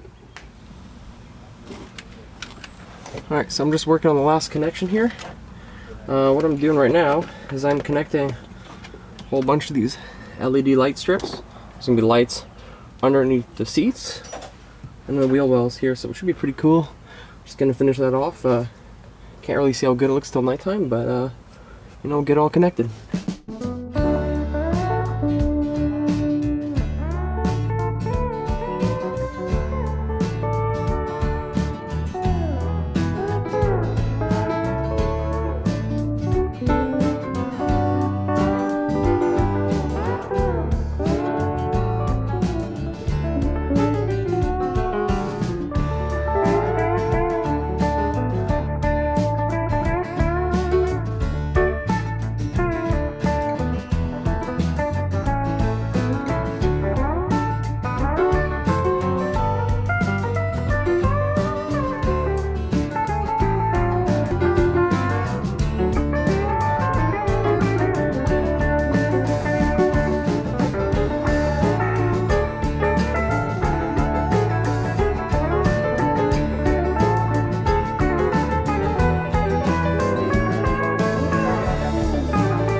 Alrighty, all the interior and the lights are in, they're all finished. There's just one more thing to do. Been kind of saving this for the end. Remember that crappy old seat I mentioned at the beginning? I said I was either gonna get rid of it or save it? Well, we saved it. Check this out. This is that same seat you saw likely right at the beginning. That's one part. And the other part is really heavy, so I'll try to lift it by myself here. There, really nice, I think. So, and you know what? That only cost about $350. So they've been sitting in my basement for almost a year now. Finally had time to put them in. Well, I haven't put them in yet. I'm just about to do that.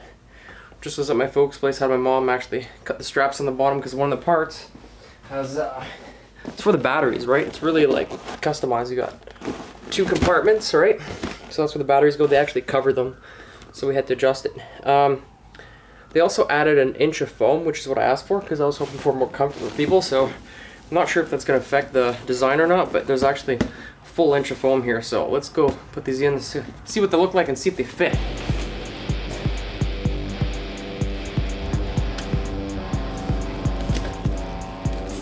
Comes in there. I don't remember the order. I think.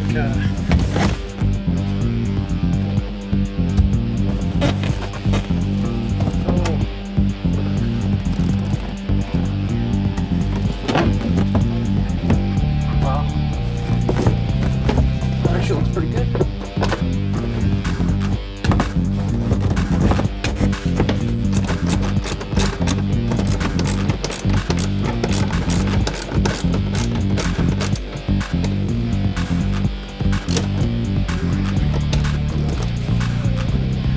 That's pretty scary.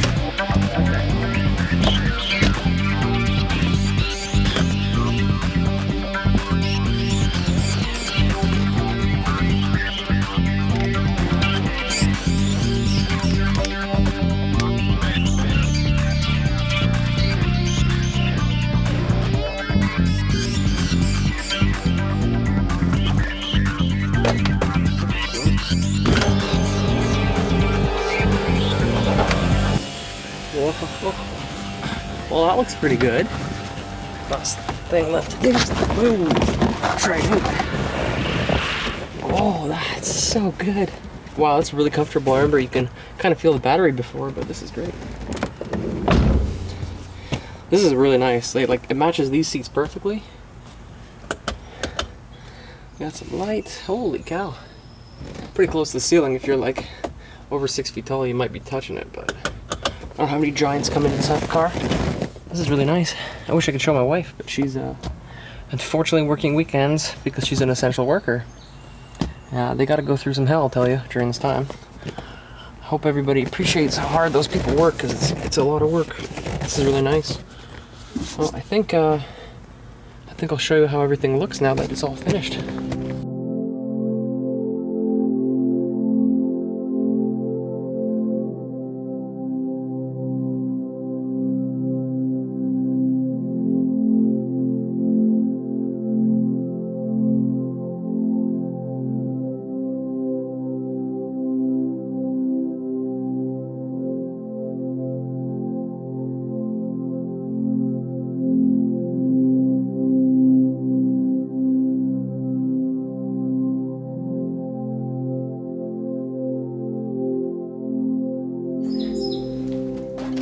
Guys, I gotta tell you, I'm actually blown away with how good that looks. That's amazing how you can take some stuff from the dump, spray paint it, reclaim it, put a little, extra little touch on it, your personal touch, and bam, there you go, The seats have been reclaimed, all the pieces have been reclaimed. That's amazing. This is my favorite part about working on the truck, or it doesn't matter if you're working on a truck or whatever, but these old cars, how creative you could be, The limit is your imagination, and the cool thing is if you get something like that and you just nail it, I'm so proud of that, what we done, and I'm really thankful for my dad for doing all that work. That was a hell of a lot of work. It took us pretty much the whole weekend to get that thing done, and I'm just really, really happy. So, if you're creative, you can come up with some really cool stuff. I'm telling you, that thing, that's an 88 now. It's got LED lights, it's got, a dashboard with a Android display.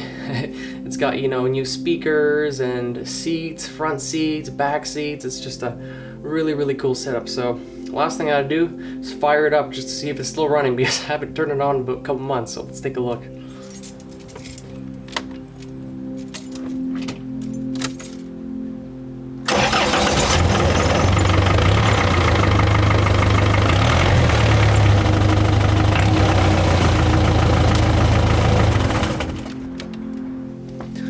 Well, it started, that's good. Unfortunately, neither the boost gauge nor the oil pressure gauge worked, which really sucks. I was really hoping at least one of them would, but what can you do? You can't win them all.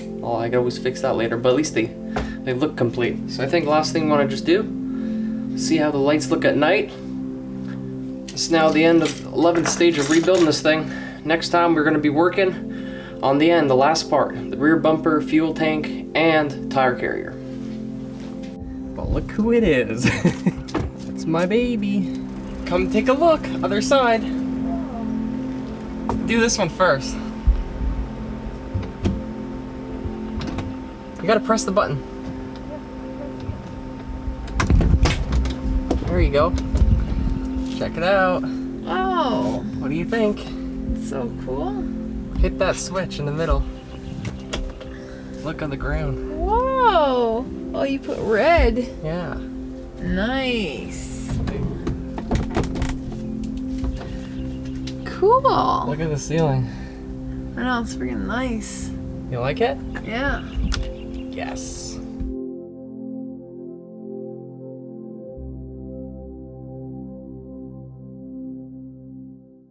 And here they are, my secret weapons. Alright, so I got it out. Doesn't that just look like the most massive wrench you've ever seen in your life? Like, this thing's huge. But crap. Top shape. It's filthy, man. Unless you hose yourself down like an animal, that looks like a nasty storm coming. The drink of champions. We'll get her done once again. Now I'm gonna start it because I've been talking way too much and you're probably sick and tired of hearing me, because I'm definitely sick and tired of hearing my own voice.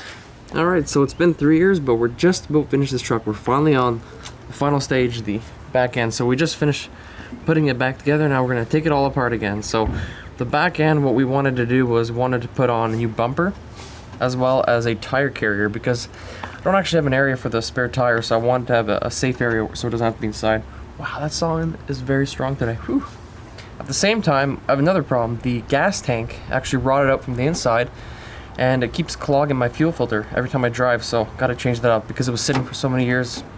Gotta change it up. So those are the last 3 things to do. Gotta take that apart. I'm gonna show you what I got. All right, over here is our gas tank. This is not the stock Cherokee sized gas tank. It's actually a bigger one. The other one's, I think it's only 15 gallons. I think this one's 30 something. So it's much bigger. Almost double the capacity, if not. Actually, I think it might be double the capacity. Anyways, I really wanted a plastic one because the metal one rusted out from the inside, but that's because I didn't use the truck. So my dad actually changed the gas tank on that a long time ago, so here we got to do it again, but it is what it is. Anyways, it's a really simple tank. It was just under $200, so it wasn't that expensive. It's not supposed to be the hardest change in the world. It's made in Canada, which is cool because it's where we're from. And no, it doesn't come in these colors. I wanted it red because, I don't know, it's kind of cool. You know, it's kind of like having the red calipers. I wanted to make it look a little different. The reason the top and the bottom are black is because I ran out of paint and I didn't feel like buying another red spray paint bottle. And you don't actually see this anyways, but I think the reason I wanted to cover is just because so it doesn't rust, because it's just pure metal, right? So it will rust at some point or another. Anyways, it's ready to go. That's the gas tank. We're going to put that in. We've got to take the old assembly off. But that means taking everything off. So that whole back end is pretty much coming off. If you look back there, yes, that is the back panel for the interior. I haven't put that on yet. I kind of cheated because in order to put the bumper on the back, it's got some electrical in it. I actually have to have access to the wiring. So if I cover that right now, it would be kind of tough. And still have to cut the holes for the speakers. Another cool thing about what's going to be on that rear end, I haven't shown you the bumper just yet, but the bumper itself has reverse lights, LED reverse lights, so that's kind of cool. You know, you always got a little more light when you're backing up, so that's why I haven't put that back end on. We have that over there. We have the fuel pump assembly, so that's the sending unit. I don't actually know how this is going to go because diesels don't need a fuel pump. They actually pull from inside. Apparently, I'm not really sure. That's what my dad told me. And so there's no fuel pump in it. It's just kind of gravity feed. And so we're gonna see. Hopefully everything fits. We've got all the gaskets. We're gonna move on. And right now I'm actually gonna take you outside. Sorry about the helicopter or airplane, whatever the hell it is. It is what it is. I'm gonna take you outside and show you the rear bumper.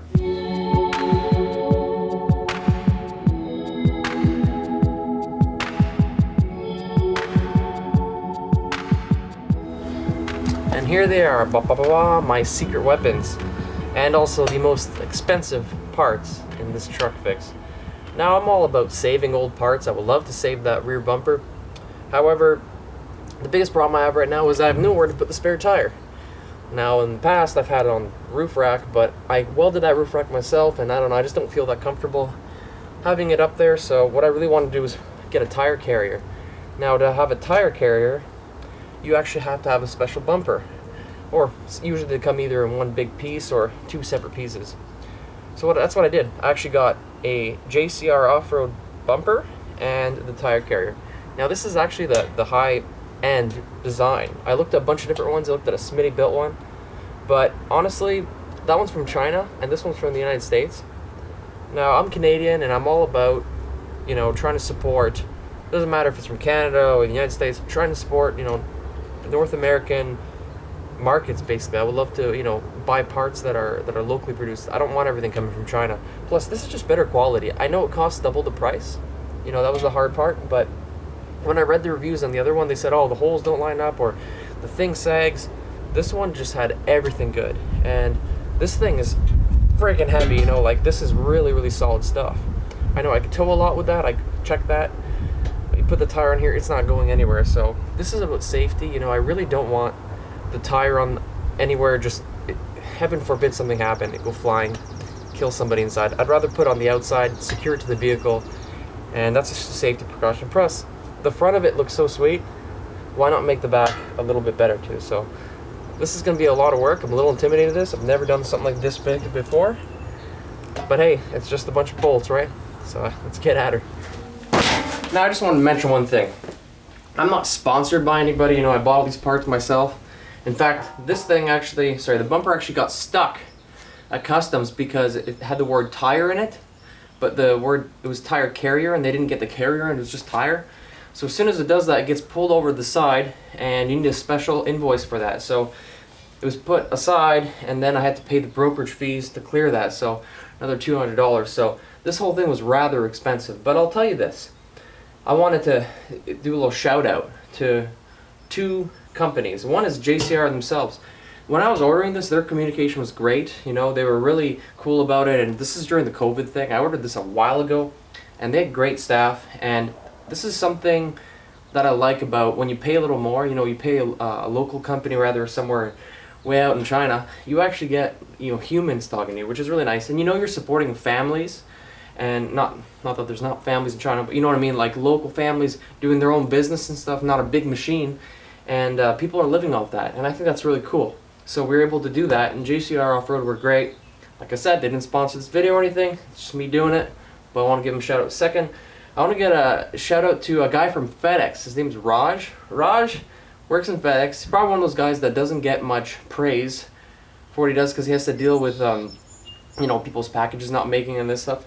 But when this got stuck, I was really stressed out because it was all confusing. It was really tough to call anybody. With this COVID thing, it was really, really tough communication. And Raj helped me get this clear, and he did more than he had to. You know, he really made sure that my information went to the right places, and this got cleared within a week. I had my stuff, and that guy went above and beyond what he had to do. It was really, really nice of him, and I really appreciate that. There's some great people out there, and during this pandemic, I guess you can say, it's nice to hear people actually caring about each other and helping out. You know, I went to the bookstore yesterday, and the amount of passive aggressive and angry people there were, you know, but with you know, people just, you're in their bubble and they go crazy and all this stuff, and this person's yelling at that person, oh, this one doesn't have a mask, or this person's too close to me. It's like, guys, come on, get along, you know what I mean? Everybody's got to do their part here. You know, I understand it's a stressful time for everyone, but I think everyone's got to not chill out, be cautious, but, you know, help each other out and be more understanding. So I just want to thank Raj again for that. This is because of him, we're doing this right now. So we'll see how it goes. We'll get her done once again. Now I'm going to get started because I've been talking way too much, and you're probably sick and tired of hearing me, because I'm definitely sick and tired of hearing my own voice.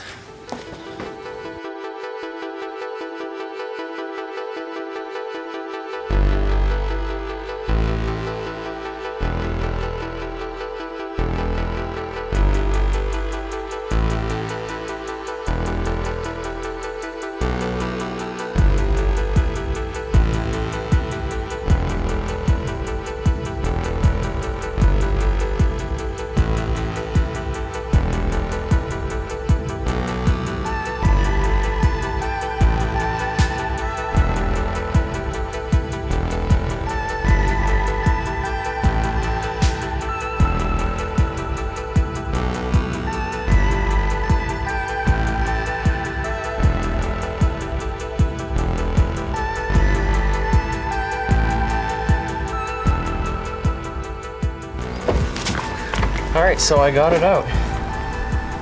Well, looking inside here, I could definitely see rust.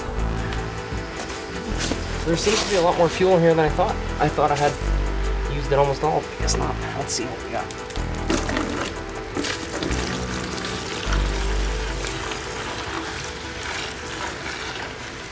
Wow, a lot more than I thought. But it looks pretty good. Oh yeah, this is awesome. Check it out. Because I removed the gas tank, for removing the bumper, I got all this access. I can actually sit under here. Yeah, you can't see my head, but I can sit up straight. So I got lots of room here. One of the one of the advantages of having a raised truck is you got more room as it is. But now, because I had to remove the gas tank, it's gonna be really easy to have access to this. So I'm gonna remove this, and I got one more thing else I want to do. So let me take you in here, and you can take a look at what it looks like from here. Okay, check it out. Got to remove the bumper now, which is over here.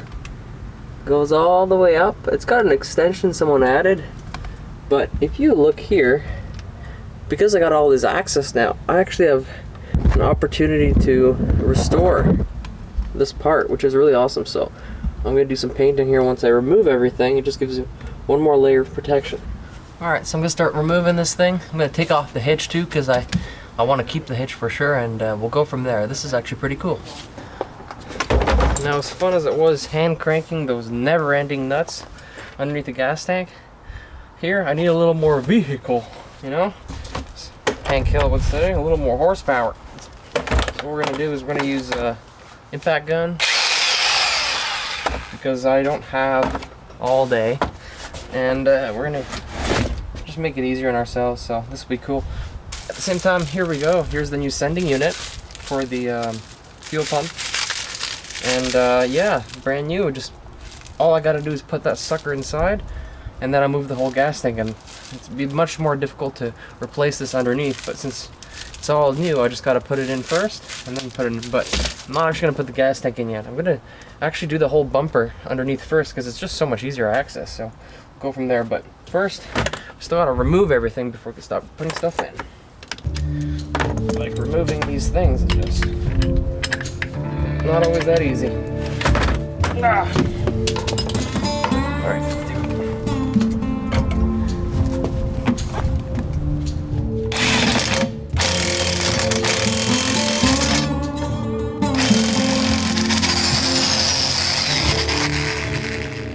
Sometimes I find if it gets stuck, go forward a little bit, tighten it a little bit, and then go back. I don't know, for some reason it works. I'm not sure why, I can't explain it. It just works. Or it doesn't, because this doesn't want to come out. Wow. Okay.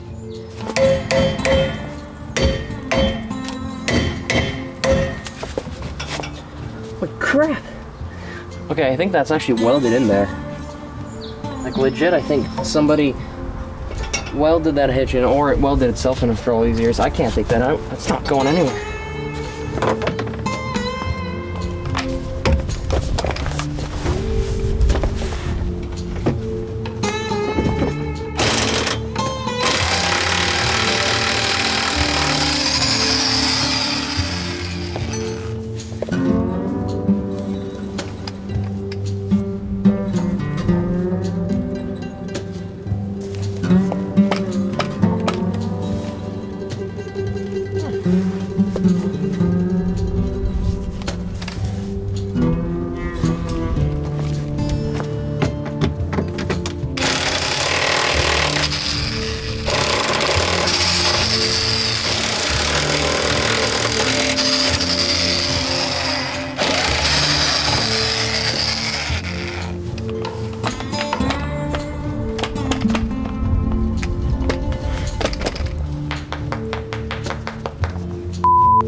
Whew.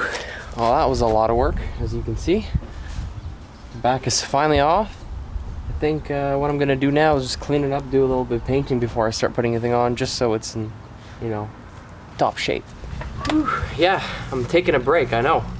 When you do this kind of stuff, you don't even realize how long you go. People ask me, hey Max, why do you go out there and do like 10, 12-hour days rather than just do a little bit of, well, I only have so many days during the week. I only have, you know, my weekends or so, and otherwise I'm doing filming and shooting and stuff like that, editing for the other channels.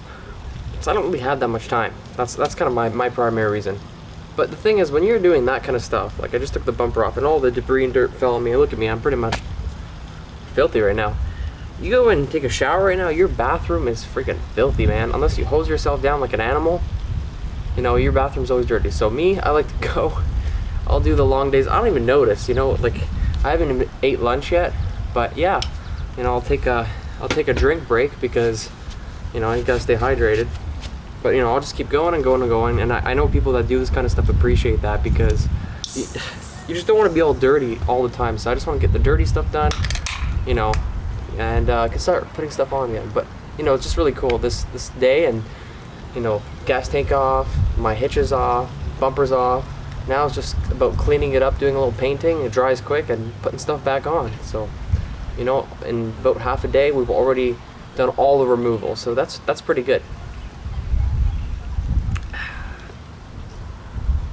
The drink of champions. Uh-oh.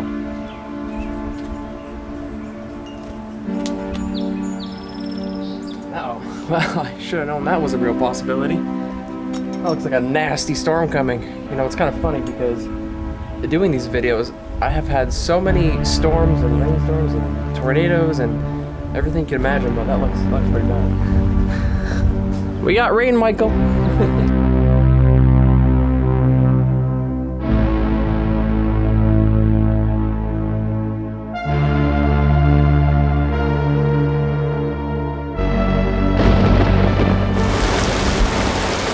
Oh, here it is.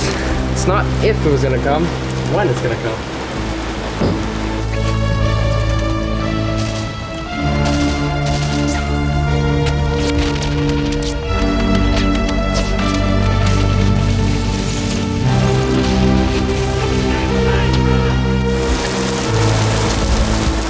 Oh yeah, there it is. If you watch this channel, you know I get this often when I do this. Well, I was gonna wash it, and honestly, I don't really care about the rain. I'm just gonna throw a jacket on and keep going because this is nothing I haven't dealt with before.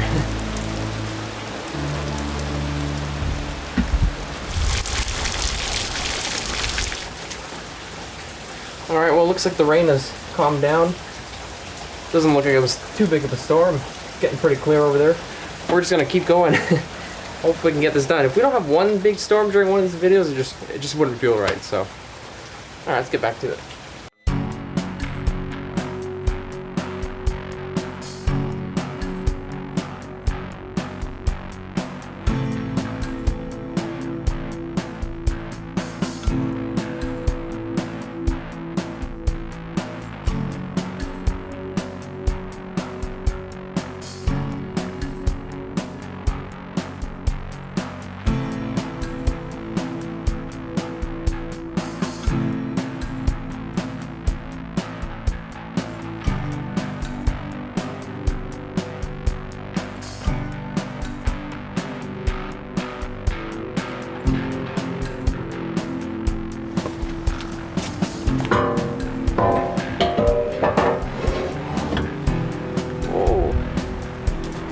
Wow, that's gonna look pretty cool.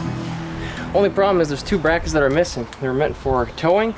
You gotta tie them in underneath, so I think I'm gonna have to salvage the old bumper and use pieces of it. But this is like, that's pretty heavy duty. So yeah, this kind of sucks. Turns out there's two pieces missing, two little stupid brackets, and because those stupid brackets are missing, I lose that 2,500 pound towing capacity. So that really stinks. But you know what? It might be a good thing. I'll tell you why. This bumper, this is the old one, right? The new one snaps in like flush, and then it also has one bracket that's supposed to go underneath, and it just ties in to one bolt, and that one bolt adds the towing capacity. This one actually had 5 bolts, so this was crazy strong. I remember once I towed something ridiculously huge. So I know the hitch only has so much capacity, but this one, I just found this was stronger. So what I have to do is, I gotta remove these, I gotta cut this in half, and then I have to put one on top of the other, kind of like sandwich it, because they're different heights. If I do that and just get rid of this whole assembly, then I could reuse this piece, and I could make it work. It's a lot more work, but what the hell.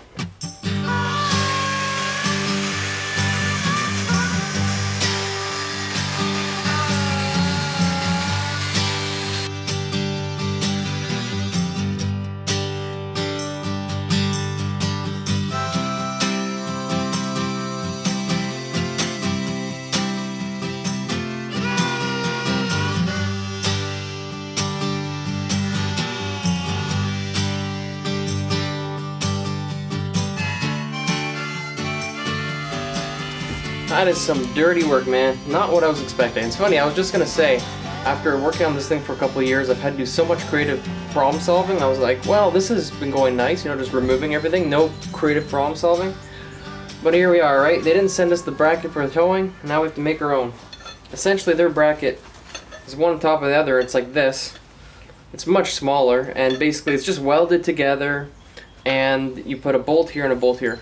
Well, I'm gonna make mine even better. Because I don't have one, I'm gonna over-engineer it, because we can make it stronger. So the difference with ours already had a hitch. So it had these 3 bolts, it actually had 4. 3 along the sides, and basically these are massive bolts, so you have a lot more towing capacity. I wanna still use those, so I'll put the 3 on, and I'm just gonna laminate this on top, basically. I'm gonna drill a hole through, so connect one of the bolts, and then, just like they did, I'm gonna weld this. So I'm gonna weld and drill. So it's 2 different things. They didn't do that much, but that's what I'm gonna do. So it's gonna be stronger. So if I'm putting all this effort in, at least I might have over-engineered. It's not 2,500 pounds anymore. It might be like more like 3,500 pounds. Who knows? Because I've actually towed that much with that truck before. It's kind of crazy. All right, so the bumper's on. Looks pretty good, pretty swanky. I'm pretty happy with it. Took a lot longer to put on because I had to put 2 extra pieces on for increased towing capacity. So I had to make my own brackets. But I know that it's actually stronger than it was before. And I'm being snuck up on by my wife. And it looks pretty cool. So yeah. Good. Thank you, my baby. You like it? Can it hold my weight though? Falls That's the off. real test. Looks good. Yeah, I think it's awesome. So I actually did more than I thought today. I only was gonna remove the gas tank. I thought we were gonna get killed by rain, but we ended up doing this. Putting this on. Is there anything you can't do? A lot of things. This took me all day, so you know, slow process. All right, well, we're just gonna keep going. A little bit off camera, and we'll get back to you next time. All right, feeling a little tired. This is supposed to be the end of this. Hoping to have this done. Bumper's on. It's time to get the final touches on. I'm really hoping this is the last day. It's been awesome, but really want to get her done this weekend. Everything's pretty much good to go. It's time to go. The only thing that sucks is the bumper here, I noticed, has some damage. It must have been damage in shipping, which is really unfortunate. You know, it's just the way it goes sometimes. You get unlucky with these things. So it kind of sucks because it's going to look... There's really no nice way to fix that. So it's definitely going to look dented, but hopefully I can fix it because there's a pin system that runs this whole system. So we'll put that on, put the cover on, and hopefully get all the lights and everything connected. I think my dad's going to stop by later on, help me with the electrical because he's the electrical genius. And we'll get her done.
Molly.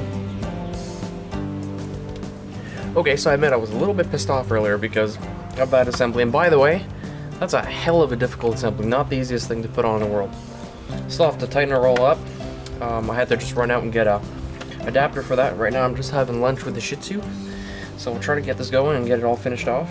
You know, it really sucks that it's all dented there. I tried to fix that dent. I actually made it worse. I screwed up the powder coat, so I'm kind of mad, but you know, it's chilled out now, and what can you do? It's gonna happen. So dents and scratches will happen. It just sucks when you're getting it, you know, brand new. So obviously it was damaged in the shipping process, which really sucks, but it is what it is. So gonna finish eating now and pretty much just move on with this thing. I think it's time to get her done, as I've said like 8 times. Ugh, tomato, bastard fruit.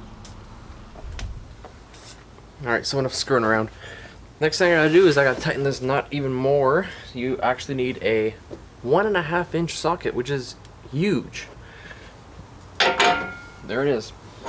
Believe it or not, my dad had one, and you need a special wrench for this. You can't just use, you know, can't use a 1/4 inch little ratchet wrench for this. I'll show you what you actually need. Check this thing out. Boom! Doesn't that just look like the most massive wrench you've ever seen in your life? Like, this thing's huge. This looks like a weapon out of Half-Life. You know, you should be bashing head crabs with this. This is sweet. It's gotta be tight, so. It's so easy because it's got so much leverage. Just crank it, Ricky. Crank it.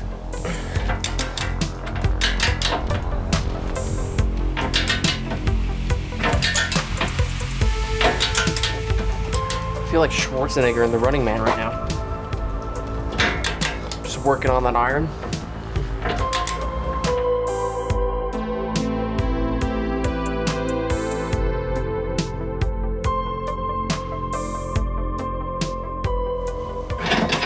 Okay, so I just put the stopper on here. Now I'm not showing every single part step by step because this isn't a how-to video. If you want to watch a how-to video, there's a guy named Matt from Bleep and Jeep, and he does all this kind of stuff step by step. That's actually how I learned how to put this together. Me, I'm doing this because, why the hell am I doing this? I don't even know. I'm just doing it. I think it's because I'm a workaholic, and even on my days off, I still have to be filming. But anyways, let's see if it works.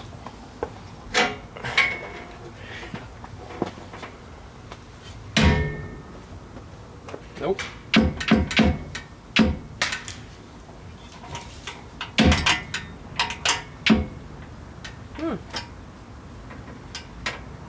Okay, I'll try fixing that.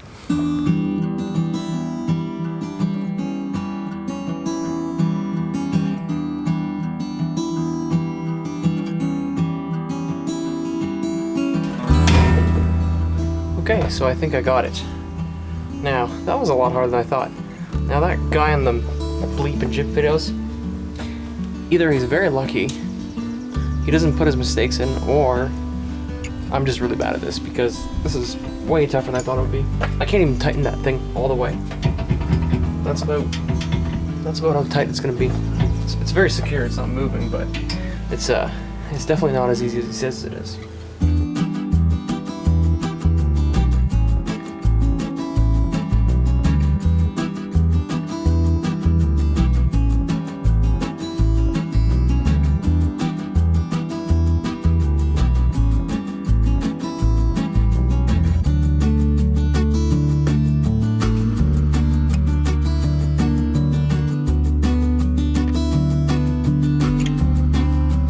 Oh my god, I had to re-drill that for about 2 hours because I just couldn't get this to close, but check it out. Now, action closes, wheels on, just gotta put the license plate and the lights on, close up the back, and that's pretty much it. Awesome.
So night is rolling in. Had to divide this day up into 2 parts because it was just too hot.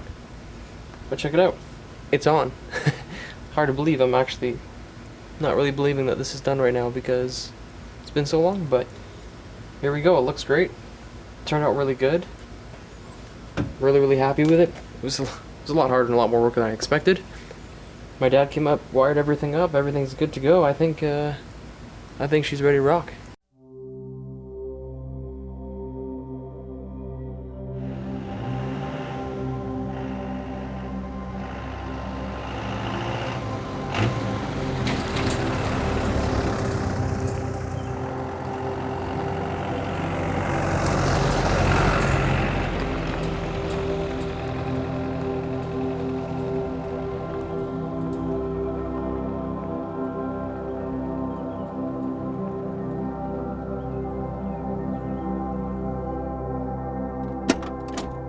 I'm not a mechanic.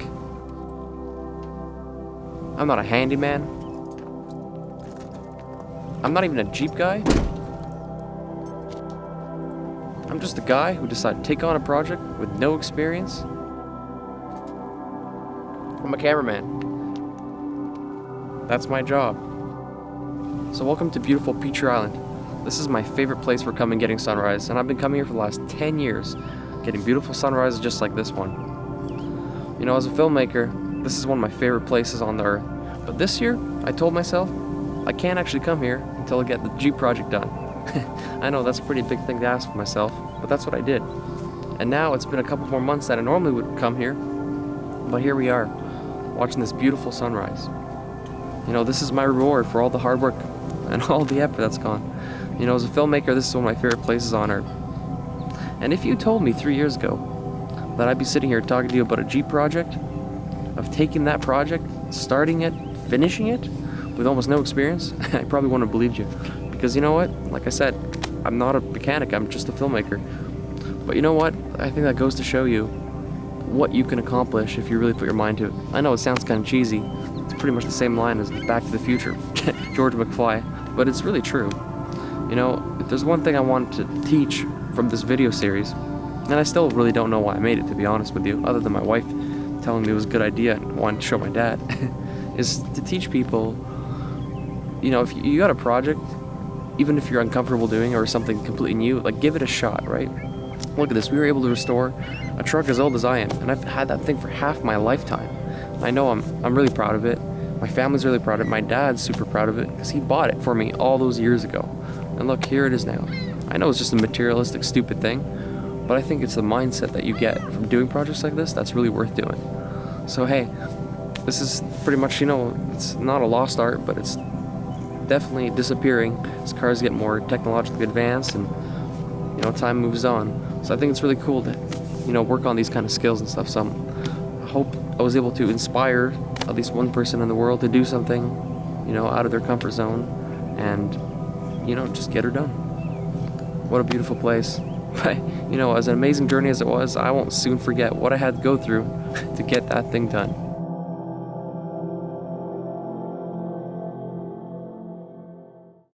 If you can preserve something and reuse it, why not, right?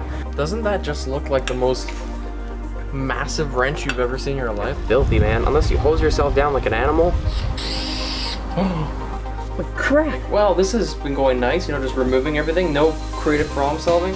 So it looks ghetto, I know. The only problem is when you have a truck this old, it's really, really tough to find parts. This is not good. Wow. Alright, you can't see me, but I can see you. I really hope I can make this thing for the wedding. I'm not 100% sure if we can.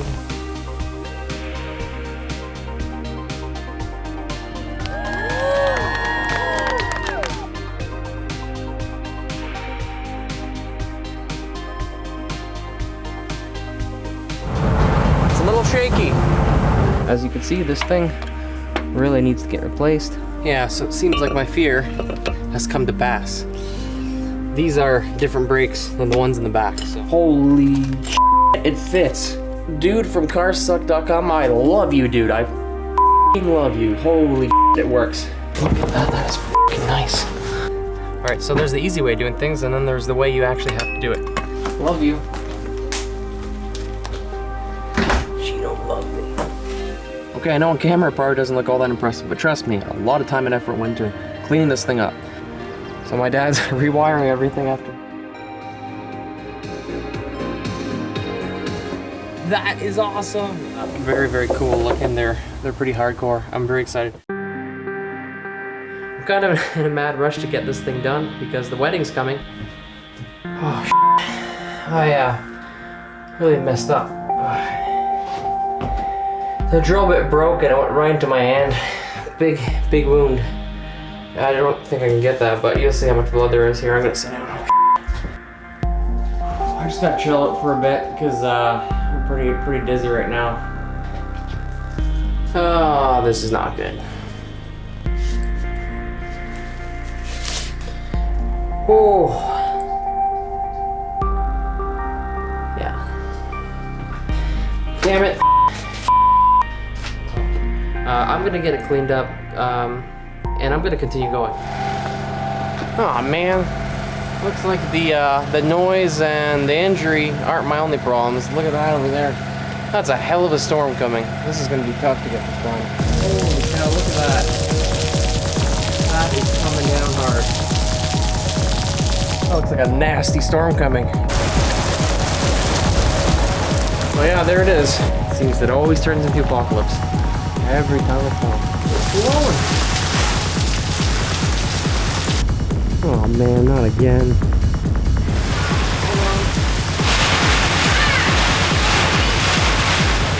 Just got a tornado alert. So last night's tornado just took out my car. Couldn't believe it. We had a tornado and a tree fell right on the car. It landed straight on top of the roof and it just kind of destroyed everything. I remember I was devastated. I was so mad and I was so sad after that work. I literally felt like crying because all that work I've gone into it and I'm like, oh my gosh, now I gotta do this again. I gotta patch this, patch that. A tree fell in the car and that's all the damage there was, which is incredible because the door's still open. There was a little bit of the rain gutter had been bent a little bit, but all things considered, none of the welds broke, which I was amazed with. I had to end up doing all that again. I ended up removing everything once again. Had to put more body filler on, fix all the holes. But after all that, ended up getting it all fixed and back ready to go. I'm not a mechanic, that's for sure, so you know my skills are limited. This is the problem area. But my girlfriend suggested, she's like, you know, you do all this stuff, you know, you don't really know exactly what you're doing, but you figure it out every time. And a lot of people, what they would do is just, they look at this and they just throw it out because they're nasty. It's a really unique project, you should show it to people, so I said, okay, you know, she convinced me there. Whoa! One is my dad doesn't live in Canada, so he doesn't see this whole thing. So I thought it'd be cool to do a little updates once in a while. And so that, you know, he can watch it because he watches my YouTube channel. It's crazy, you have a 31-year-old car, and yet you could still get most of the parts because they still make them today. I'd like to see people that are even younger than me, you know, in their 20s or teens, trying to do this kind of stuff because it's a lot of fun. It's not that expensive, and I don't know, if it can inspire one person, I'd be happy.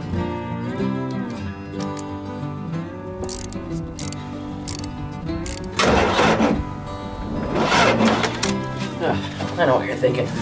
Talk about fail.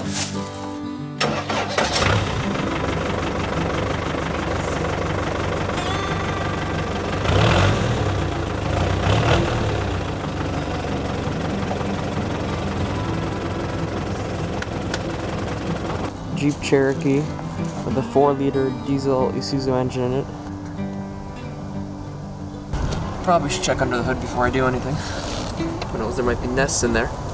It's not the nicest looking engine in the world, but this is what makes the truck pretty unique, I think. It hasn't ran in a couple of years. It's been sitting there for about 6 years. So we're gonna try to start it up. My dad bought this for me when I was 16 years old. I'm 29 now, so still have it. And let's see what happens.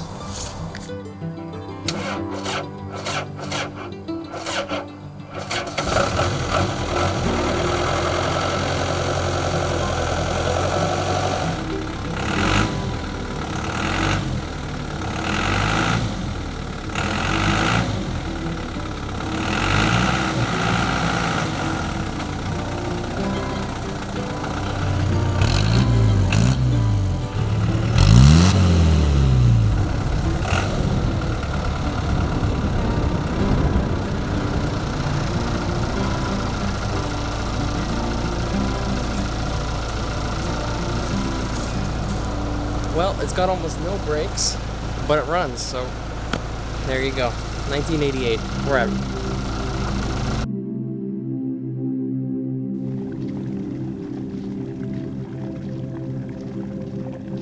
Sometimes you gotta be a little strict on yourself, and you know what? I'm glad I was, because now I could finally say after 3 years, it's finally finished. I've owned that sucker for half my lifetime. It's as old as I am, 1988, and finally, after all these years, it's finished.